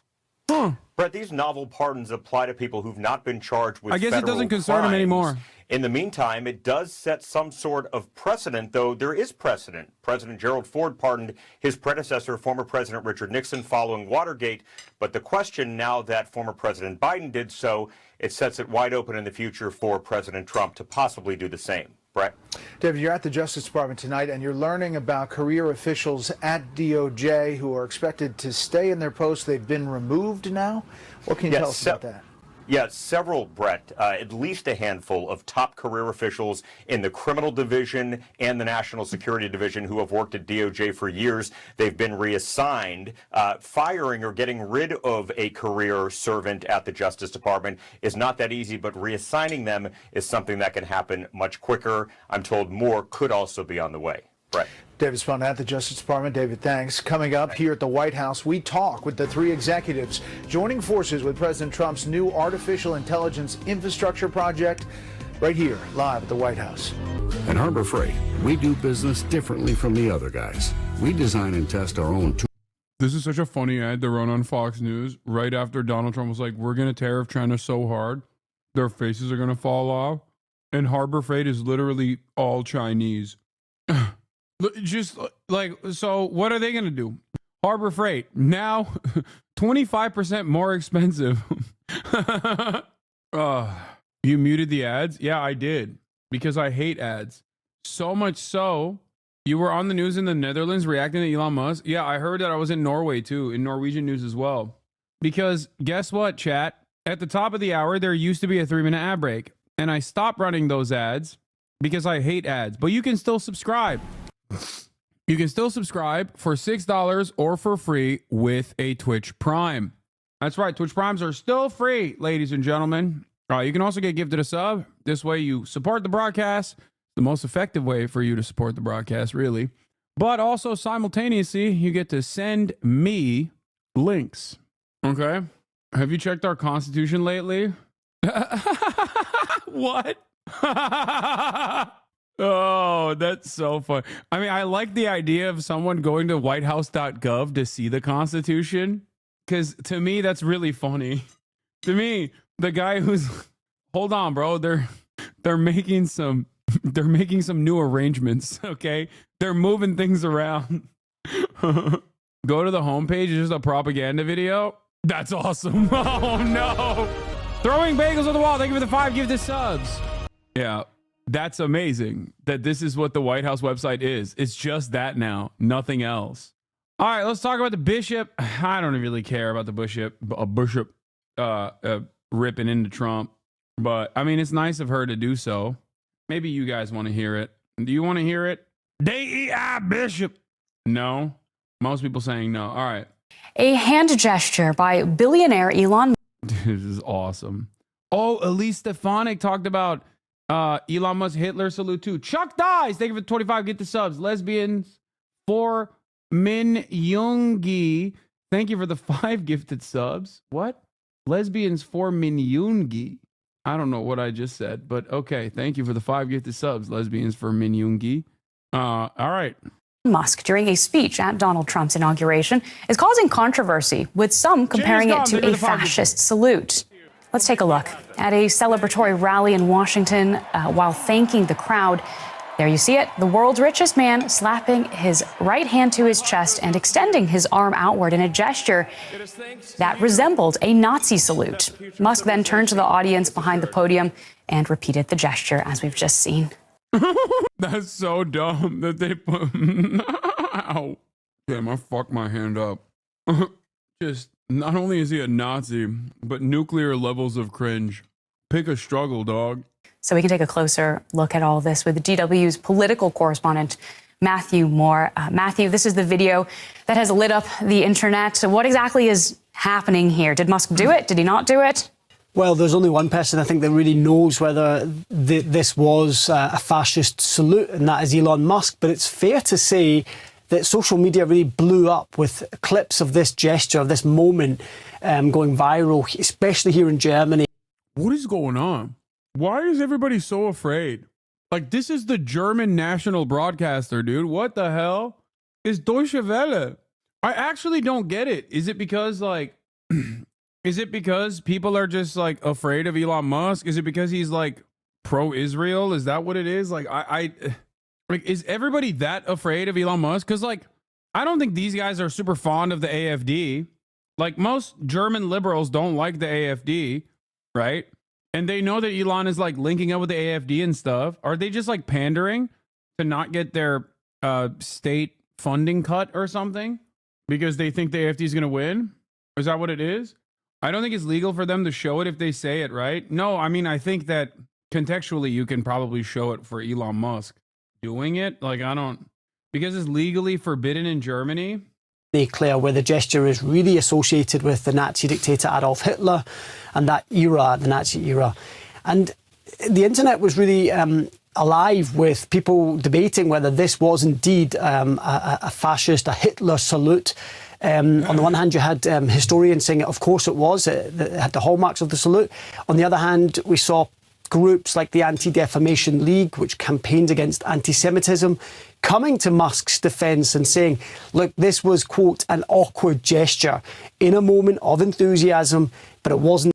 This is unironically the worst packaged. I'm going to watch Philly D instead. Honestly, I'm going to watch Philly D cover the Nazi thing instead. I feel like he's going to do a better job than Deutsche Welle. Victory. This was a fork in the road of human civilization. Okay. This, you know, there are elections that elections. Is it because Germany will always just, like, if the ADL says something is not anti-Semitic, they just go, okay, it's not anti-Semitic. Is that how that works? Elections, they come and go. Some elections are, you know, important. Some are not. But this one, this one really mattered. And I just want to say thank you for making it happen. Thank you. My heart goes out to you. Right, so that was a video of Elon Musk speaking to Trump supporters at the Capital One Arena in DC yesterday. And with that, you saw a lot of people saying that Musk appears to be doing what's known as the Roman salute, which was used by Hitler, Mussolini, and other European fascists during the early 20th century. Though, of course, it has widely become associated with Hitler, with it being used alongside chants Heil Hitler and Sieg Heil. And also, since World War II, the salute has continued to be used by fascist, neo-Nazi, and white supremacist groups, which is why you had a lot of people on social media expressing concern about Musk's gestures, with many arguing that he was clearly doing a Nazi salute. And this is you also had some media outlets like The Guardian and the Israeli newspaper Haaretz running headlines describing Musk as doing what appears to be a fascist salute. Also, you had some historical experts chiming in, including a history professor at New York University who wrote, historian of fascism here, it was a Nazi salute and a very belligerent one too, as well as a historian who specializes in Nazism within the United States who posted, yes, I've seen the Elon Musk Sieg Heil, and adding, my professional opinion is that you're all right. You should believe your eyes and you don't need me to tell you all what you already know is true. Beyond that, we saw a lot of left-leaning European leaders also condemn condemning the gesture, this notably including the German health minister who tweeted, "Such a gesture, given his already known proximity to right-wing populists in the fascist tradition, must worry every Democrat." Right? And that was also a point we saw many others echoing, right? Arguing that this gesture, that it can't be interpreted in a vacuum, but in the context of Musk's other actions and beliefs, with one article published in Time saying, Musk has previously been criticized for allowing pro-Nazi accounts to flourish on his platform and for posting right-wing memes and seemingly supporting anti-Semitic conspiracy theories, which led to an exodus of advertisers from X in 2023, and for recently supporting Germany's far-right populist AfD party, whose leaders have made anti-Semitic, anti-Muslim, and anti-democratic statements, according to the ADL. And this, as others have pointed to, right-wing extremists, white supremacists, and neo-Nazis online openly celebrating the gesture across the internet. But of course, while all of that is happening, I love this because Philip DeFranco, in 2 minutes and 49 seconds, basically directly detailed piece by piece why, one, Elon Musk most likely is a Nazi, and two, definitely did a Nazi, a Heil Hitler move. Like 2 minutes and 49 seconds. It's not that hard. I know that he's going to do the Philip DeFranco thing and be like, but I want to know what you guys think at the end of it. there are plenty of people defending Musk, arguing that the gesture was not a Nazi salute, with many arguing that Musk was just trying to do a hand gesture for "my heart goes out to you," but it just came out awkward because he has Asperger's. And among those, you had a history professor at Maryville College in Tennessee who wrote, "I have criticized Elon Musk many times for letting neo-Nazis pollute this platform, but this gesture is not a Nazi salute. This is a socially awkward autistic man's wave to the crowd where he says, 'my heart goes out to you.'" As well as seeing the opinion editor at Newsweek who posted, "As a person with a strong track record of criticizing Elon Musk, I feel extremely confident asserting that this was not a Nazi salute. Elon Musk is a friend to the Jews. This is a man with Asperger's exuberantly throwing his heart to the crowd. We don't need to invent outrage." You also had right-leaning outlets like Fox News painting this whole thing as false liberal outrage. But also, most notably, you have the previously mentioned ADL, right, the Anti-Defamation League, which has long been a leading source in interpreting and defining hate speech, arguing this was not, in fact, a Nazi salute, with them posting a statement reading, "This is a delicate moment. It's a new day, and yet so many are on edge. Our politics are inflamed, and social media only adds to the anxiety." It seems that Elon Musk made an awkward gesture in a moment of enthusiasm, not a Nazi Wait for it. salute. But again, we appreciate that people are on edge, with them then adding, "In this moment, all sides should give one another a bit of grace, perhaps even the benefit of the doubt, and take a breath. This is a new beginning. Let's hope for healing and work toward unity in the months and years ahead." Then you also had a ton of people slamming the ADL for their response, and that included major names like Representative Alexandra Ocasio-Cortez, with AOC posting, "Just to be clear, you are defending a Hail Hitler salute that was performed and repeated for emphasis and clarity." Continuing, "People can officially stop listening to you as any sort of reputable source of information now. You work for them. Thank you for making that crystal clear to all." You also had political commentator Hassan Piker getting into the mix, sharing a tweet with screenshots of the gesture and the ADL's response and writing, "Come on, man," with Hassan to a certain degree also becoming part of the story because the video where he saw the gesture and reacted to it went massively viral. Did he just Sig Heil?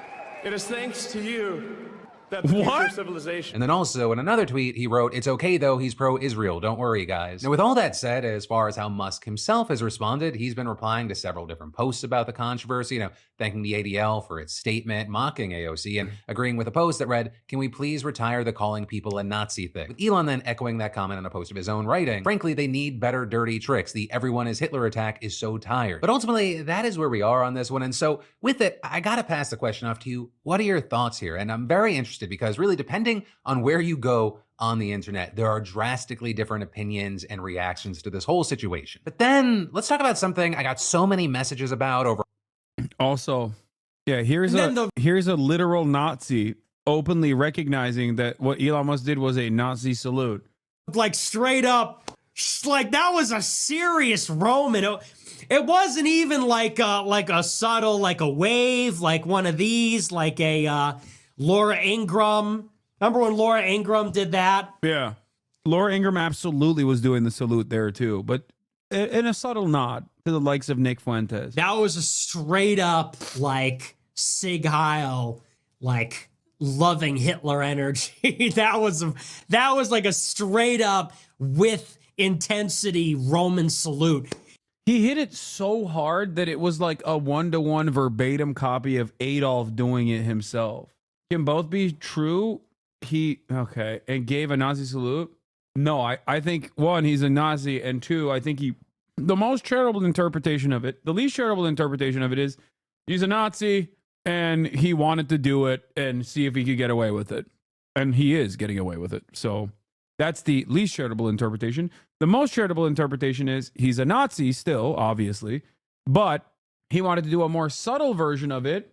Wait, Elon Musk, apparently I'm a Zionist and a Nazi. 81,000. Oh, God, I'm getting banned, dude. Oh, dude, he's not even banning me. He's sending a fleet of Tesla. He's sending a fleet of Tesla plaids to just attack my house. Please define Nazi in the context of Elon Musk. For those of us who are wildly confused by your take on this, Philip DeFranco did a pretty good job showing what the Times reporting on it looked like. I have already covered it extensively. You can go watch the YouTube video that I made on it. I'm sorry, chatter. I've already spent countless hours describing in great detail all of the many different things that Elon Musk has done, even before the Roman salute. So that's the situation. Yeah, he's gonna send exploding Cybertrucks to my house. It is yet another weird instance of the mainstream media, kind of like the Israel stuff, looking at everything that you can see with your own two eyes and being like, hey, don't believe the thing that you just saw with your own two eyes, which is ironic because the don't believe your lying eyes memento is that's actual 1984.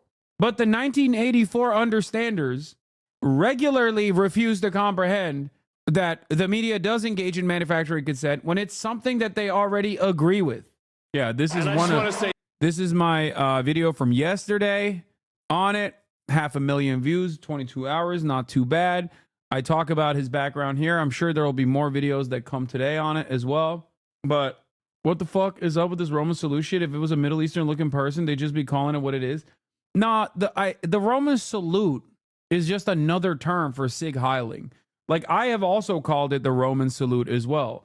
That's not a way to hide the truth. It's just the same thing. That's all it is. I think initially it was, I'm not super well versed on this, but from what I understand, there's some historical account of the Romans using this salute initially, but there's also some people who consider, some people who claim that Mussolini actually, in an interest of creating fascist mythology and was a massive Romanophile, decided to create this hand gesture and call it the Roman salute. And then, of course, the Nazis also adopted it as well because, well, when you look at German mythology, unfortunately, it's a lot of mud huts, you know? It's a lot of barbarian. It's a lot of mud huts, not necessarily a lot of, like, civilization building, which was kind of embarrassing for the likes of Hitler. So he dove deep into the lore and pretty much adopted a lot of the other cool stuff from subsequent neighboring countries and their mythology. That's why Nazis also have a lot of like Nordic pagan roots or whatever, or they claim Nordic runes in general, which is ridiculous. But Adolf Hitler was, that's the reason why he adopted the swastika too, and also the Roman salute as well. No, there's no historical evidence of the Romans using that salute. Julius Caesar used it first, and Adolf Hitler used it again because of his dictatorship. Okay, I'm going to believe the guy who said there's no... Yeah. It's apocryphal. Apocryphal? How do you say that word? They didn't use it. It's from a painting the Nazis were doing in 1929, but Hitler made it official and changed it slightly, calling it the Hitler salute. There was even debate because the Italians were using it, and thus it wasn't Germanic. Apocryphal. Oh, apocryphal. It is really interesting, though. It is really interesting because it is like the aspect of fascists that want to desperately mythologize like a false understanding of their own personal history is unique to, is very unique and interesting to me. Like there's a level of like spiritual, there's this level of like spiritual insecurity almost about like what your history actually represents. So you have to do you have to look for alternatives and pick cool stuff that you saw from other cultures. I think maybe that's the reason why like a lot of neo-fascists will adorn the aesthetics of like Japanese imperialists and things of that nature, or all these other like historical events that transpired all around the world And it's interesting. It's interesting that they like invented stuff basically because they just had nothing of their own and they felt deeply insecure about it. So does HasanAbi think it was or wasn't a salute? No, it was. What are you talking about? It was straight up a salute. It was a Nazi salute. Elon Musk is a Nazi. Please stop. Anyway, yeah, let's get back. A Hitler salute. And then you had Elon Musk himself thanking them on his X platform and liking or endorsing another tweet which called the criticism tired. And so really, ultimately, no one can know the intent of this moment, of this gesture, what was behind it, apart from Elon Musk. But it's really kind of worth underlining. No one could know. Dude, I'm sorry.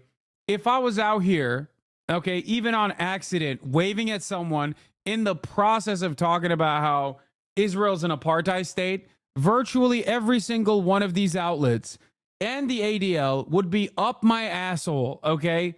Like, if I was even 10% near Elon Musk's gesturing, I would have gotten hit squads at my door by now.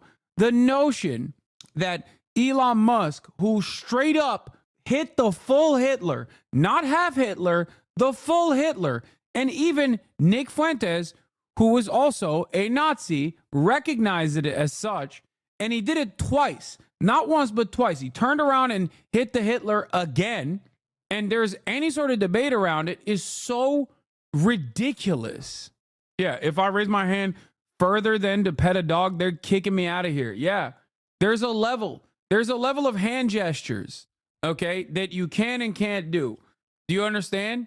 Like, that's why if you want to raise your hand in class, you have to go like this, okay? You can't do it any other way. If you can't raise it, I'm not raising it, okay? This is it. I'm limp. See? The moment it goes up here, it's limp. Look, it's limp. Do you understand? It doesn't go that way. Why doesn't it go that way? Because I criticize Israel, okay? I criticize Israel. Elon, on the other hand, is pro-Israel, which means he can do whatever he wants. He can be as anti-Semitic as he wants to. He can do the full Hitler, and it seems the ADL and also the German state's news broadcaster will say, no one will know what the hell Elon was thinking. Nobody will know. That this salute is hugely, hugely controversial, especially in... Shut up. What do you think? Okay, this is going to be awesome, too, because Elise Stefanik, okay? Elise Stefanik is also a psychopath. Let's see what she had to say. Of Elon Musk, perhaps the president's most visible advisor, doing 2 Heil Hitler salutes last night at the president's televised rally. No, Elon Musk did not do those salutes. I was not at the rally, but I can tell you I've been at many rallies with Elon Musk, who loves to cheer when President Trump says we need to send... Yeah, they're treating him like an autistic minor, dude. You know how he is. He's our little autist. Come on, he loves cheering. He's just a happy boy. And, our U.S. space program to Mars. Elon Musk is a visionary. I'm looking forward to his work in DOGE, the Department of Government Efficiency, and look forward to looking how we can be more efficient and effective. But that... My dad's a lib and he's straight up drafting ADL hate mail over this. Good. I'll take it wherever I can get. Let this be a radicalizing moment for your family members. It is such an obvious, glaring display of pro-Nazi symbolism that is being completely swept under the rug by the most morally bankrupt individuals you've ever seen, who would never in a million years give up on the opportunity to declare every Jewish college student that dares protest Israel as the most anti-Semitic Hitlerian people alive in Western society that must be violently purged. That is simply not the case. And to say so is the American people are smart. They see through it. They support Elon Musk. We are proud to be the country of such successful entrepreneurs. That is one of our greatest strengths. Yeah, say just like Henry Ford. Come on, Elise. Elon Musk is carrying on the proud tradition of titans of industry such as Henry Ford. Guys, did you forget when I talked about Elise Stefanik's background? Elise Stefanik rose to prominence when she called out all of the Ivy League institution presidents as not being sufficiently Zionist. Okay? That was like all of your liberal all of your liberal parents were like, damn, girl, she popped off on that one big time. Okay? That was her claim to fame. Now, what's really funny about Elise Stefanik is that in spite of her newly found position as the #1 destroyer of anti-Semites, okay, Elise Stefanik herself had actually backed in New York State a primary opponent that was going after someone she didn't like, who was a Holocaust denier.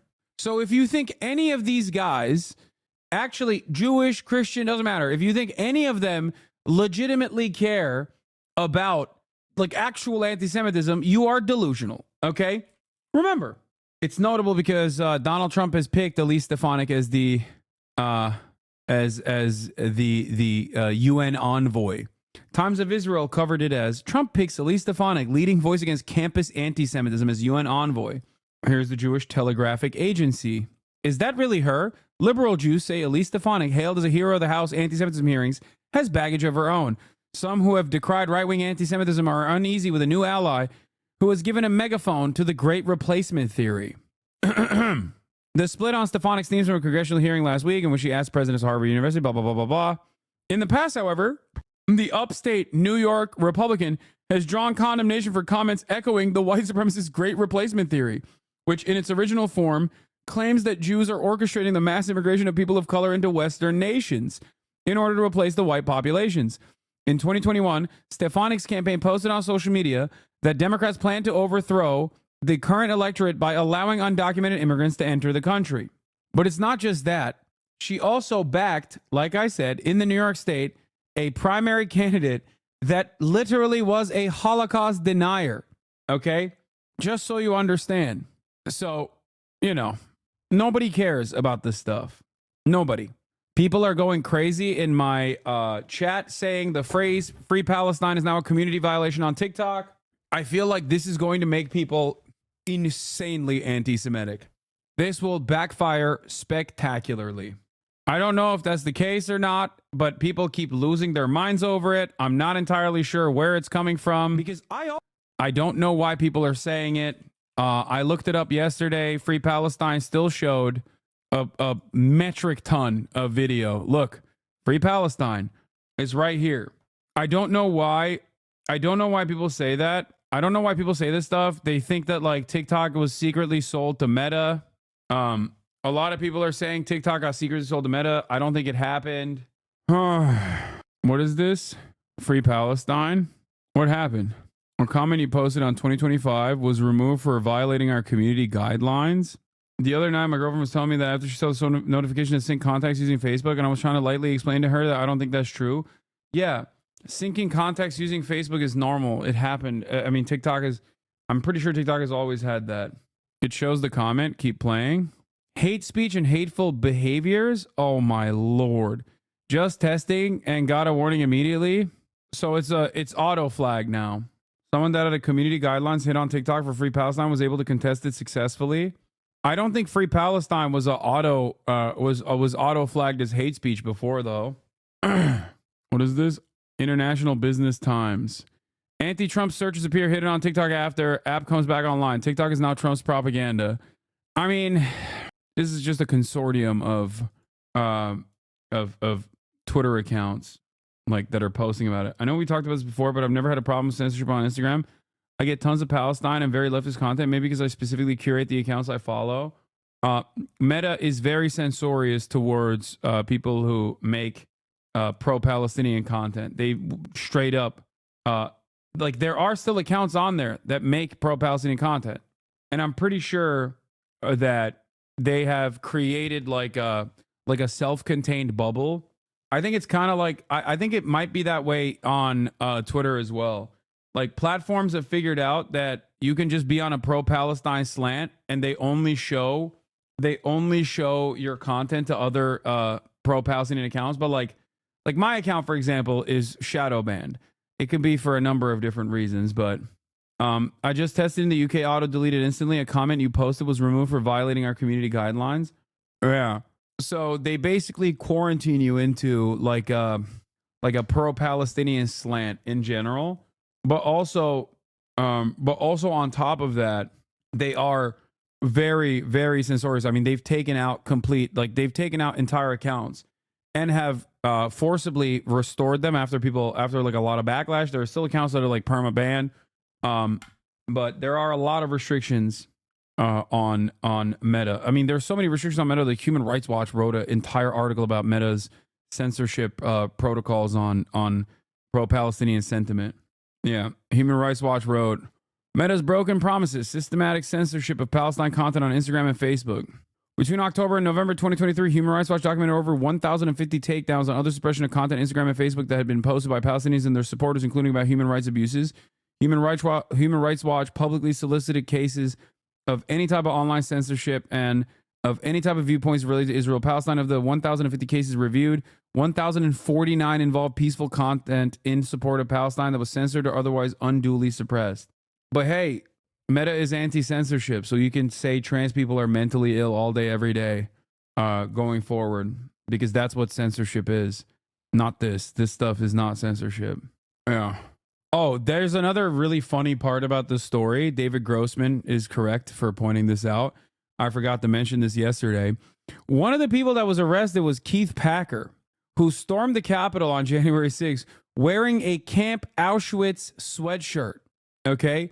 And underneath it says, work brings freedom. Arbeit macht frei, which is the infamous words outside of the concentration camp Auschwitz, the death camp Auschwitz. And he got pardoned yesterday. It's so crazy that the Camp Auschwitz guy was given a pardon the same day a billionaire did a Sig Heil at the inauguration. Good thing none of this was anti-Semitic. Because once again, and I keep repeating this, I keep reiterating this over and over again, the only people that are anti-Semitic are people who are anti-Israel. No one else. You can be a straight up neo-Nazi, straight up Nazi. You could be fucking Adolf Hitler himself, okay? As long as you say Israel is fine by me, you're no longer declared an anti-Semite. It is a crazy, crazy thing. Anyway, yeah, I know the reproductive rights website was taken down. So I'm not entirely certain on like what this means. I don't know if this is I don't know if this is like entirely like I don't know if this is like a new thing or what's going on here in terms of like auto flagging. It wouldn't shock me if TikTok, in an effort to cave to the Republicans, met the demands of the government and said that, yes, we'll play ball, we'll suppress pro-Palestinian speech, we'll suppress whatever speech that you want us to suppress as long as you let us operate and make dance videos. Okay?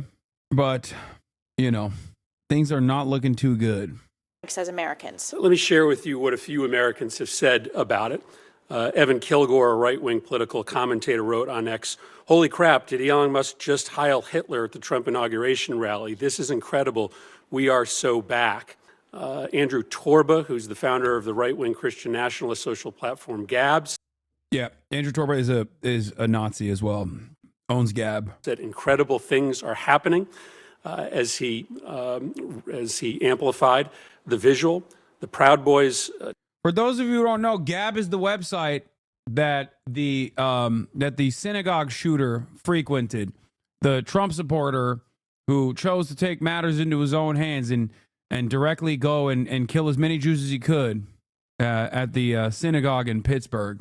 He openly detailed why he was shooting Jewish people.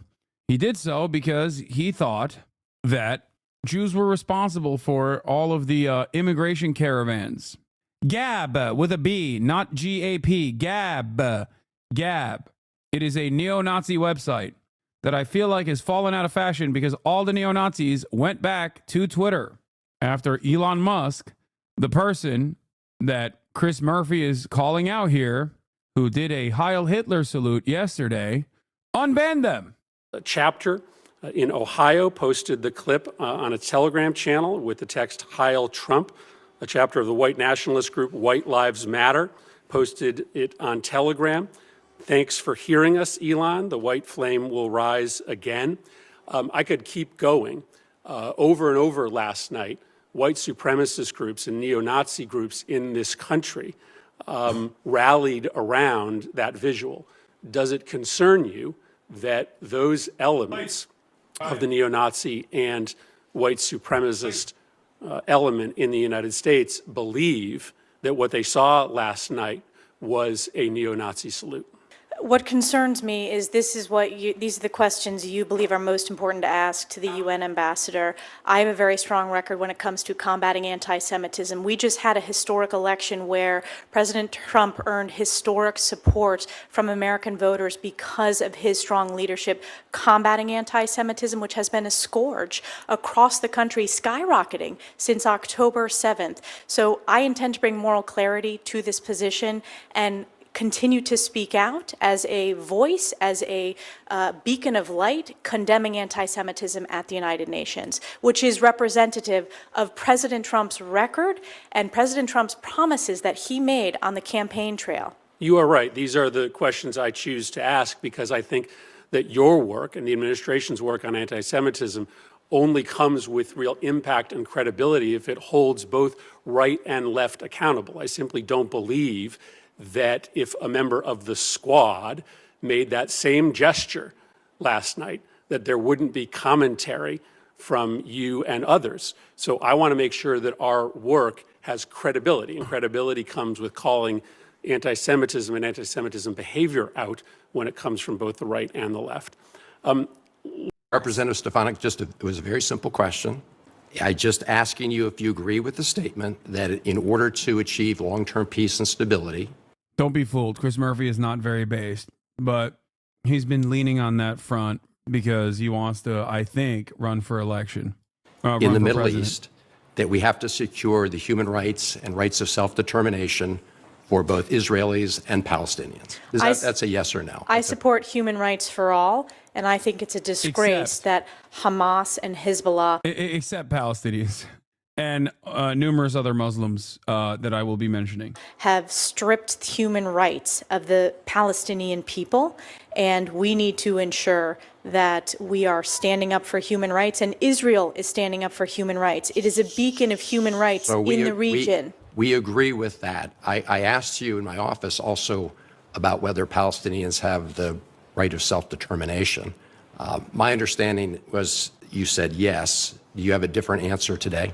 That was not the direct question that we discussed. I said the Palestinian people... You believe that Palestinians have the right of self-determination? I believe the Palestinian people deserve so much better than the failures that they've had from terrorist leadership. It's just a pretty simple question. And I believe we need peace in the region. Of course they deserve human rights. So...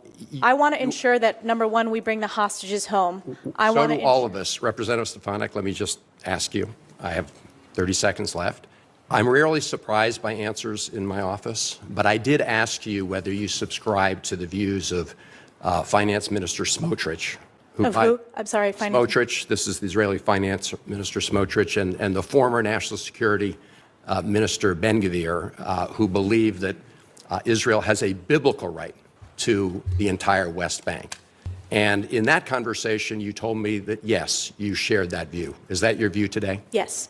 Okay. I think when it comes to this very difficult issue, if the president is going to succeed at bringing peace and stability to the Middle East, we're going to have to look at the UN Security Council resolutions, not just the ones on Lebanon, which we should enforce, but other UN Security Council resolutions. And it's going to be very difficult to achieve that if you continue to hold the view that you just expressed, which is a view that was not held by the founders of the State of Israel, who were secular Zionists, not religious Zionists. Thank you, Mr. Chairman.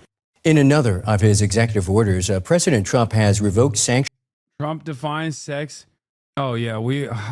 Define sex as fetal sex at conception. Fetal sex isn't determined until 7 weeks. Everyone is female until about 7 weeks. So we're all trans, apparently, Lamau. Yeah. I mean, it doesn't really matter what he says. The point there is to just harm trans people. Secretary of State Marco Rubio's memo to U.S. diplomats leaked to me. Rubio calls for curbing mass migration, stopping censorship and prioritizing truth, eliminating DEIA. What is the A? DEIA requirements, programs, and offices throughout the government. Are they adding extra stuff to it? Like they're doing like LGBT Wait. Oh my God. Is A accessibility? Oh my God. Oh my God. Did they pick this up recently where they're just like thinking, they're just now saying that accessibility is woke too? Dude, I don't understand. Like what? So what happens to like Greg Abbott? You know what I mean? He's a governor, but we just kick him? Like what?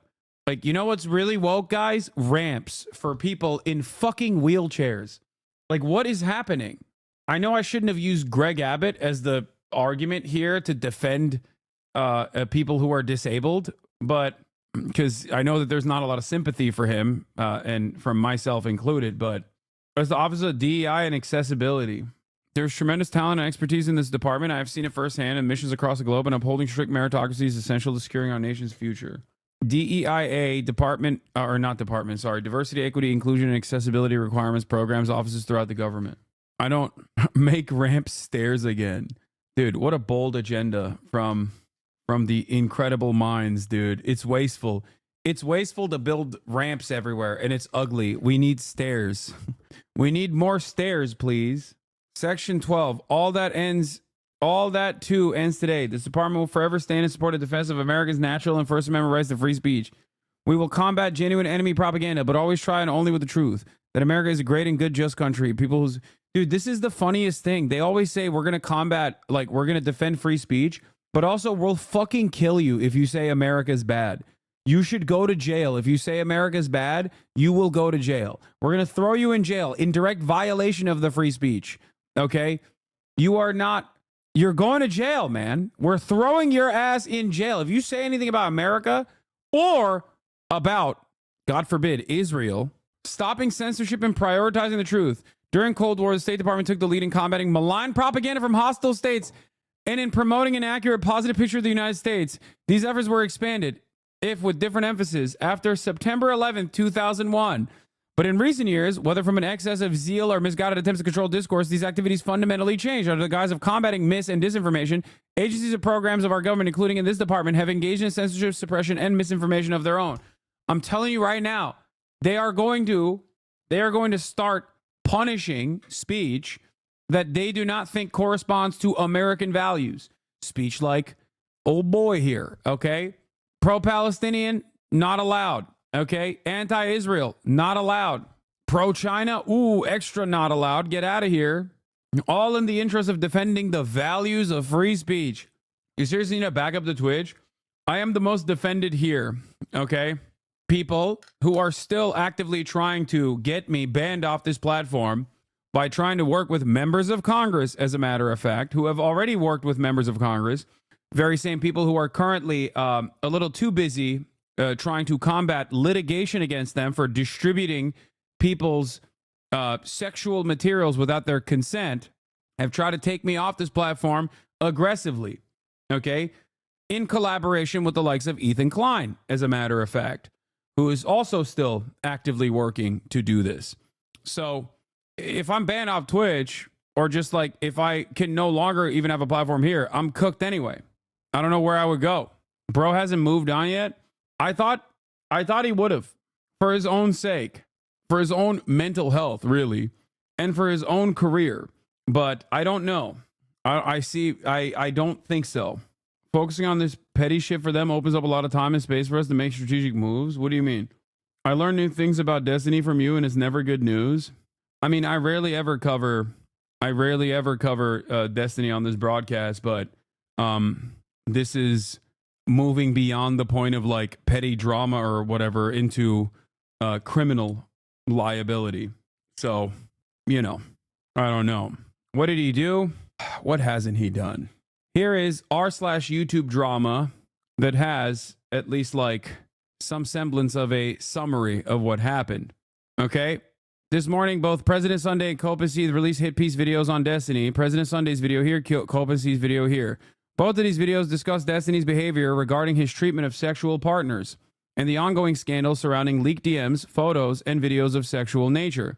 Destiny has found himself in a couple scandals regarding sharing nude photos and other materials, such as videos/sex tapes, without the consent of individuals/partners who appear in them. Okay? The main focus of this is a woman named Pixie, who was a victim of this behavior from Destiny. In the videos, there are leaks of messages between Not So Erudite and Pixie discussing potential compensation from Destiny for distributing the sexual material she appeared in, as well as the draft of Pixie's statement regarding the situation. It turns out that Pixie was someone who was an orbiter of Destiny's, who unfortunately hooked up with Destiny. They filmed the process, and I believe that filming was consensually done at the time. But then Destiny kept those videos and sent it to other people, from what I understand. Other people that he was trying to hook up with, other girls that he was trying to hook up with, including this one 19-year-old. And then this 19-year-old's account either got A, hacked, okay, or B, one of their 19-year-old's friends actually revealed all of this information to the world. And that's how you found out about the infamous video of Destiny sucking a dude off, which people suspected was Nick Fuentes. And Destiny leaned into it possibly being Nick Fuentes. And a lot of people thought, well, that's really weird. Why is he taking ownership over that? Well, it turns out there was a nefarious purpose behind why he was taking ownership over that. Because if everyone focused on Destiny being gay, okay, then no one would realize that Destiny was most likely sending nudes and sex tapes that he had actually filmed without permission of the other parties involved to random people online to showcase his sex resume to random, 19-year-olds online that he wants to fuck. Now, that's technically, I believe, I'm no big city lawyer, but revenge porn territory. Does he need permission? The answer is yes. What a stupid question. What are you talking about? You can't film a sex act with someone and then distribute that sex act randomly to other people. What? Hello? Are you okay? Asking this question, especially in this moment where Pixie, the wronged party, who used to be a fan and friend of Destiny's, has released a statement publicly on Twitter stating she's a victim of revenge porn and will be suing Destiny for this. Her longer statement includes her history with Destiny and her side of the story. She's literally in the process of litigation. This notably has been shared by Destiny's ex-wife, Melina, as well as Lonerbox, who is stated to be Pixie's boyfriend and recently announced he would be leaving streaming. Lonerbox had been friendly with Destiny before. Yes, Lonerbox, I did not know any of this stuff, but people were, Bad Empanada had said like, oh, Destiny cucked Lonerbox or whatever when he was dating Pixie. It turns out that wasn't the case, but it does turn out that Lonerbox, I think, found out that Pixie had actually had sex with Destiny in the past while still being a orbiter of Destiny. By the way, when I say orbiter of Destiny, you might be thinking like I'm disparaging these people, but the saddest reality is that they called themselves the orbiters of Destiny. It is definitely a sex cult, okay? It operates exactly like a sex cult. So they called themselves that, just so you understand. I know that it was a big story that Lonerbox supposedly left the online space because of me or something, but that seemingly wasn't the case. It seems like this also played a role in him leaving the commentary community or something. Okay?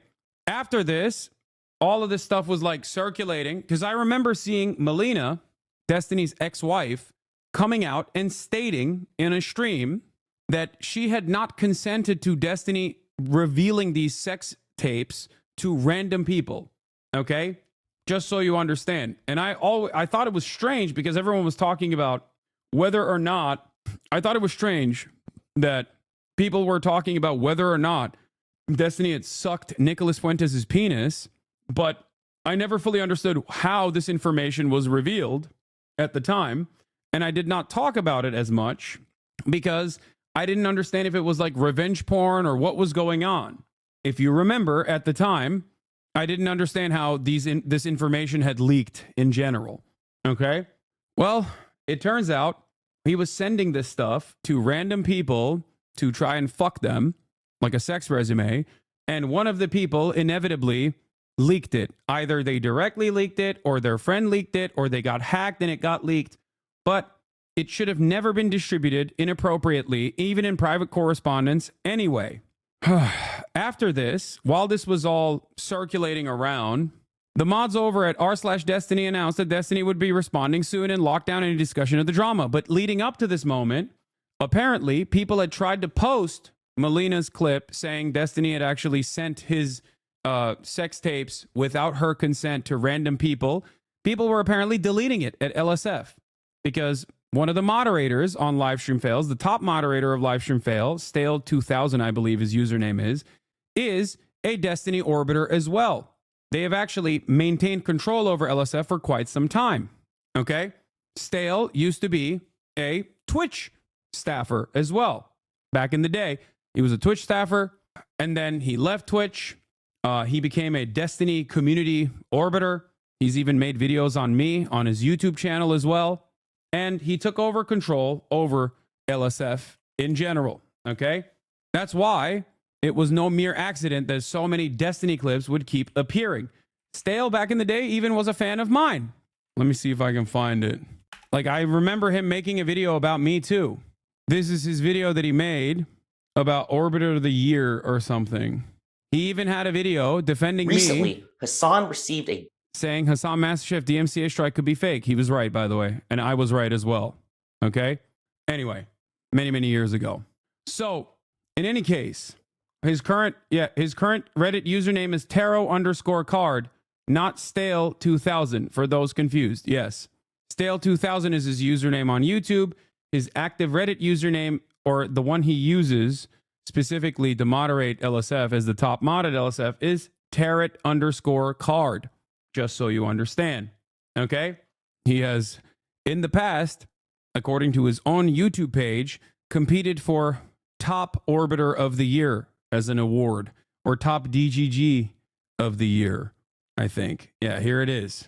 I'm Stale2000, and I'm running for DG. December 2nd, 2021. Stale2000 for DGGer of the Year, which apparently is a competition in the Destiny community. Anyway, so he runs LSF now. Okay? Not sure what's going on LSF. Not sure what's going on with Stale in general right now in the last round of this controversy, considering that my clips have suspiciously started appearing on Livestream Fails without being banned instantly or without being deleted instantly. So I don't know what's going on. Maybe he has turned a new leaf or something. But as you've noticed, there have been numerous heavily upvoted HasanAbi clips on LSF, which is very unique. And it only started happening this week. And I don't know what that was about, but seemingly that's the latest situation there. Used to be normal a couple of years ago. It's no longer normal. The DDGer of the Year for 2024, He Hates You Too Lol, just got banned from DDG because he sided with the victims of his stream. Yeah, so I don't know why you know that. That's kind of crazy. But yes, there seems to be a massive rift in his own community, partially because I think this is not just like random victims that Destiny can so quickly disparage, but instead other content creators within his orbit. So his fan base has developed a likeness for some of these content creators. So it's not so easy to just like disparage them and shit on them. And there's this mass exodus happening, or mass chaos happening in his own community, it seems. Michael from Pennsylvania here says, Destiny has started to ban longtime collaborators JSTLK, Cherry, and Pixie because of admitted by him allegations of him sharing pornography of multiple women non-consensually he created with them. This is a civil and criminal offense in the state of Florida, and Pixie has announced intent to sue. But going back to his own personal subreddit moderation and going back to everything that's going on, you might recognize some of these names because they all fucking hate me. Okay? And just because they hate me, I'm not going to be a piece of shit and say, oh, good riddance or whatever. They are still victims. Okay? Just so you understand. Sherry is another one of the victims of Destiny. Apparently, allegedly, according to her, Destiny actually secretly, without her consent, recorded her. She only found out about this because one of her friends heard the footage and noticed that it was her voice in the footage.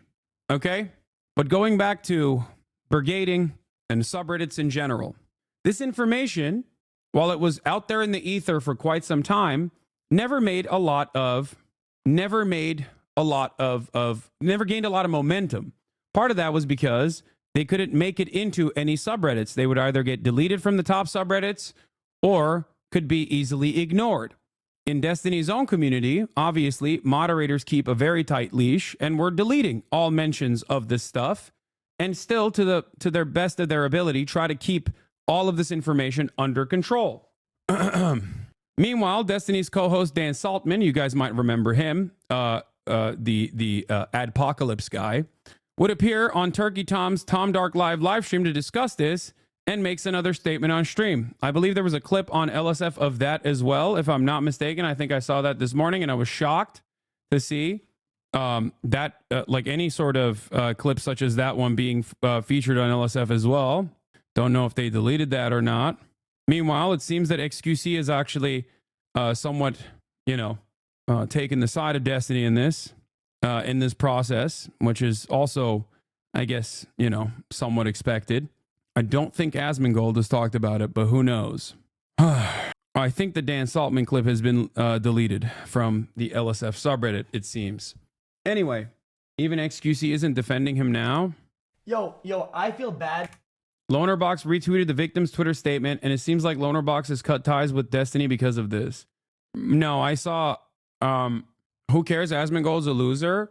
Asmongold has covered every single time one of Destiny's orbiters have clipped something I've said out of context, and so has XQC. It's always shocking when, in the same week, when both XQC and Asmongold are getting top upvoted clips on LSF talking about how racist I am because I've, tried to explain with a nuanced position about like racism against white people not being the same as racism against black people. They have top upvoted comments. In the same week, Destiny will literally say the N-word, and then they will either never really cover it, or they'll end up defending Destiny saying the N-word, saying that he didn't have any sort of negative intentionality behind saying the N-word. This is a very real thing that has happened not once, not twice, but I think 3 times now. So it is important when you look at what some people choose not to cover, especially when they, much like myself, are on live streams for 8 hours a day. Especially if their content oftentimes is slop in general or drama in general.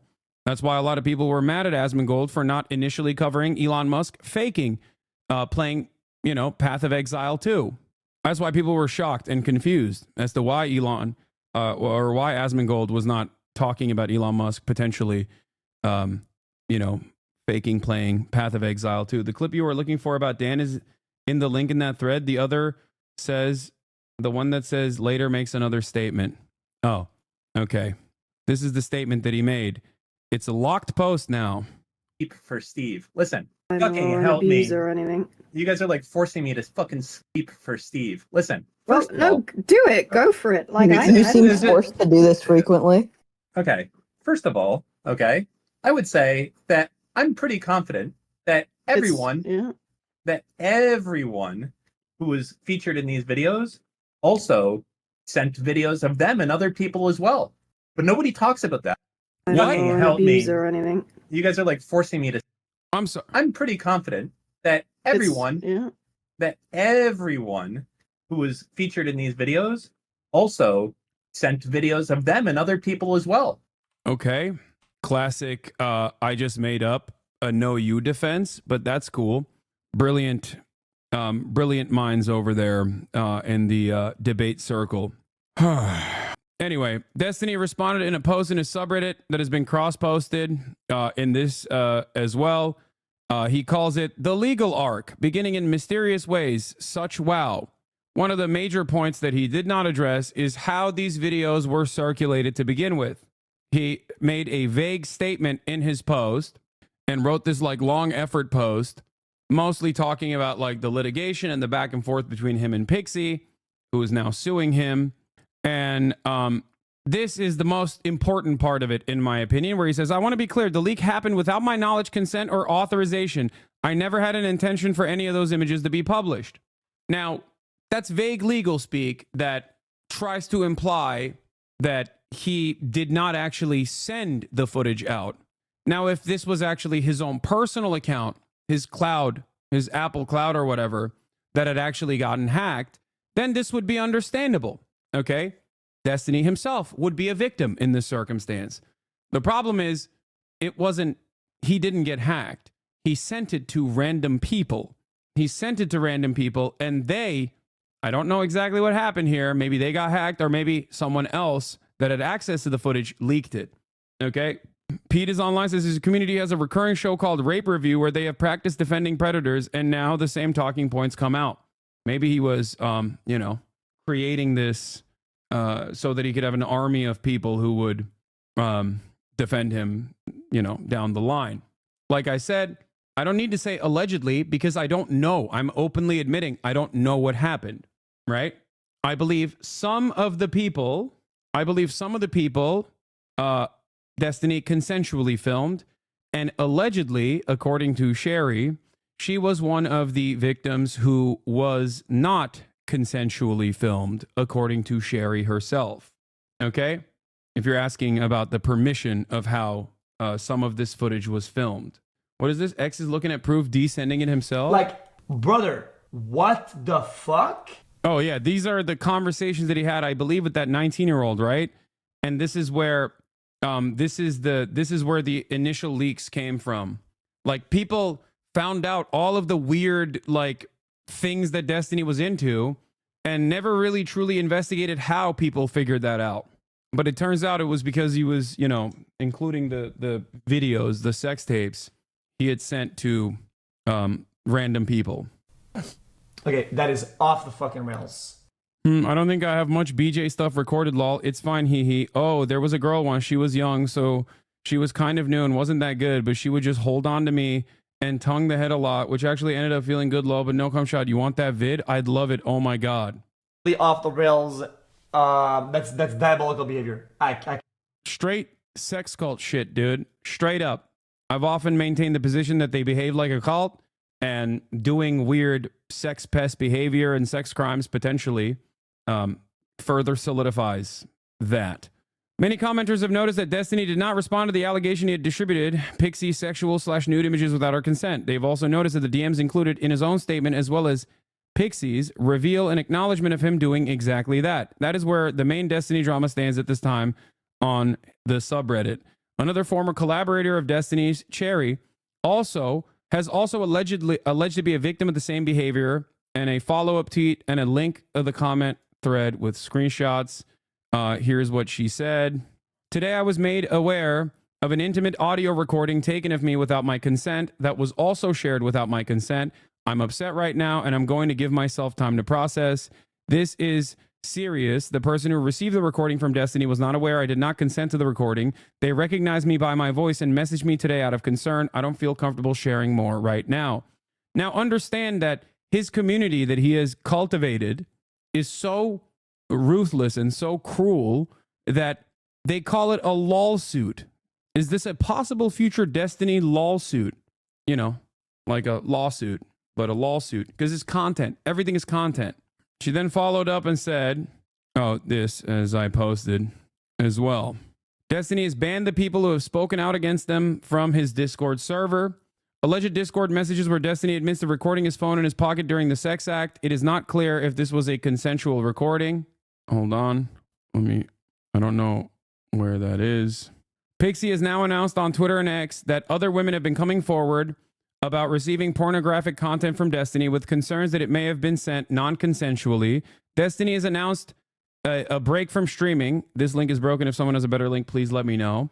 Destiny has almost made other comments regarding this on his Discord. r/Destiny moderator has made a statement on the state of the sub. Sherry has announced that she is making a police report and pressing charges against Destiny. And wait, did I click on this already? Oh, this is the one. This is the last post that she had. Destiny has blocked me and banned me and people supporting me from his community. I have not done anything besides asking for an explanation, as I was assured this was something he didn't do to me. When I wasn't given one privately, I spoke publicly. I am not involved in any lawsuit or coordinating with anyone seeking justice due to the leaks in November, though they have had my empathy and support in their efforts. It is only yesterday I became aware that Destiny had recorded me while we had sex without my consent, and with no regard for me, also shared that recording with others. 2 women now have let me know they have received sexual recordings taken of me in September 2023 without my consent. I thank them so much for their concern for me. No amount of public humiliation will ever make me regret being made aware of what was done to me. I will be filing a police report and pressing charges. This is a separate person, a separate incident, not Pixie, but a different person that was also a self-proclaimed Destiny orbiter. Okay? No, recorded her and Destiny having sex. Destiny recorded them having sex without her consent or knowledge. The sex act was with consent, as far as I understand. Pixie includes these screenshots in her Substack post. The last link is insane because he's offering to basically pay her off by paying her bills to make her feel better about leaking her sex tape. This is what Pixie said. I'll be suing Stephen Kenneth Bonnell II. On November 29th, I learned that the streamer Destiny had non-consensually shared pornographic content of me online. My dignity, peace of mind, and hopes for the future were stripped away in a mere matter of seconds following the betrayal of someone I previously trusted. I am at least the third person he has done this to. I hope to be the last. I will not be commenting on the experience of the other women he has hurt, as it is not my place or story to tell. I will, however, share my story in the hopes of preventing this from occurring again. If you recall, if you want to understand the way that Destiny operates, usually, a great example of this is with Cutie Cinderella, okay? Destiny will randomly shit on Ludwig, okay? And then we'll bring up Cutie Cinderella and the AI porn debacle, and will say some of the most vicious things that I don't even want to repeat right now about Cutie, randomly, completely unprompted. And his fan base will yell at him for like a little bit. Some people will criticize him for it, okay, in his fan base. He'll ban some of those naysayers, most likely unbanning them later down the line. But for the time being, there's a little bit of friction in his own community, okay? And then his community will then further tell everyone else that is watching from the outside how much difference in opinion actually thrives in his community in an effort to make it seem like there's a lot of discourse on this stuff and that his community is not a hive-minded cult. And then later down the line, they'll turn around and just make it seem like it was all jokes, that it wasn't a big deal at all, completely diluting the actual harm that was done. That's just one example. This is far more severe, okay? That's why everything is considered to be an arc. All of the manifestos are considered to be nukes. It's all content. Bridges are being burned for the sake of content. Meanwhile, in that process, there are a lot of people that get harmed along the way. But it doesn't matter because anyone and everyone will be treated like a lolcow by Destiny. First, they'll show you so much support and will bring you into the community and give you clout and, you know, make you feel awesome. Then, in a moment's notice, Destiny can turn on you. And when that happens, they will literally, not dissimilar to how Scientology operates, will come after you and leak all of your private details, will come after you and will say some of the most insane, unhinged shit about you. And most of these people are obviously not massive, sizable content creators.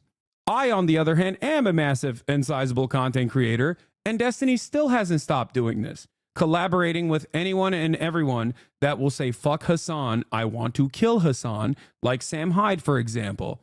Actively bringing their community into his in an effort to continue the endless sequence of fuck Hasan posts. Okay? Nothing is too far. Okay? And this story is just one of many others of wronged people in the process. People that were fans of Destiny initially. People that were friends of Destiny in the aftermath. People that became orbiters, self-described orbiters in the process, becoming content creators and developing a fandom, developing their own audience and their own communities in the process from Destiny's communities. Everything turns into a meme, though, shortly thereafter. Sometimes directly in the process of the awful shit unfolding. She said, I've known Destiny for around 5 to 6 years now and often find myself in heavy disagreement with him. Despite this, I do my best to see the best sides of all people, trying my hardest to spread positivity and create understanding where I can. It's corny, but I want to meet people where they are and focus on which ways we can build bridges together towards a better future for everyone. Some call this a fault of mine. They claim I'm naive and should be more careful. Those people are right. When I was 19, over 5 years ago, I was extremely sexually inexperienced and sheltered. Being severely terrified of leading someone on or sexual assault, I thought I could trust Destiny, who I had multiple long conversations with regarding consent and boundaries. So you can imagine my surprise when I discovered he distributed pornographic content of me without my consent. Yes, you read that right. Stephen Kenneth Bonnell II sent pornographic content of me to a random 19-year-old e-girl Discord kitten whom he had never met before, and then she published it to the whole world. Rest assured, despite never having met her, he at least spoke to her plenty of times on the phone. What is this link? Let's click on it. Let's see what this is. Oh, this is a Discord message from him. There shouldn't be. No, I'm so sorry. There's literally zero excuse. I've had phone convos and stuff with this person. They were fairly close to me. It's worthless to say it at this point, but I'm super sorry. There's literally no excuse. I won't say or confirm anything about them. If there's any particular action or thing I can do, just let me know. This is after the fact that, you know, the stuff was released, and I guess she talked to Destiny directly. Of course, this is what he says happened. I think it is just as likely that he used her as a proxy to widely distribute this material while claiming deniability.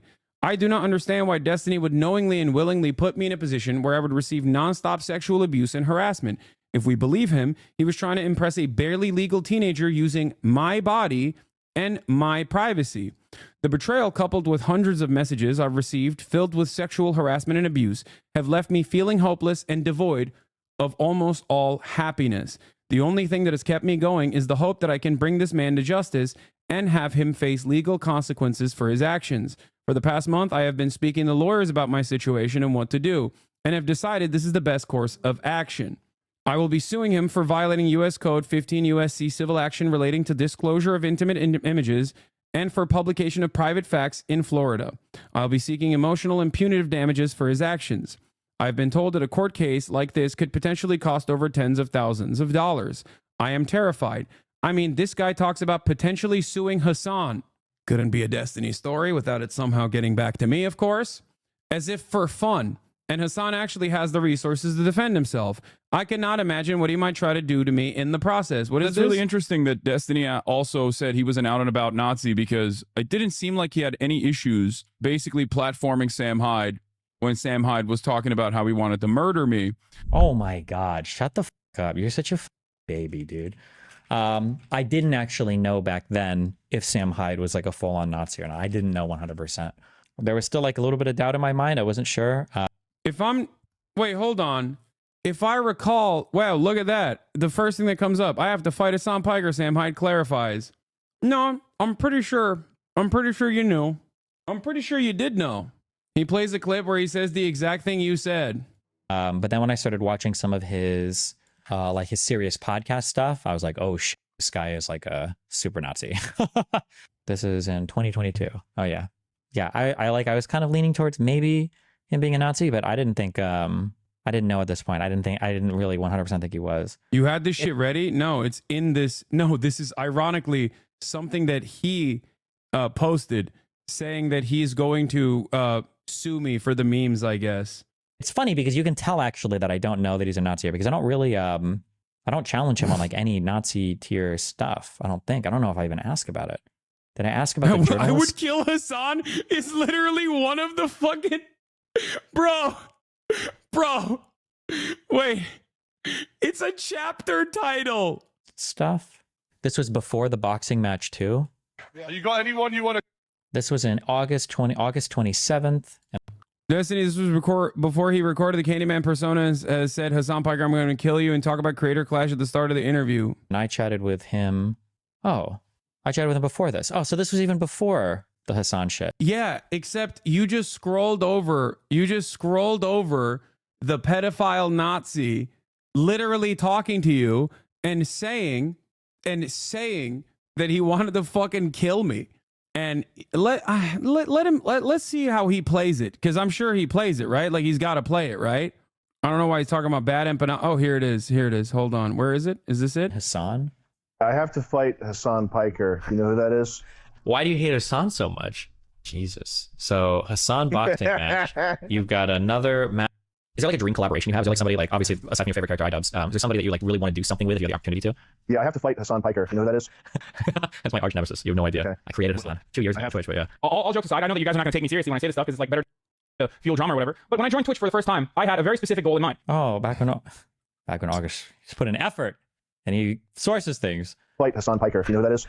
That's my arch nemesis. You have no idea. Okay. I created Hasan 2 years ago on Twitch, but yeah. All jokes aside, I know that you guys are not going to take me seriously when I say this stuff, because it's like better to fuel drama or whatever. But when I joined Twitch for the first time, I had a very specific goal in mind. And that goal has come to fruition largely because of Destiny, because of the help that he's given me. And also, on top of Destiny, helping me personally. Destiny himself. By the way, this is not something that I don't admit and did routinely admit until Destiny became so fucking embarrassing that it was embarrassing to openly relitigate this. Why is he using a clip of this after, I believe this was after we had stopped being friends, where I was in the process of admitting still, like, yeah, no, I did collaborate. I went on Chapo Trap House and defended Destiny in like 2018 or 2019 or something. It's so strange that they've created this like alternative reality so much over there on the Destiny community that they literally operate off of proof that undermines the original argument that they make, that like I say Destiny never I never collaborated with Destiny or anything like that. No, it was just like, it's weird that he thinks that I owe him permanently. You know what I mean? Already doing exactly what I wanted to do. So when people like David Pacman decide to come on Twitch, or people like Kyle Kalinske decide to come on Twitch, this is an incredible thing. I love this. The alt-right have an absolute hold, a stranglehold on 2 years on Twitch, but yeah. You created him, I have to kill him. Well, if you're trying to fundraise for that, I would absolutely help you. Anyway, he's been training. Did you see his Twitter videos? He's taken. I've seen his. Oh, because he thinks that kill him here, I'm fundraising to assassinate Hasan Piker. For when he's talking about. Wait, but I didn't even say that. I didn't even realize he was saying that he was going to fundraise to kill me. No, I was. If I've ever talked about like fundraising to kill me, it's probably one of the recent incidents. Whether Destiny had said, "I hope he kills himself one day," or oh, it's because the article where you said I paved the way. Oh, that's the oh my god, it's the fucking was a Complex article or whatever. I don't even remember what I exactly said. Now what's really interesting is, okay, what's really interesting about this process here is that I don't know if we could find it, because I know that they deleted that Reddit thread down the line, but maybe with the Wayback Machine or something I could possibly find it. That clip of him talking to Sam Hyde was brigaded. It was posted, as always, Destiny's clips against me get posted on LSF, and was brigaded, and it went to r/all, okay? It went all the way to the top of Reddit. It went to the front page of Reddit, where, you know, it seemed like people, Nazis specifically, were celebrating Destiny, talking about Sam Hyde killing me, you know? A very strange time. And I remember at the time, even the comments were like, what are we doing? Do we hate Hasan that much that we're, you know, celebrating a fucking Nazi pedophile? Interesting stuff. Anyway, why did we take this side step? Okay, why did we take this side journey? Because apparently Destiny voluntarily brought this up. And it was featured in Pixie's Substack post talking about how Destiny wants to potentially sue me. You may not remember what you said, but Epsteiny, Diddy, Sex Pestiny, Diddy G remembers what you said. He remembers it every day of his life. Yeah, but they also don't remember the actual things that I say, but instead remember like whatever was clipped out of context and massaged as the new truth in the sex cult that he operates. Anyway, I cannot imagine what he might try to do with, to me in this process. Sometimes I wonder if he does this as an intimidation tactic. Yes, he does. I wonder if he purposely is trying to put fear into my heart when he casually talks about throwing money into a lawsuit with a multimillionaire who can fight back, as if it's an indirect flaunt, warning over his capability of outspending me in whatever legal case I throw at him. At the request of my friends, I have been encouraged to link my Give, Send, Go regarding this case here in hopes that we can raise enough for me to legally succeed. It's a givesendgo.com/sue Destiny. Themasius found the link, but because of the auto mod, he can't post it. Can we give Themasius permission to post the link, mods? Are you in here? He does it to prove to people like Pixie, who doesn't have the resource to fight back and hates it, that he can't do it because he can't do it to Hasan. I mean, I don't know how he would try and sue me over this. Like, that would be so fucking stupid. Not only is it stupid because I found it, but I can't post it, auto mod. Okay, try it again.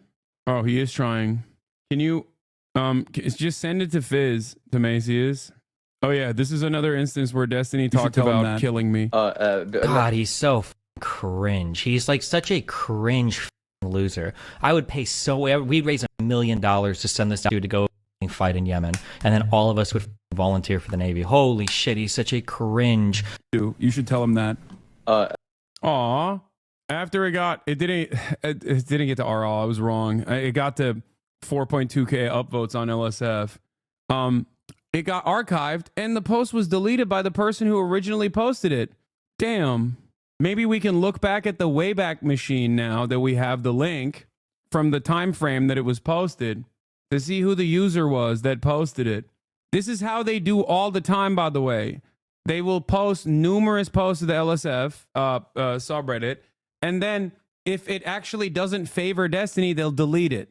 One of the posts at the same time frame did go to r/all. That's why I'm saying it, but I don't think it was this one. Not only that, but also, if you guys recall, during the supposed adpocalypse where Destiny and Dan Saltman collaborated with ADL and numerous other pro-Israel organizations to try to get me banned, and including Richie Torres, sent him like a bunch of clips from a website called HasanAbi.com leading up to the election because they just simply wanted to get an own on me and get me banned off of Twitch. A smear campaign that Ethan Klein also jumped on board with very willingly and voluntarily, including but not limited to happily using some of the clips titled HasanAbi, my former podcast co-host, by the way. Okay.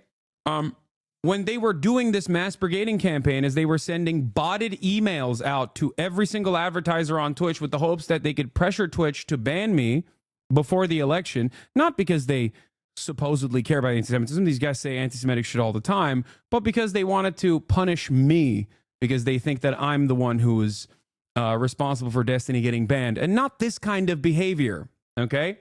Due to, I suspect, a lot of the gaslighting that Destiny is engaged in over and over again in his own community, where he's cultivated this fan base that just simply does not know what the fuck is going on in the world, whether it be the world events that Destiny tackles from an incredibly biased perspective, like, you know, being pro-Israel, or, you know, things that pertain to my life that he clips out of context and will routinely lie about. So what the fuck are these comments? Does LSF hate Hasan so bad they're defending a dude that Destiny himself called a Nazi? Wait a minute. Destiny talks about Sam Hyde being a Nazi. You're watching Destiny, okay? Wait. Okay? This isn't Hasan or Vosh or whatever. So when I say Nazi, okay, I don't use that word lightly. Fuck. Why is every video about any number of different things actually involve me somehow?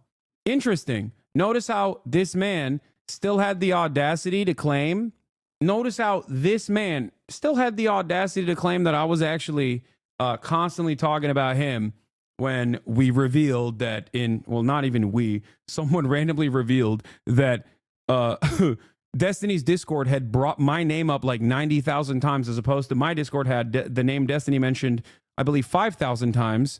And it was mostly the video game. So that's interesting. Destiny talks about Sam Hyde and says he's a Nazi. Is this before or after he collaborated with Sam Hyde? One of the worst fuck up stories of like artistic history, because like it was created by Pensive Goat, who posted 17 minutes ago on the YouTube drama post. The Sam Hyde clip was made by Pensive Goat. Let's take a look.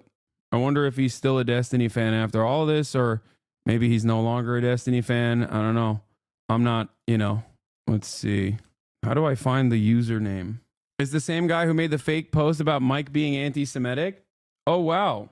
Why does Destiny have so many people who do like free PR and smear campaigns for all of his enemies, and free PR for him? I will never know. I truly don't understand it. The second clip you linked of Dan Saltman saying that everyone sent videos around was from a few weeks ago when the lack of consent was questioned but not confirmed. It wasn't from after Pixie made her statement. They're still doing PR. That same guy that posted that years ago, the Sam Hyde clip years ago, is still at it. Still doing PR for Destiny. That's crazy. 20 minutes ago, he's still in the trenches, in the drama trenches. This man has nonstop done PR for Destiny for 4 fucking years at least. That's insane, man. And there are a lot of people like this, just so you understand. It sounds psychotic. It sounds psychotic where you're like, how can you lose your own personhood to this degree where you are a loyal soldier of a man online? There are hundreds of people that do this shit for him. Hundreds. Okay? Hundreds. They got a post of me being quiet for 30 seconds as evidence of me being anti-Semitic. Yeah, they do stuff like that all the time. No, he's just being a nerd and clarifying. It looks like a few posts down, he's posting about Melina confirming that they were posted non-consensually. What is this? 150 plus? When the question gets asked how and why people take the time to pour through hours of footage to find this to find shit to clip, there's an answer for it. It's coming. I'm working on it. That's kind of what I have like a whole Discord for like the clippers and stuff. I just need a night that I have where I'm not doing anything or working on anything where I could just like sit down and write all this out. But I'm working on that. It's in the pipeline. Taliban Clips Discord has become the omni-liberal brain room. While the election results of the night were coming in, I had a choice, as all of us had, and I chose memeing. I posted on Twitter the solution was obvious. Obviously joking, trolling, expressing frustration, but it somehow resonated with a lot of you, so I just kept going with it. The omni-liberal media campaign had taken off, and I was getting tons of positive feedback. This reminded me that we have a dormant Discord August set up back in June, where we try to activate an army of Clippers. The Taliban Clips Discord was active in the first months or so, but the hype died down. The new team of Clippers are still posting their daily content. We just stopped using Discord for that. We follow each other on Twitter, and I get to amplify all of them with the Gnomes Twitter account, which has been a great help at combating the narrative around Steven. Now, I was wondering, I have all these people who are interested in the omni-liberal media message. Maybe I should gather these like-minded people in one spot, and that's how the idea arose around the repurpose of the Taliban Clips Discord. There are already tons of resources there, which we would otherwise lose. I was involved in the January 6th documentary research group and started adding the Clippers to them, along with the Dan's War with Twitch people. That one was the brigading campaign against me and Twitch in general, which was exposed by Bloomberg's very own reporting, Cecilia Anastasio, which they then deleted everything because of that. So if you go to the Destiny subreddit now, mentions of me are almost completely gone, when at a time for years, for the past like 6 years, they would nonstop post about me on there, more so than they posted about Destiny, genuinely. And they had to delete all of that because they realized that their subreddit that Destiny weaponizes like this on a regular basis and their Discord server was so actively and so openly brigading that they were actually going to get into trouble by Discord and Reddit. They deleted all of it.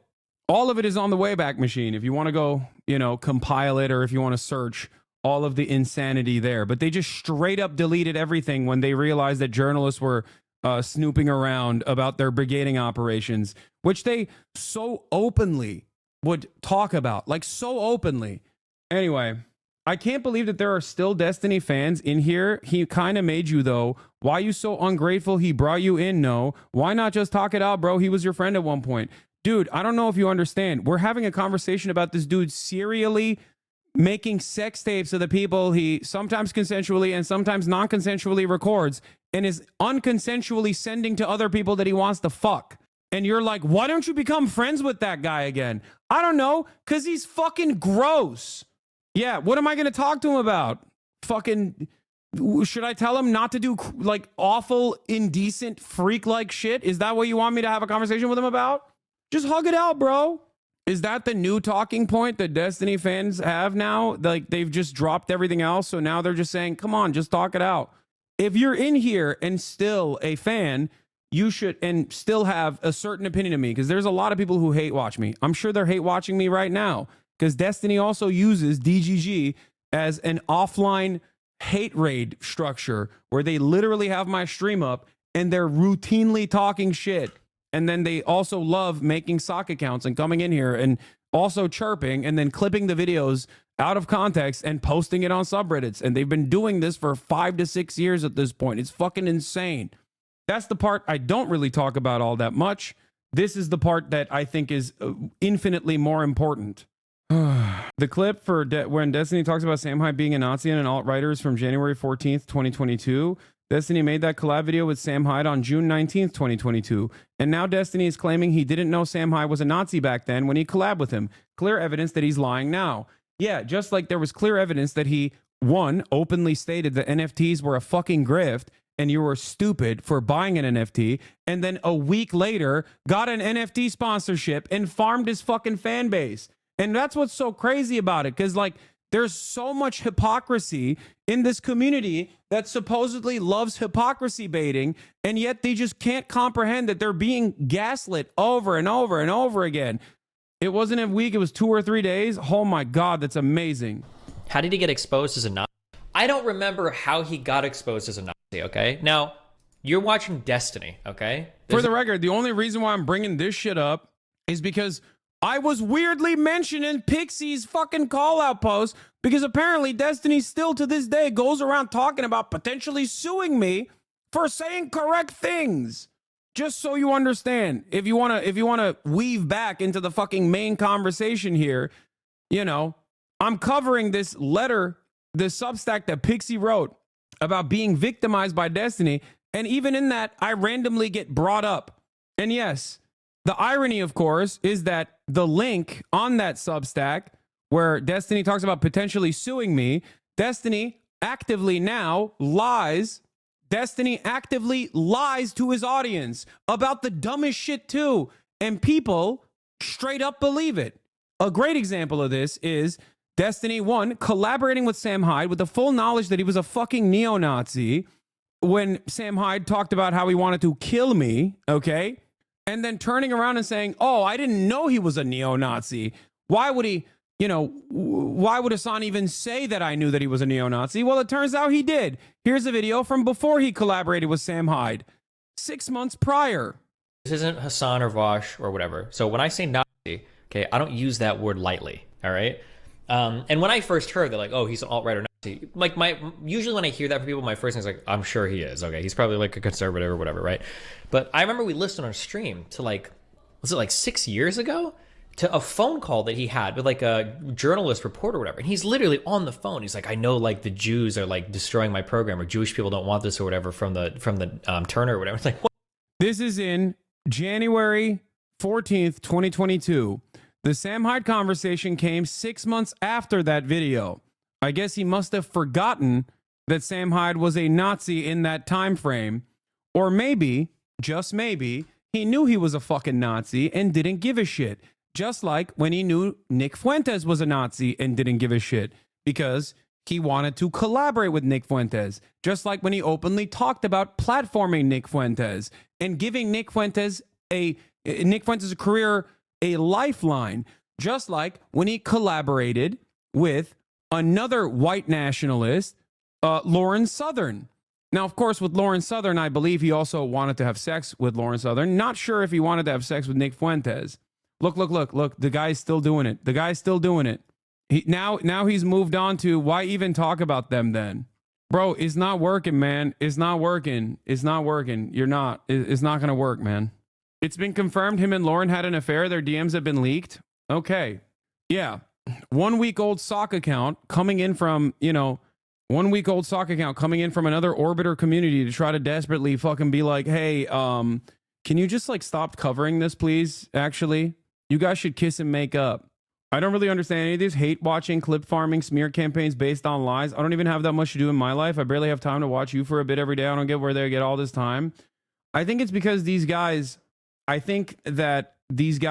really fall for it. Okay. That's the best possible, most charitable way that I can, that I can approach it. Right. Where they think like this guy is a dweebish loser just like me, but he gets to like have sex with all these Discord e-girl kittens, and he gets to have this incredible life where he plays like fucking video games and shoots the shit and destroys people mentally in the marketplace of ideas by regurgitating cherry-picked data points that he read from Wikipedia right before the debate to make it seem as though he is an arbiter of the truth or whatever. And for them, they just see him like a god. And I'm sure you guys know people that are fans of his. I mean, I see it all the fucking time. People that are fans of Destiny aren't just like normal people with like their own lives or whatever. They just genuinely admire him. They think he is a fucking god because it's a goddamn cult, okay? Are they still building logs of the chat? Oh, I think they did build the logs of the chat, and they posted a website that kind of was a dud. Yeah. They did. They went through 5 years of logs in every single person of this community and like built logs of who gets banned and who's a mod and who's not a mod. And it's all wrong too, which is so funny. Like they're so weird that they think like Congress is going to be like, who has Hasan banned out of the 6,000 people that watch him every day? Yeah, they added fake screenshots of fake chatters because they couldn't get enough like actual shit that looked bad. That was Dan specifically. Anyway, let's get back to the Substack now that we took this sidestep. However, the next Joe Rogan to the left is, whoever the next Joe Rogan to the left is, it cannot be someone that crosses sexual boundaries, violates consent, and puts women's well-being and safety at risk. Oh my God, is that what Destiny wants to be? Oh, my brother. That's probably why he was so fucking pissed when all of these goddamn mainstream media outlets were calling me up to be like, you're the Joe Rogan of the left. You're the Joe Rogan of the left. Yeah, let me tell you another incredibly sophisticated harassment campaign they conducted. They went after fucking CNN. They literally called up like random executives at CNN. They're so psychotic to be like, how dare you have this anti-Semite on? Like, they're such insane people. They found like they were sending like tweets and shit. They're so crazy. Yeah, instead of being the Joe Rogan of the left, my man turned into the Andrew Tate of the left, but all the bad sides and none of the popularity. 27,000 letters sent to USC, by the way, to try to get me to stop, like to try to stop me from talking.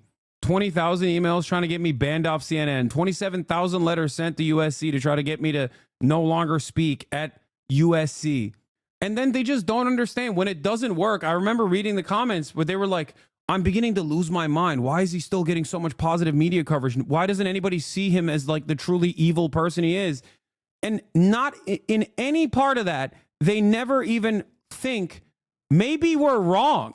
Maybe most people understand how Gamergate style smear campaigns work, especially if they're in fucking media and they understand when like something is disingenuous.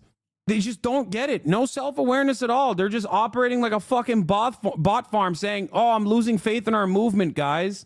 It just doesn't make sense. He did have sex with Lauren Southern. He was willing to throw everything in his marriage, his atheism, his polyamory, his streaming career to marry her and start a centrist media company that covers both left and right-wing perspectives. That's why the marriage fell apart. Wait, what?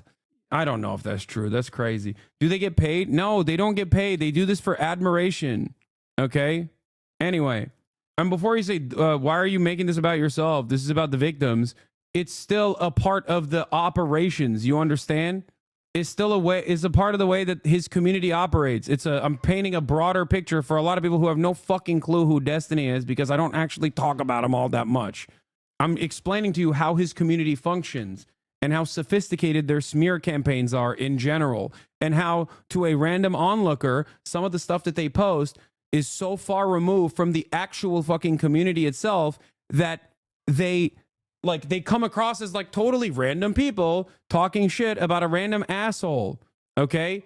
I'm the random asshole in this regard. And that's what I'm explaining to you. If they can do this to someone like myself, who has a larger audience than Destiny, who has more of a social platform than Destiny does, then of course they can do this tenfold and bully smaller victims into submission every single time. So if you're wondering how stuff like this happens seemingly more than once, and yet for some weird reason, it never ends up making any sort of waves or end up harming Destiny's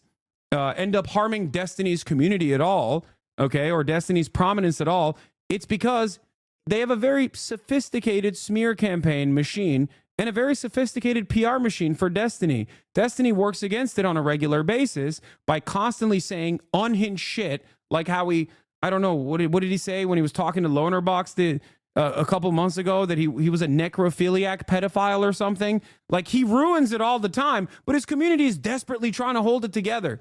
So the entire reason why he's been able to get to this position so far is because he has a incredibly dedicated fan base of individuals with a lot of time on their hands who will do this shit for fucking free. So like I said, if he could do this for myself, or if he can actually defend himself after debating ethical CP or whatever with other fucking neo-Nazis and still have a platform of prominence, of course he can fucking bully people like Pixie into submission aggressively.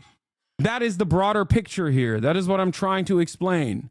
It cannot be someone who puts women in positions where they will be sexually abused and harassed. It concerns me that Destiny has been interviewing potential DNC chair candidates such as Marianne Williamson and Martin O'Malley, who have no idea of what he's done. As time passes and he tries to position himself to have interviews with increasingly powerful figures such as Zelensky, I can't help be filled with fear that Destiny might continue to succeed despite facing no repercussions for his actions.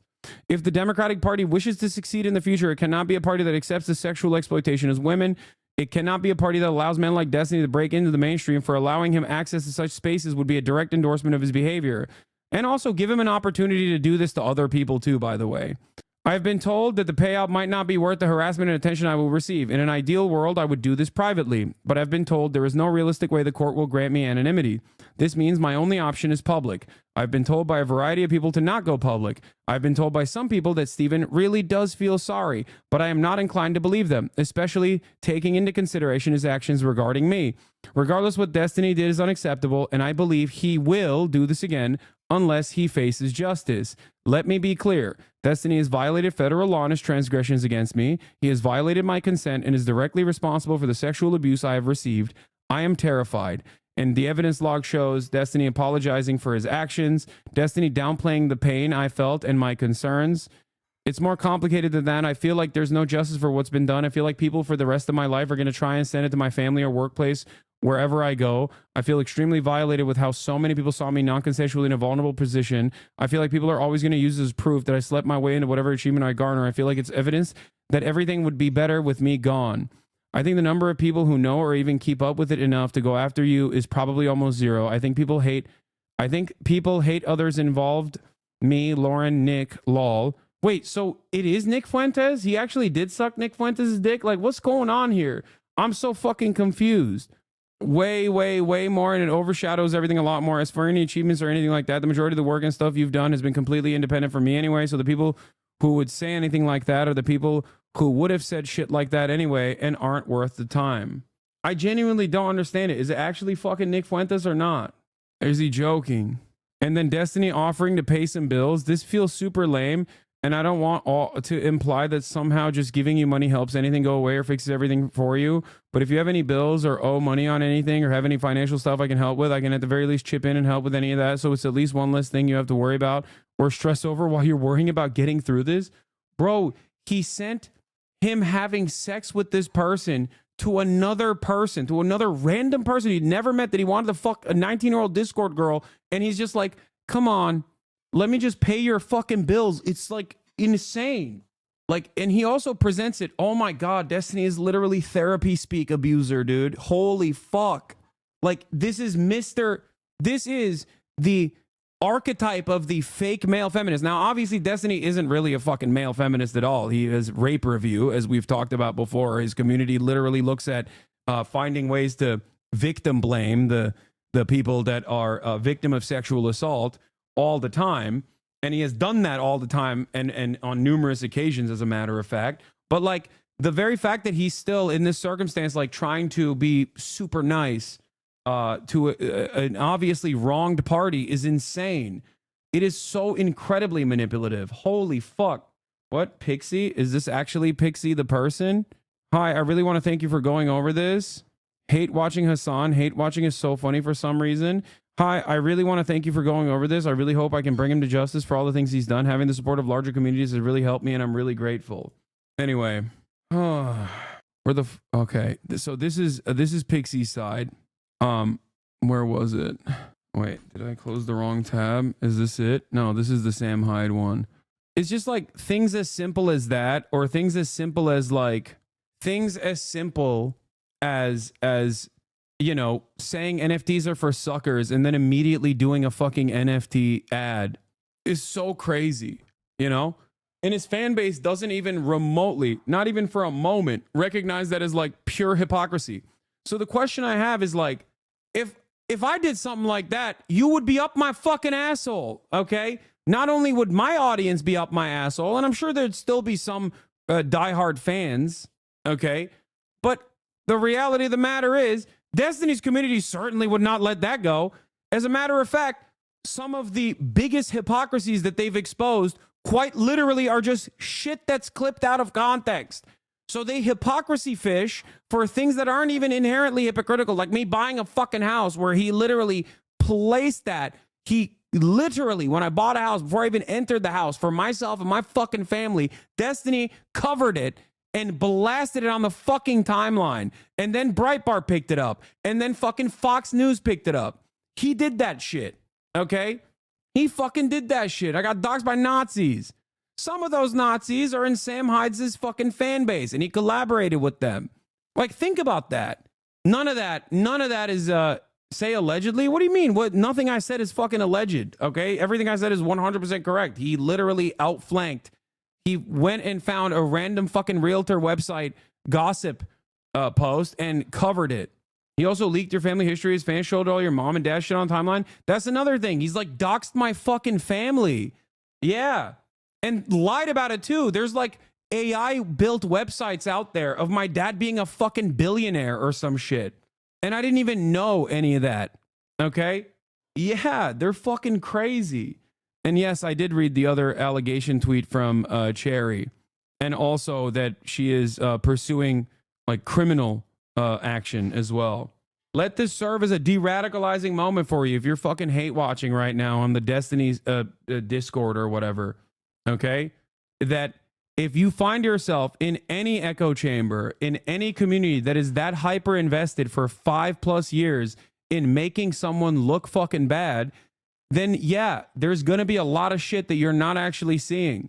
If you can recognize this as not like a random one-off, but a bunch of people who have obviously been fucking harmed by a person who is more invested in saving face than actually, atoning for the wrong that he has done, this should be your wake-up call.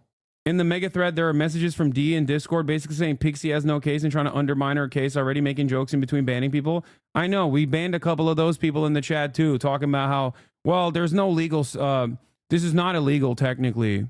6 hours later, Dexerto has still not tweeted about the story. They did post a clip of iShowSpeed having a group of people sing happy birthday for him. Interesting priorities for a news site. Yeah, Dexerto stealth published this article on their website, but it can't be found on the front page, and there's no tweet on their social media. Yeah, Dexerto. They're always there to fucking talk shit about me, but for some weird reason, when there's like actual stuff happening to a person that they're aligned with, weirdly enough, they just don't mention that. Destiny is friends with one of the editors, so it makes sense. It's so sick seeing how he's trying to bury this and how the boys club is helping him. Like, how is there no Dexerto tweet about this? Yeah, why is Dexerto not talking about this? This is like right in their pocket, right in their fucking wheelhouse. I wonder. I don't know. Maybe they just didn't have time to post it today.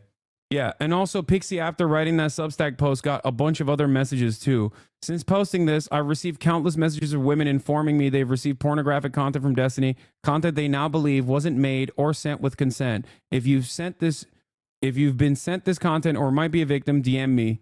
We're stronger together. Yeah, Dexerto always posts the top post of LSF, but for some reason the Destiny top post for LSF, especially when it looks, not so great for Destiny, they're just not going to post it. Epstein, dude. So, tangential to the drama, President Sunday's hit piece also included a portion of a phone call he had with Nicholas Diorio. I don't know what the fuck that is, and I don't really care about that stuff at all. What? We also had a clip of Hasan discussing Destiny and revenge porn recently on the subreddit. Yeah, this is from a couple days ago where I was like, I don't understand why no one is talking about how, no one is talking about how, like, how these videos came out or how these videos were distributed to begin with. Oh, there was also Not So Erudite, right? Or erudite, however you say it. He didn't apologize to any of the victims at any point in his statements. Yeah. Epstein has his own Ghislaine Maxwell as well, the orbiter Not So Erudite, who's running cover at the maximum power level the last few days. She's the one trying to talk victims into not taking legal actions in the posts I've seen. Not So Erudite. The Ghislaine Maxwell of Epstein. DMs revealed that Epstein had to pay off one of his victims through his co-host, Not So Erudite. Not yet, Coleman canceled, so I don't know. Other than that, I mentioned, is anything you were hoping to be brought up? I think I'm going to decide my next course of action of what to do with myself and him based on how that conversation goes, unless you decide you don't want to talk to him. That's okay too. Basically, I have my plans, course of action paused, and we'll choose something depending on if he agrees he has to make up, repent. Oh, the person in the blue is Pixie.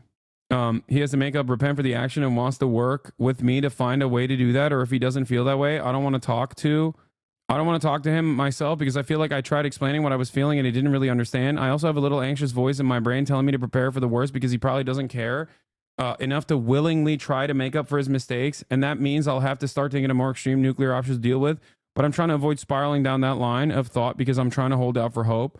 And just not to scare you, I'm 100% not going to do anything to myself, no matter what he says during holiday season, because I don't want to traumatize my friends during a time that's supposed to be happy. And even if he responds negatively, it doesn't mean I'll auto kill myself. I'm trying to contemplate all different courses. Jesus Christ. Oh, that's the other thing where the fan base, including his Ghislaine, will regularly also say that like everyone is mentally ill and that like they want to harm themselves or whatever. And then sometimes they'll actually egg people on too. It's like real Kiwi Farm shit. Ghislaine had a financial incentive to sweep for him because they have a pod together. That makes sense. Yeah, Not So Erudite is another massive hater of mine, by the way, just so you know. I mean, virtually every single person at some point, when you're a Destiny Orbiter, you gotta fucking do that. When you're a Destiny Orbiter, you gotta pay the piper. You gotta say Hasan fucking sucks. You know? She's a fake psychological expert. Wait, what? What's Kiwi Farm? I'm old. Kiwi Farms is an old 4chan style forum where a lot of rabid right-wing anti-trans freaks will get together and like mass harass and try to ruin the lives of trans people and try to also get them to commit suicide. And they have like they have a leaderboard, I think, or they have a bunch of people that they have actually successfully caused through mass harassment, stalking, doxing, swatting, getting them fired from their jobs. It's like a hate cult. They have a kill count. Yeah. Destiny tried to buy the website actually when another former orbiter of Destiny who wanted to kill me, or I mean not a former orbiter that wanted to kill me, sorry, another former orbiter of Destiny that was being targeted by them, wanted to shut it down, and what do you call it? Destiny, I think in the process was talking about potentially buying it or something. It's like really fucking the awful shit. Anyway, did he say anything about the Elon salute or the ADL response? Yes, I've covered the Elon salute and the ADL response. Are you crazy? Can I share this with Steven? He communicated to me he knows he fucked up. There's no excuse at all and doesn't know what he can do to make it up. I'm trying to bridge between to help him understand what would make you feel that he understood he was wrong and should never do this again. Or better, what can I share with him? You can share this and anything you want with him. I felt like when we talked, you really understood where I was coming from and can hopefully explain this better than I can.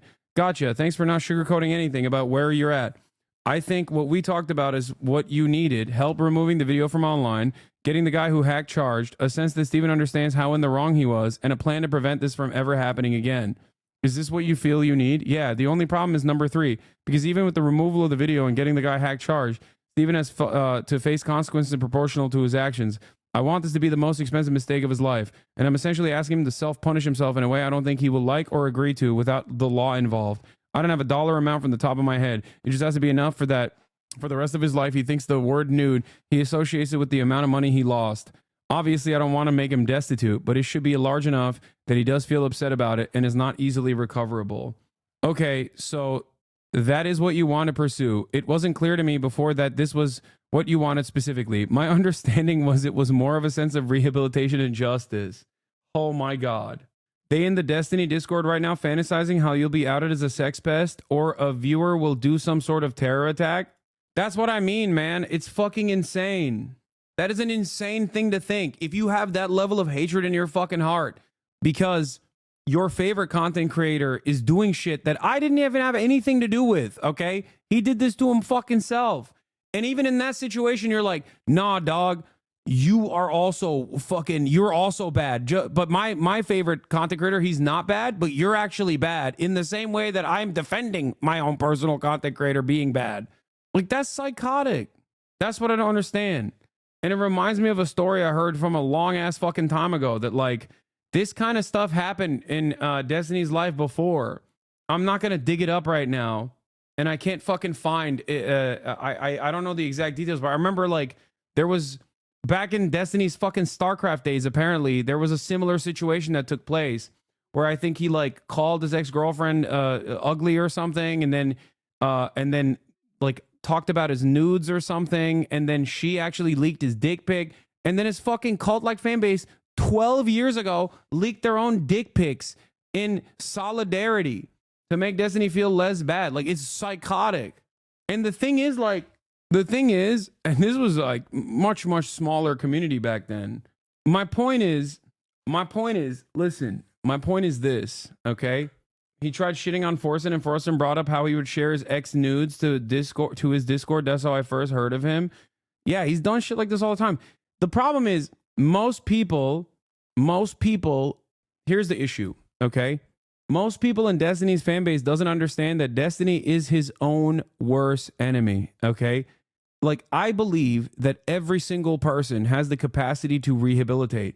But the problem is, if you're constantly fucking getting, if you're constantly getting highlighted and constantly getting defended for all of your worst instincts and following all your worst instincts and getting rewarded for it, you're just not going to fucking do that.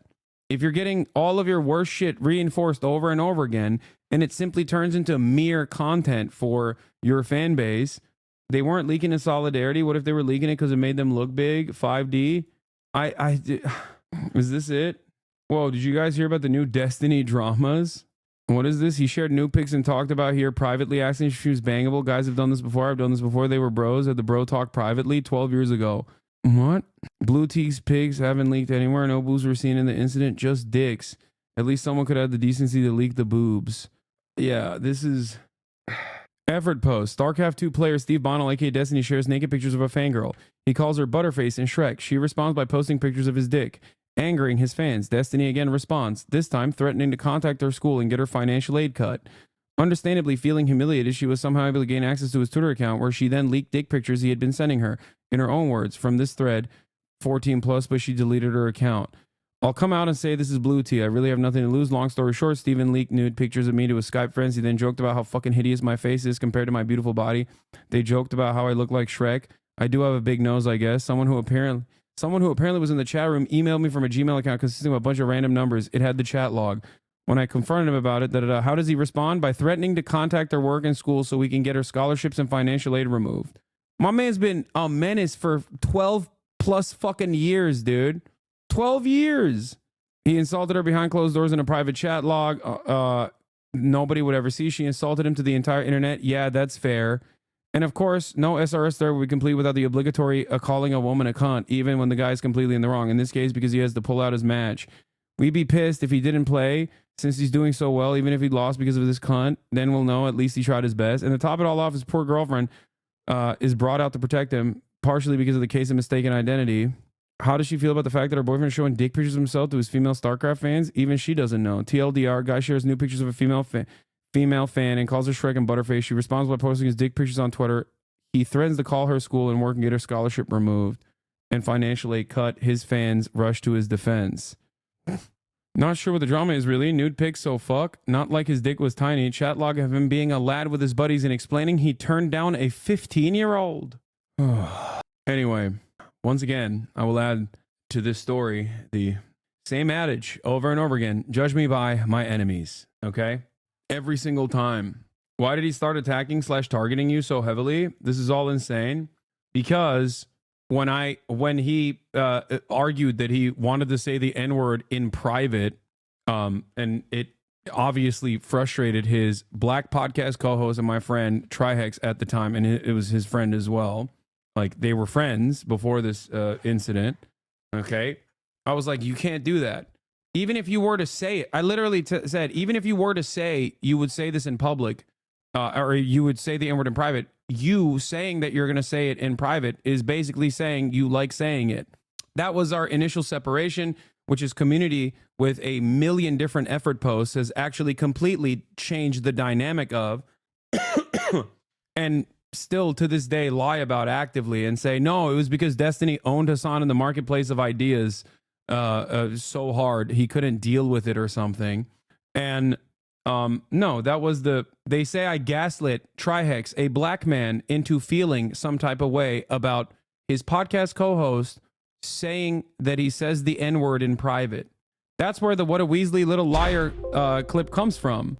What a fucking liar, dude. What a fucking Weasley little liar, dude. What a fucking Weasley little liar, dude. Holy shit, dude. Excuse me. Holy fucking shit. This, ironically, was me responding to a clip of Destiny lying to his audience, saying that I actually agree with his position on the N-word. That his brilliant counter argument in his mind was, what if I were to say the N-word when I'm in a spaceship with no one around me? Would it still actually be a inherently racist act? That was his fantastic counter. Goes to show you that it literally does not fucking matter how insane an argument is. If you say it with enough confidence, people that also want to say the N-word will think that that is brilliant. Brilliant logic. Brilliant fucking logic. Anyway, so yeah. The N-word arc started because his dumbass volunteered that info too, because Denims threatened to leak their spicy DMs, and he straight up goes, yeah, I say the N-word all the time. Yeah, exactly. But yeah, that was the fantastic hypothetical, the fantastic mind. He wrote a manifesto on it too, and then his fan base basically treated it as like a brilliant way to take down all of his enemies. There was another thing I wanted to say. Posting about D is now banned in a subreddit. They are going quiet for 2 weeks. Only politics and memes. Huh. Interesting. The intellectual debate giant. What is this? Brianna Wu has come into the fray. Couldn't be a full story about Destiny orbiters without Brianna Wu mentioned, and also not so erudite, who obviously is now known as Epstein's own Ghislaine Maxwell, had a statement. My statement with the info so far. My opinion will update as information is made available. I have little info on new claims, and my opinion will continue to update as information does. I've only ever looked at the leaks that reached out to Pixie because I was concerned for her well-being. After I spoke with Pixie in person, she made clear her desire for me to bridge the gap between her and Steven, and her desire for as little attention as the leaks as anything identifying as possible. Both my involvement and my silence were at Pixie's request. My greatest concern this whole time was her well-being. Here are the logs. Now, any stops in the logs are to prevent other creators' names from being leaked. I've never been interested in shutting down conversation about this topic, only mentions that narrow the question of who could have leaked, again at Pixie's request. In the FQ message, I explicitly tell her to leave a comment up just to remove that part about mutual friends, because this further increased the likelihood of people knowing it was Pixie or going through the trouble to verify the mutual friend in question. If I just wanted to remove the comment, I would have done so. I would not have reached out to FQ. Who's FQ? Fairy Queen? Who's Fairy Queen? Farquad? Okay, guys, stop. I don't know. Okay. Upon learning of the leaks and Pixie's potential involvement, I investigated privately, contacting Aaron. I then spoke to Pixie and Steven in person separately. I never defended, supported, or minimized Steven's sharing of Pixie's intimate images. Most of my conversations with Steven about this topic were in person and confrontational. I fought with him and advocated for reconnecting with Pixie. My mediation for Pixie ended when she opted to reach out to Steven directly because I felt unable to navigate her monetary requests. Note, there are few DMs of our disagreements, but found this to substantiate the timing of my voicing disagreement and pushing him. I viewed him as genuinely remorseful in acting to fix the harms he had done, which is why I remained in business partnership with him. I'm very disappointed and angry with him that he opted not to reconnect with Pixie. I learned of the allegations against Cherry yesterday. I support her and Pixie's decisions and the lawsuit/charges. I've paused Bridges releases, canceled guests, and will reevaluate business relations as I learn more. I asked Steven for information, but he's uncomfortable sharing due to legal involvement. Everything here is released with all parties' consent. My DMs with Pixie were not given to Sunday or others with Pixie's consent. She just paused it. This is Brianna Wu speaking about how I gave all of my DMs with Destiny to my friend Mr. Girl Returns, someone investigating Destiny for sexual impropriety and abuse. Brianna is seen as calling me a sex criminal for making Destiny's treatment and words, no pornography, available to the investigation. And next to it is their statement on Destiny, who has been alleged to have been recording sexual acts without consent and distributing them without consent. I should probably be smart enough to keep my mouth shut about the Destiny and Pixie lawsuit, but here goes. That's the girl who defamed you? Who's the girl who defamed me?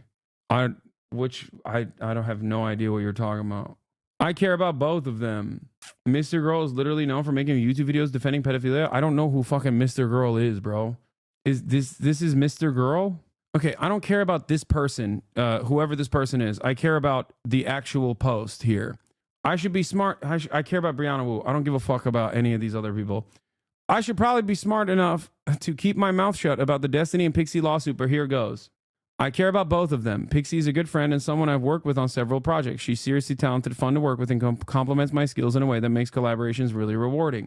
You do not want to know who Mr. Girl is, trust. Okay, I don't I'll take your word for it. Okay. Before this all came up, I had planned to hire her for an upcoming project, and I'm sticking with that decision.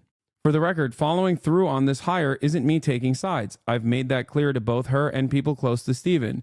They both deserve their day in court, and I'm not here to weigh in on what's ultimately between them. I have offered no opinion on this action privately and made it clear I cannot. Wait, what? This isn't like a... Yo, Brianna Wu is permanently on her both sides shit, and inevitably will always side with Israel, okay? There is a party that is wronged, and then there's a party that's doing the harm, and Brianna Wu always starts off on the centrist position and then inevitably slides into the party that is doing the harm every single time. It's so crazy. I just want to be honest about where I'm coming from. Adulting can be... Oh my God, I'm dead. She wrote adulting when talking about, like, both sides are probably a little bit at fault in this, sex crime, sex pest situation. I'm adulting. Adulting can be awkward like this. I do hope people let the legal process play out instead of turning this into content or drama. First of all, that's literally all Destiny does.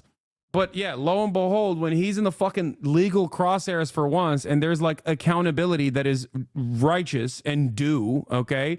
All of a sudden it's like, oh, well, let's let the courts decide. He called this a legal arc, lol. I know. It's a serious situation for both of them, and they both deserve better than the avalanche of shitty clickbait sure to come. Jesus Christ. Epstein leaking without consent is not in question. We have both Pixies and his own words to substantiate that. It isn't drama or a wait-and-see situation. Exactly. I don't understand. Also, this is not an arc. No matter how hard, Destiny and his community will try to contentify this.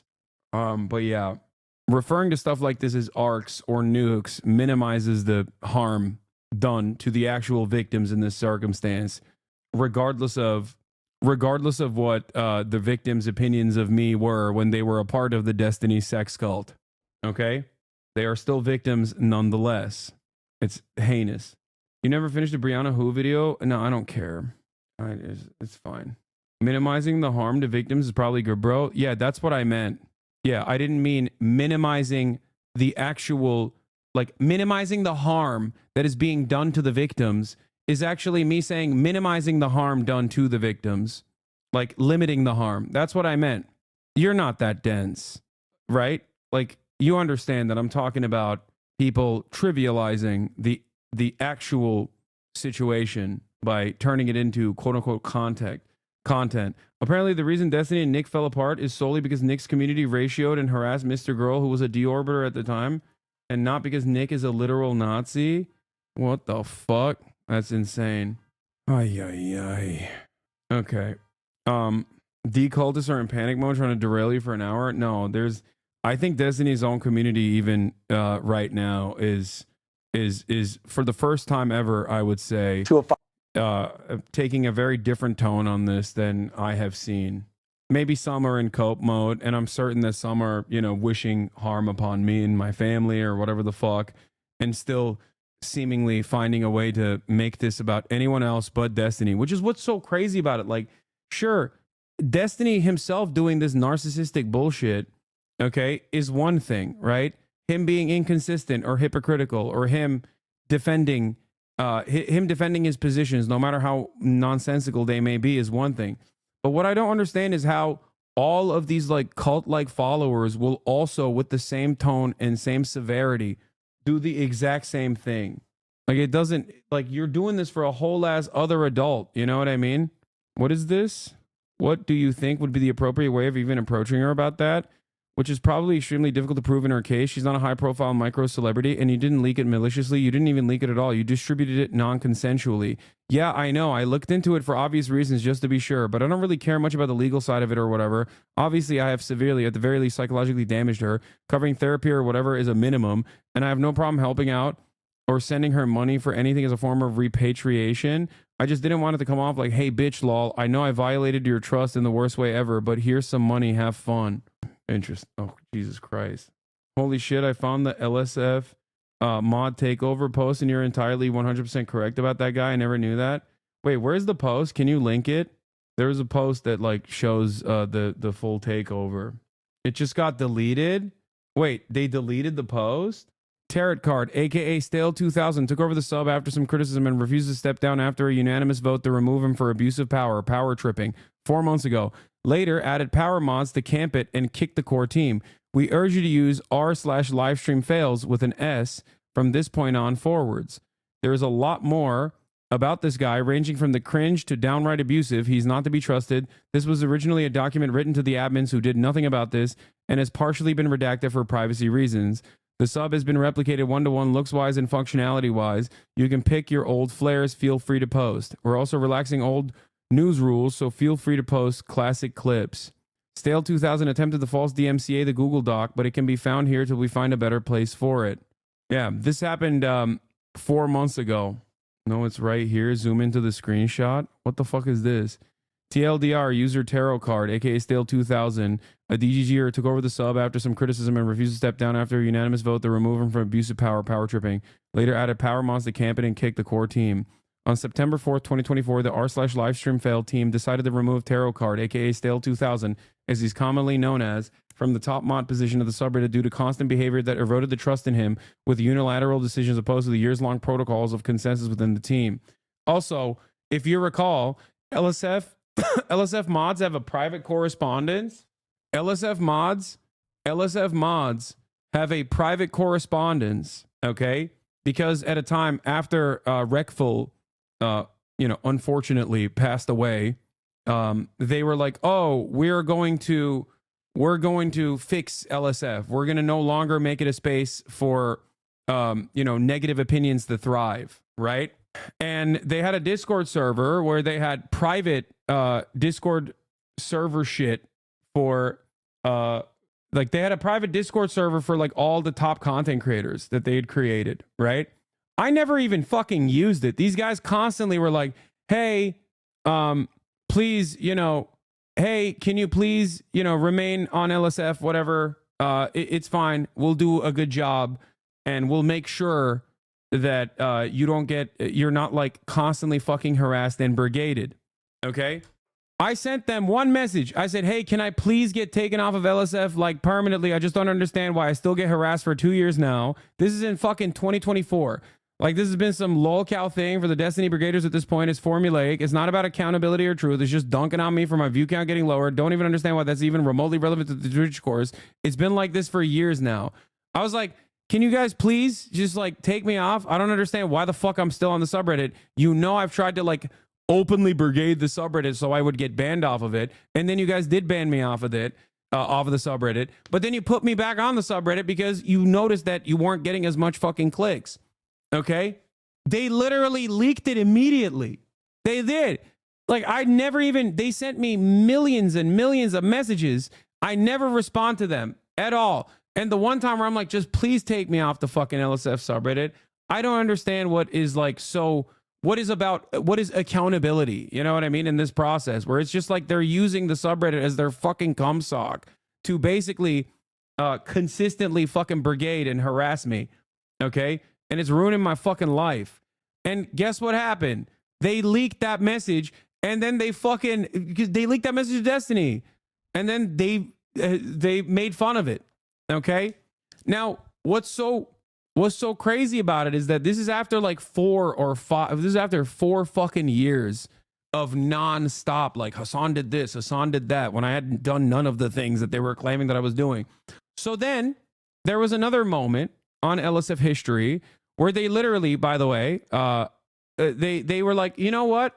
We've actually decided no more cross-posting, like no more Destiny versus Hasan clips, because it was polluting the entire timeline. It wasn't my fucking community posting it. It was always Destiny's community posting clips of Destiny responding to Hasan, Destiny responding to Hasan, Destiny responding to Hasan. Okay? So they stopped that. So you know what the Destiny community did? They brigaded the Asmongold subreddit. That's literally what they did. So now they're posting clips out of fucking context on the Asmongold subreddit, and now Asmongold is fucking reacting to it, and then that's getting upvoted on the LSF. And then they would use XQC's subreddit too. They was just like, okay, we can't get Destiny to shit on Hasan. Why don't we just fucking use the XQC and Asmongold subreddits as our main vehicle. So then they basically stopped that. Okay. They stopped that as well. But then they started going after people in my orbit. Okay. They started going after people like Frogan. They started going after people like Caroline. They have never stopped. They even did this to fucking Daft back in the day. It's so psychotic. Daft still has like stalkers from the one time where when she defended me during the Cracker Saga. Okay? They're fucking insane, dude. They're insane. And guess whose subreddit they're using now? Ethan fucking Klein. Completely taken over by Destiny's biggest dick riders and sycophants. Like, that's it. It's all done over subreddit. It's psychotic. It's like cancerous. Yeah, Tarot Card recently removed that rule and also allowed politics threads again. They held a community vote so they could post Epstein threads about you again. Yeah. Funny thing is, all of this effort only made XQC and Asmon's audience more right-wing. They hate you at the expense of their own party. Yeah, that's the other thing. Like, that's the other hilarious part of the story is that, like, doing that over and over again develops an audience of right-wingers, just like Destiny developed an audience full of right-wingers until he fucking talked about how he was glad that Corey Contemporary got assassinated. Okay? You calling him out was posted and getting traction and they deleted it? What? Oh, on LSF? I'm sure it got deleted. They have that shit fucking wired down, dude. They still... The vote for politics post failed and they reposted it till yes for the politics post to win. Oh, nice. Someone posted your take on the mod and they just deleted it now. Stale's a pathetic loser. Yeah, it's crazy. Accusations of cover-up of D's crime. Spam, LSF meta post. LSF must not be the main focus of a clip. There was a Melina clip here that got deleted almost immediately around a month ago. It was not deleted to protect victims or followed by Reddit guidelines. They just believed Destiny's word over hers. I mean, if they aren't fans of Destiny anymore, it's fine for them to stay as long as they stop trying to suppress posts for no good reason. There isn't just a Destiny bias in the subs moderation team. There's definitely some mods bias to OTK as well. Wouldn't surprise me in their hidden agendas too. Yeah. Thread got locked and deleted. The fact that they were deleting posts and comments which had linked to the victim stating Destiny didn't have consent and supporting evidence of Destiny's actions and still made the choice to sweep for Destiny is beyond abhorrent. When you silence victims, you are also enabling an abuser. Anyway. Yes, unironically, there are 100 Epstein zealots at all times, not even including a website dedicated to hate watching and not adding to the viewer count. Yeah. Destiny's audience became right-wing when he was normalizing Nick Fuentes, Lauren Southern, and trying to get in bed with Ben Shapiro and other mainstream right-wingers. He even went to war with his community for calling Nick a Nazi. I remember that. I genuinely don't know another community that is this savagely obsessed with another. It's the most mind-boggling shit ever. It's also incredibly one-sided. Every now and then, I'll just like say enough when they end up doing something that is so insane. Okay. Every now and then, like, Destiny will choose to fucking defend Israel vociferously. And I'm like, okay, that's enough. That's a bridge too far for me. I'm going to talk about it. And then his entire community, after fucking 5 years of nonstop posting about me, will then turn around and be like, see, he's obsessed. It's all projection. That's literally, it's crazy. It's crazy. There's like, oh yeah, he talks about Destiny too much. You know? Are the Destiny community right-wing or liberals? Great question. It just depends on which time frame you're asking this question.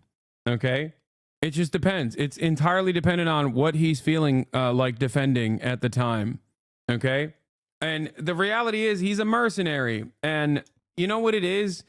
It's like a bunch of 40 to 35-year-old 4chan IT guys that were incredibly right-wing and neo-Nazi back in like the 2016 era decided that they could still do the same troll ops, right?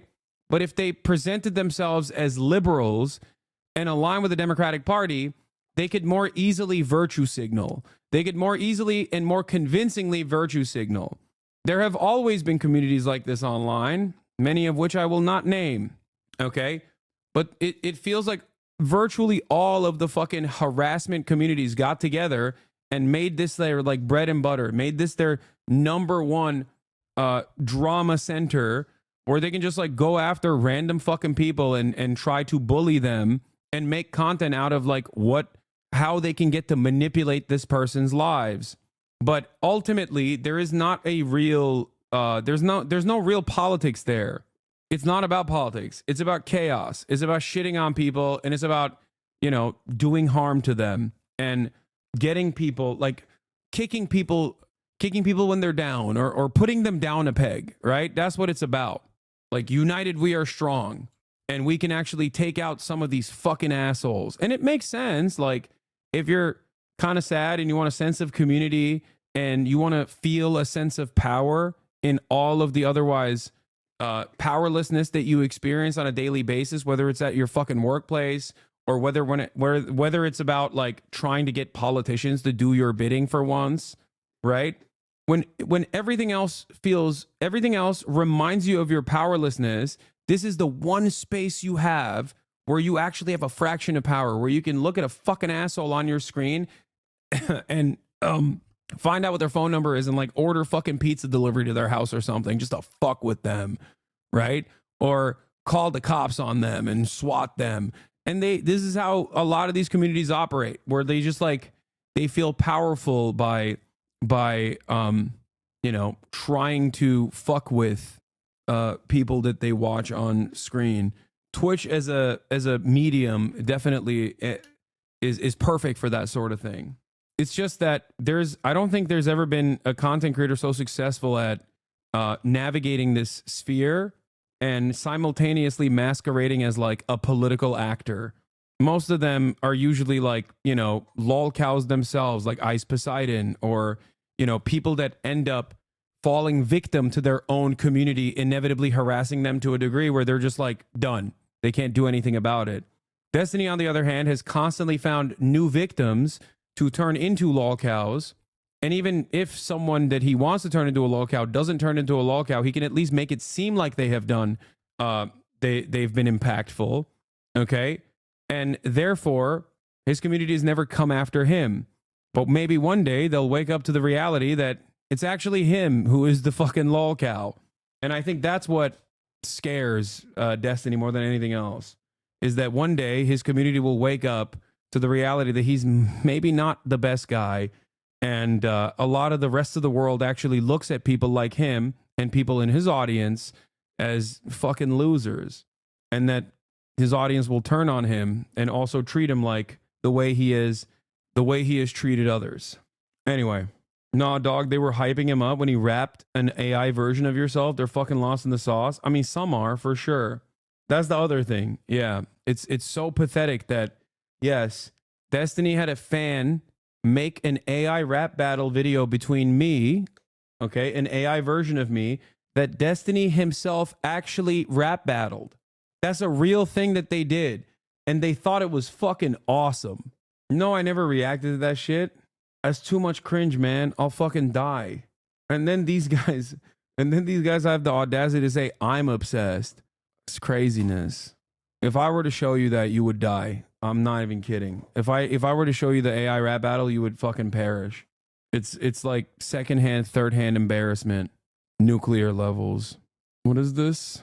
As long as he keeps giving them a platform where they can beg the entire universe for love and attention, he'll do anything he wants to them and they'll defend him. That's why they're doing Project Stargate, to improve AI rap battles. Here's the obsessed bar. Bro, is that seriously all you have to say? All these years of no contact? I can't do this. I can't do this. I can't do this even in jest. I can't do this. I can't do this. I'm sorry. It's so bad. It's so bad. Like, I will not do that to you. I will not do that to you, okay? But I'm glad you saw a peep of it. To this day, I have not watched it. I've only seen like bits and pieces. Like, that's the 3-second clip is the most I can see, is the most I can entertain. How psychotic is that? That's like, dude, this is the problem with the internet, okay? In general, this is the problem with the internet in general. In the real world, back in the day before the internet, if someone were to do things like that, okay, obviously technology hadn't improved to this degree, they would be called a stalker, okay? Like, that is basically the internet version of, you know, doing newspaper clippings and thinking that Jodie Foster is actually communicating to you to go and fucking shoot Ronald Reagan, okay? Like, that's like the OG version of what is happening here. But now, because this shit is online and people can become content creators, that level of psychopathic fucking obsession can be turned into content, okay? And there's like enough communities there's enough people out there who will watch it. Come on, stalker, you're a public figure and that's just cringe, not some private stuff. Dog, please, dude. There is a level of pathological obsession. If you want to address my takes as a public figure, that's one thing. Don't try to fucking justify this by being like, you're a public figure. Okay, dude. I guess because I'm a public figure, that's all of that is normal. Yeah. It's cringe rap battle. Dog, I'm not involved in it. You understand? It's an AI version.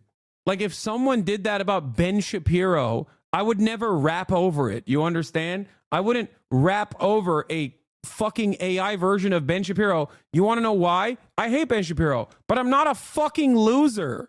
And I hope you understand that you're not. I hope you understand that that's loser shit and you shouldn't entertain stuff like that. Also, people stalk public figures all the time. What the fuck are you saying? It's cringe rap battle, not stalking, private stuff.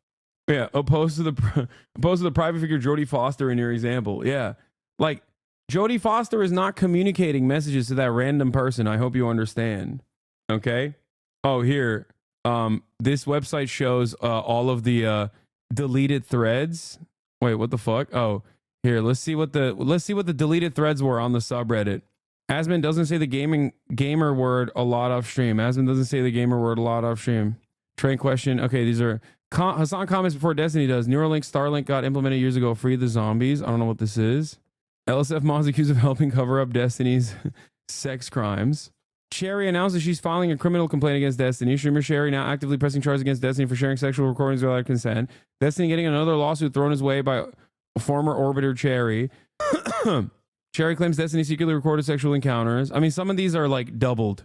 XQC compares Destiny's revenge porn to Extra Emily comparing her sexual partners. Why did this get deleted?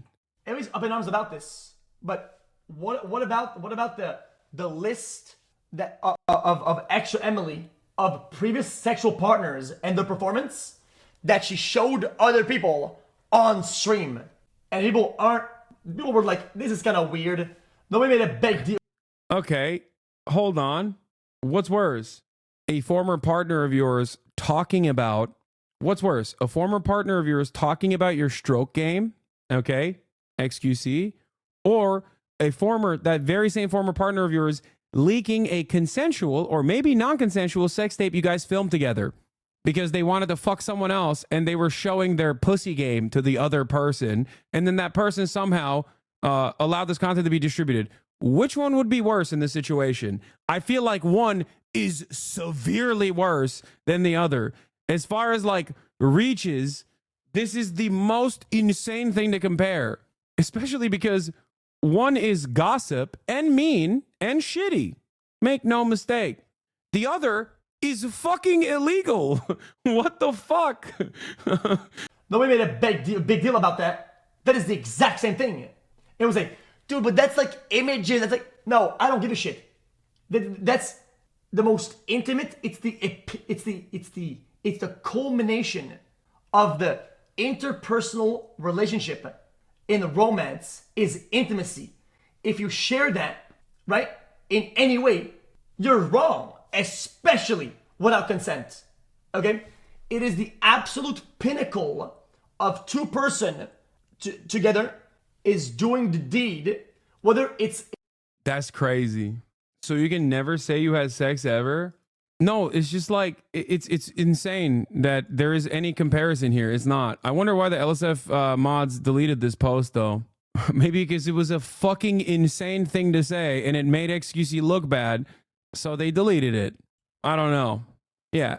Usually this is what happens when like people post stuff like this and it reaches a boiling point. There are people who can get shitted on the sub, okay? Asmongold, for, you know, my disagreements with Asmongold on the political side, my disagreements with Asmongold are plenty. But Asmongold is a valid target for LSF standards. Everybody shits on Asmongold. I myself am a valid target for LSF standards by the, you know, eyes of the mod team. XQC and Destiny, on the other hand, who are, of course, very much aligned with one another, those are not valid targets. So yeah, when Asmongold shits on me, that gets upvoted. That's allowed. When I shit on Asmongold, that gets upvoted. That's allowed. Why would he bring that up anyways? He's just deflecting and protecting D because he likes Destiny. He relies, I mean, he confides in Destiny. So I suspect that that's the reason why he said that initially, and then probably realized that it's indefensible and felt bad. And I don't know, maybe he reached out, or maybe the mods just deleted it anyway. Literally every single clip that every single thread that's been deleted is like Destiny threads. Holy shit. What? Hasan's dog Fish heard that. Oh, you got banned? This reminded me that I got banned on Alyssa for doing PR for you like 4 years ago. This was the straw that broke the camel's back. Locked post. New comments can't be posted. Yeah, that was the fun. That was another really funny moment. Remember when the fucking Destiny Bonarelli fan base, the Epstein fans, literally lost their minds and like targeted the Fish memorial for my dog that had passed away, and then they called it K911. I never even said anything about it. I was just like, yeah, that's psychotic shit. I don't know why they did that. And I moved on. They made it seem like I was crying about it nonstop. I didn't do anything. People found out what they had done on r/place, and it went to the top of r/all. So they quickly went in to do PR to literally change the conversation to me like crying, and how it was actually logical that they had taken down the fucking post of Fish on r/plays. And you know what's really crazy? In that time frame, you know what they did? They fucking raided my Discord and also my DMs and kept sending pictures of fucking dead dogs in my Discord, just for the crime of me participating in r/plays and then them deciding to fucking take down Fish's memorial, okay? And then people looking at that and going, what the fuck is this? This is really fucked up. Why did they do that? And that going all the way to fucking r/all at the top of r/all made Destiny look bad, because people were like, oh, these guys are deranged. They did that because they hate Hasan. How fucking nuts is that? Yeah, this was the post. I didn't post this. This honestly is a crime against nature. 128,000 upvotes. And in that process, people found out that it was actually Destiny who did it. Okay, and his community did it, and they were like, wow, this guy fucking sucks. And they couldn't deal with like the Reddit. They couldn't deal with Reddit for even a second, thinking that this was like kind of fucked up. Literally had to rewrite history about it. They still talk about the r/place thing. I saw one of them posting about it like a month ago. Yeah, every single thing that has happened, every single thing that has fucking happened that like they make a big goddamn deal about, they just decide they have to like reframe the narrative, and they desperately work tirelessly to just be like, yeah, that's not how it happened actually. It's actually Hasan that came after Destiny initially, and that's why they took his Fish memorial down, and he was really sad and he cried a lot about it, and it's K911 or whatever the fuck. It's like, no, I don't care, man. You guys made yourself look like a bunch of fucking weird delusional losers in front of the one platform that you're supposed to have a lot of dominance over, and it made you lose your fucking minds. It's crazy. XQC on Destiny's community. Yo, I feel bad for the fucking like the DGG viewers and the fucking like, what is it called? The Dalibans or whatever the fuck. That all the orbiters are so fucking ill. Like maybe it's what you guys like, low key. Like everybody that Destiny associates with are all like, all the orbiters are all fucking ill as bricks. Like fucking ill. Like fucking like Exodia of mental illness. Oh yeah? You got that? Watch this. Boom! Pull out the whole deck of cards. I got all of those. Oh yeah? Watch what I got. Like, holy shit. What's up with these people, man? Like, I don't get it. I know he's kind of cooking here. No, dude. He's just, I mean, time and place. I don't disagree that like a lot of Destiny's orbiters have some serious problems. But he's saying that while one of Destiny's former orbiters are now one of Destiny's major victims, okay? They're victims here. I don't know who the fuck he's talking about. Do you know what Exodia is? No, I don't. But yeah, he's a major Destiny dick rider. You didn't see the clip that got me banned? Explain how this is too much politics? Does your dog have the same mental problems as Sleepy Joe? Son, how will coronavirus affect? Come on, go to bed. Aw, fish. I have to defend him. He was talking about one disparaging her. Okay. I'm glad that he was. I'm glad that he isn't that much of a fucking Destiny dick rider, that he realizes that this is like unacceptable. He won't care a week. Listen, he'll call him a fucking weirdo or whatever, but he's a week from now you'll see, or a month from now you'll see. I'm not holding my fucking breath. Okay. No shot. Trump is burning the West to the ground, and you're going on about streamer Dama. Fuck me, man. Please ban. I mean, I'm not going to, but. Should go after the cringe cryptos. This is an interesting fucking take from a guy who has only been in here very active in 2019. Interesting. A guy who's only been active in here in 2019 only comes back here, should go after the cringe cryptos once, and only comes back here after I'm talking about Destiny to say, no shot Trump is burning the West to the ground and you're going on about streamer drama. Fuck me, man. Please ban. I wonder what caused HasanAbi to get in here to say that. Does he care about Donald Trump burning the West Bank? I suspect that's what you're saying, right? What is this?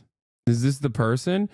Oh, wait a minute. This guy posted Destiny's subreddit 4 hours ago. What? You don't say. You don't say that someone who was really active in my community. I'm a Brazilian Lauren, longtime fan of Destiny, yours, want to talk about Brazil. Comes back in here today, of all days, the one fucking time where I'm talking about Destiny, the one time I'm talking about Destiny, for the past 15 months, every single fucking day I've talked about Israel and Palestine, and you came in here right now, following since 2018, you came in here right now, 15 months, every day I'm talking about Israel, crickets, nothing. The one time I'm not talking about Israel and I'm talking about Destiny, you come in here to be like, wow. I'm a DGGer, but never dabbled into you two guys' drama, Omegalo, but you're unhinged about him just as much as he's unhinged about you. Kill me. The one time I talk about Destiny, lol, W. Every time. What did I tell you guys earlier? What did I tell you earlier? Remember when I told you this man has never stopped coming after me for fucking 5 years now? Destiny fans love coming in and being like, you always talk about him. You're just as unhinged about him. The only time I talk about Destiny is if he's fucking doing like Israel apologia, or if he is literally being legally sued by a former orbiter. Anyway, HasanAbi, whatever the fuck your name is, maybe down the line when he fucks you over too in some meaningful way, and you do a call out post, you'll hope that I will actually offer you the dignity and the time instead of being like, well, his orbiters are all crazy, and move on. Don't act like you fucking came in here randomly. You saw in the Discord that I was talking about Destiny and you came in here to be like, oh, this guy only talks about Destiny. Come on, man.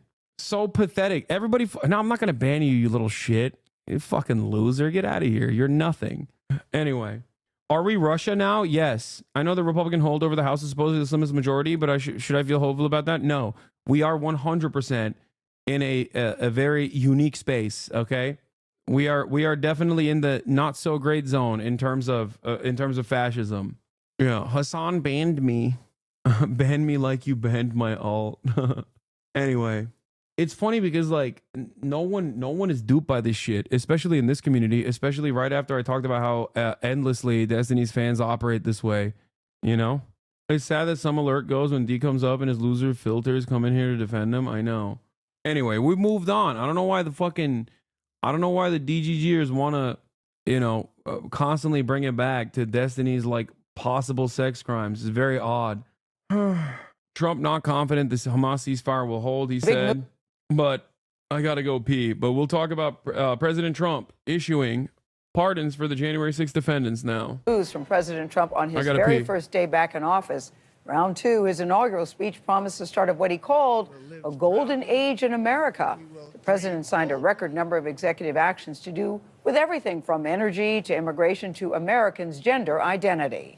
Trump also issued blanket pardons or commutations for those who attacked the Capitol on January 6th. That means even the people convicted of organizing a plot to overthrow the U.S. government are set to go free. Scott McFarland starts our team coverage from Capitol Hill. Scott, good morning. Some of this seemed to take even the president's allies by surprise. Yeah, Nate, that's because the pardoned include those who committed violent acts on January 6th, including those who gassed, clubbed, and maimed police officers and those who stole and destroyed property here at the Capitol. Release those prisoners! Supporters of January 6 inmates celebrated outside a D.C. jail. So this is January 6th? After President Trump signed broad pardons and commutations for the defendants who attacked the Capitol and sought to overturn the 2020 election. And ordered federal penitentiaries to release hundreds of defendants still in prison by Tuesday, contrary to what Trump's own vice president thought was possible. If you committed violence on that day, obviously you shouldn't be pardoned. Trump championed his decision at a rally before signing the order, referring to January 6th rioters as hostages, even while standing beside the families of Israeli hostages. We'll be signing pardons for a lot of people, a lot of people.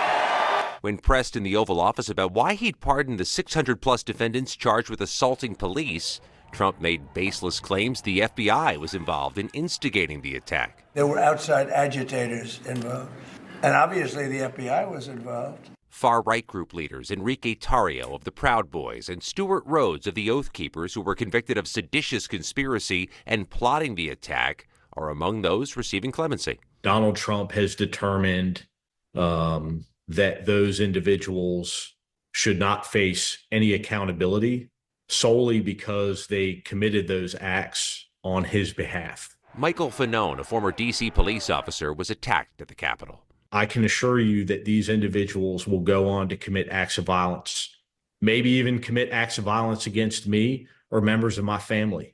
The American people own this decision. Pam Hemphill, an Idaho grandmother, pleaded guilty to a misdemeanor for her participation on January 6th. But I already had decided I will not take a pardon from Trump. That would give the wrong message. I'm not going to rewrite their story for them. That day we were guilty. I pleaded guilty because I was guilty. And so are they. Damn. What the fuck? The criminal justice system works? What's happening? What the hell is that? Since these people have been pardoned, can they own guns or not? Great question, as a matter of fact. Yes. The answer is yes. I believe that it depends on the severity of their crimes, but I'm fairly certain that they also get their record expunged too. So I think they will be able to own guns, yes. But also, this is America, goddammit. Since when? Since when has that stopped a person? Come on now. That's only a serious legal... That's only a thing that has serious legal repercussions if you're the president's son and you happen to lie on your gun forms when you were purchasing a revolver where you said, oh, I wasn't under the influence of drugs. And then stupid enough to write about it in a book where you were like, I was on so much crack when I bought this gun illegally and lied on my legal forms about not being on crack. I love doing crack cocaine. Here are multiple photos of me on my laptop of me doing crack cocaine while also holding the gun I illegally purchased. I am just going to leave my laptop in the hands of a blind computer repair person and never pick it up. All of that sounds insane, but that's exactly what happened with Hunter Biden. Wow. Largest criminal prosecution in U.S. history is abruptly over with the stroke of a magic marker. Not only will the jails be emptied of January 6 defendants, but all pending prosecutions have been ordered to be... Wait, he actually left it with him? I thought it was hack material. No, I did too, because I was like, what? A blind laptop repair person who is also a QAnon guy? That sounds insane. This must be hacked material, okay? That's what I thought too. No, lo and behold, turns out that's actually what happened. He literally so fucking stupid that he left his laptop with a blind laptop repair person and never picked it up. And it also happened to be that the blind laptop repair person was a fucking right-wing psycho. Yes, he left the laptop and fucked off to California. He flew back to Los Angeles. There's actually news on the January 6th buying guns. QAnon Shaman says he's buying motherfucking guns after Trump pardon. Hell yeah. Hell yeah. This guy's awesome. It's funny how much this rant sounds exactly like how dumb Ruth Bader Ginsburg's death was. Oh, you mean to tell me that the 86-year-old Supreme Court justice that under the Barack Obama administration could have been replaced because she had had cancer 4 times and then had cancer 6 additional times since then, mysteriously died under weird circumstances a week after she actually officiated a wedding during COVID? How could this have happened? How? Who could have foreseen this? Are you kidding me? Dude, this is why I always tell you, it's not like the Republicans are brilliant tacticians, okay? They're not. They're fuck-ups. They're losers. They're dumbasses. But they're dumbasses who at least have the integrity to want to win, okay? To want to win to do bad things, but they still want to win nonetheless. The Democrats, on the other hand, are the biggest fucking losers on the planet. So, of course, they just keep losing to the dumbest, racist morons over and over and over and over again. Over and over and over and over and over again. It's not the Republicans that are really good at winning, okay? It's that the Republicans are really good at losing. They love losing. They fucking love it. It's their favorite goddamn thing. And here we are. Here we are. Now you got the QAnon shaman buying guns. And God, you know what? Fuck it. Oh, did I say... I meant Democrats, yes. The Democrats love losing. They are big fans of losing, specifically to the Republicans. The Democrats love losing to Republicans, okay? If the Democratic Party had a fraction of the intensity and competence that they display with regular frequency when it comes to destroying any sort of, like, anti-capitalist sentiment amongst their own ranks, if they could take a fraction of that energy and apply it to defeating Republicans, we would be regime pilled. Okay. This would be FDR year over year. If they, well, ironically enough, FDR was the last time they actually did do that, but that's besides the point. Okay. Never again. Oh, God forbid. Oh, do you believe America's reached peak stupidity yet? I mean, we are past the point of peak stupidity, I think. Closed. Effective immediately. I mean, I just looked at an article titled QAnon Shaman Says He's Buying Motherfucking Guns After Trump Pardon. And you asked me the question, are we at peak stupidity? What do you think? I mean, American politics is an endless well of depravity. So this is not the peak, I don't think. I'll be honest. It's probably not the peak.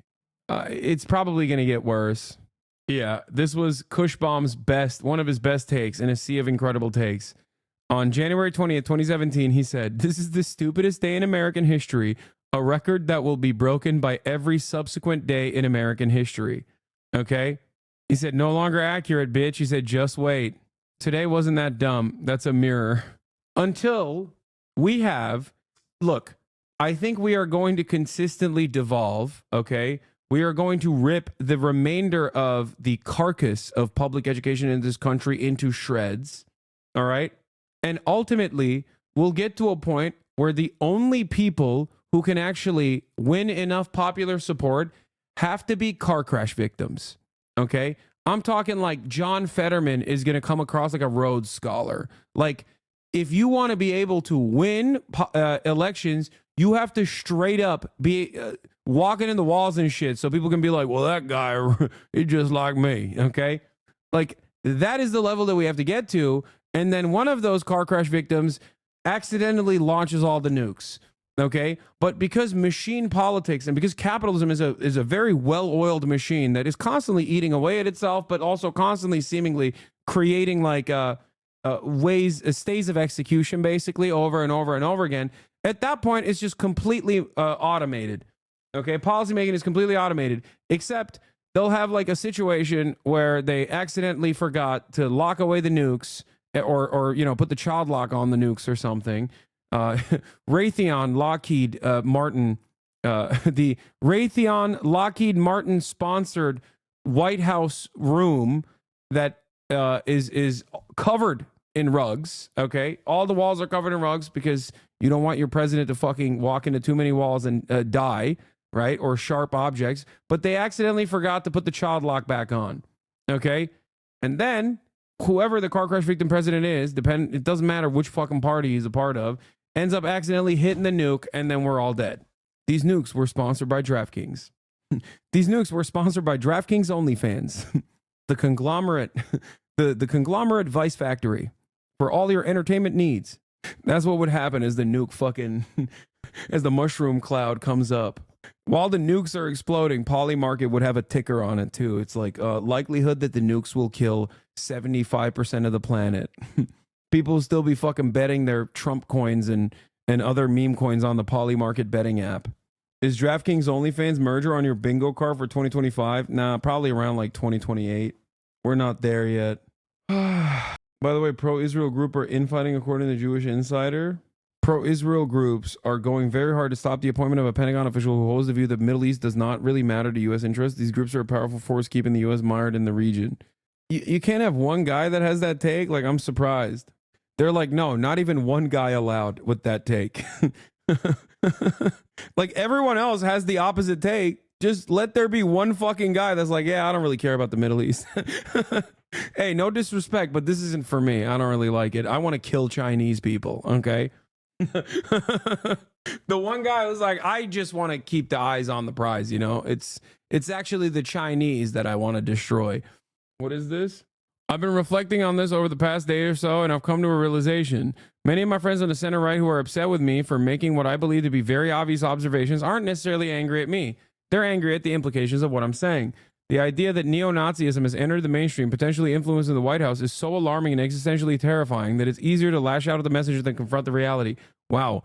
This guy, who I guess is a liberal, and so much so a liberal that he literally has a thing called Project Liberal, finally recognizes that, yes, people hate messengers more than the actual devastating reality that the message presents. Welcome to having one leftist position for once, one truthful position. The cognitive dissonance is overwhelming. What's striking to me is the selective outrage. Many of these same people are quick to call everyone communist, often with little... Yeah, that's also true. Yeah, that's a point that I made as well. These motherfuckers think Nancy Pelosi's a communist, but Elon Musk and Sig Heil on the national stage, and they're like, I don't know, is he really a Nazi? It's like, come on, dude. You probably know this already, but this guy hates you. I mean, dude, he has a thing called Project Liberal. I assume he hates me. Yes. Yet when it comes to countless instances of glaringly obvious signs of fascism in their own movement, they either look away or attack those pointing it out. I'm glad he's recognizing it. We hate him back. I don't hate anybody. I have no enemies. Okay. I don't hate anybody. Project Liberal is dedicated to attacking you personally, by the way. Wait, what?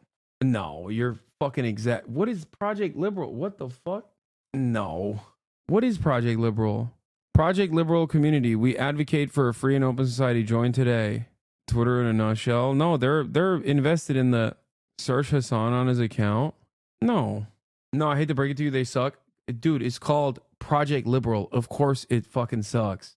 Okay. I'm not saying that I'm a fan, but I would be shocked if they were like also that invested in attacking me. Trust me, dude. They're basically Reddit neolibs, which is a huge overlap. An insane account that talks shit about you and other pro-Palestinian accounts. Anyway, they're an AstroTurf neolib conservative group. Nice. All right, I'm done. I'm done for the day. 8 hours and 36 minutes. We did a lot today.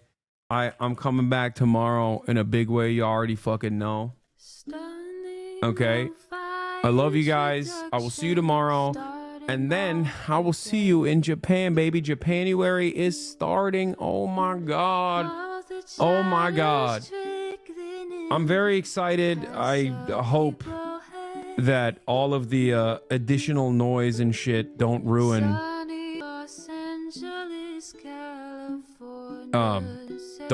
my trip, but we'll see. But Japanuary is upon us, baby. But I'll be live tomorrow, as always. Peace, everybody, from the second day of the Burger Reich.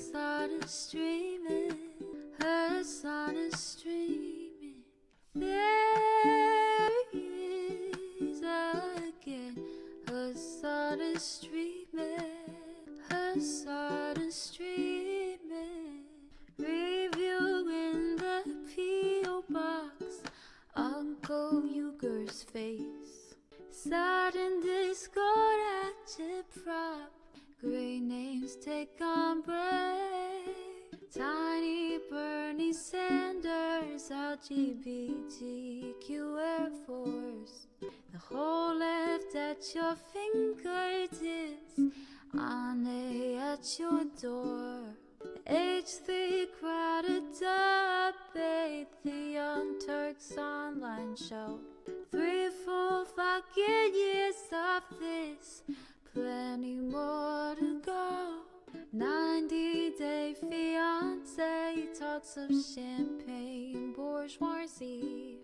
A Trump rally live reaction, a mass riot at DC. There he is again, Hasan is streaming, Hasan is streaming. There he is again, Hasan is streaming, Hasan is streaming. Reading live stream fair comments, Austin show chat advice, and all the ways the right-wing pipeline can suck you in online. JCS react, Lord frame gets broken, cover blown.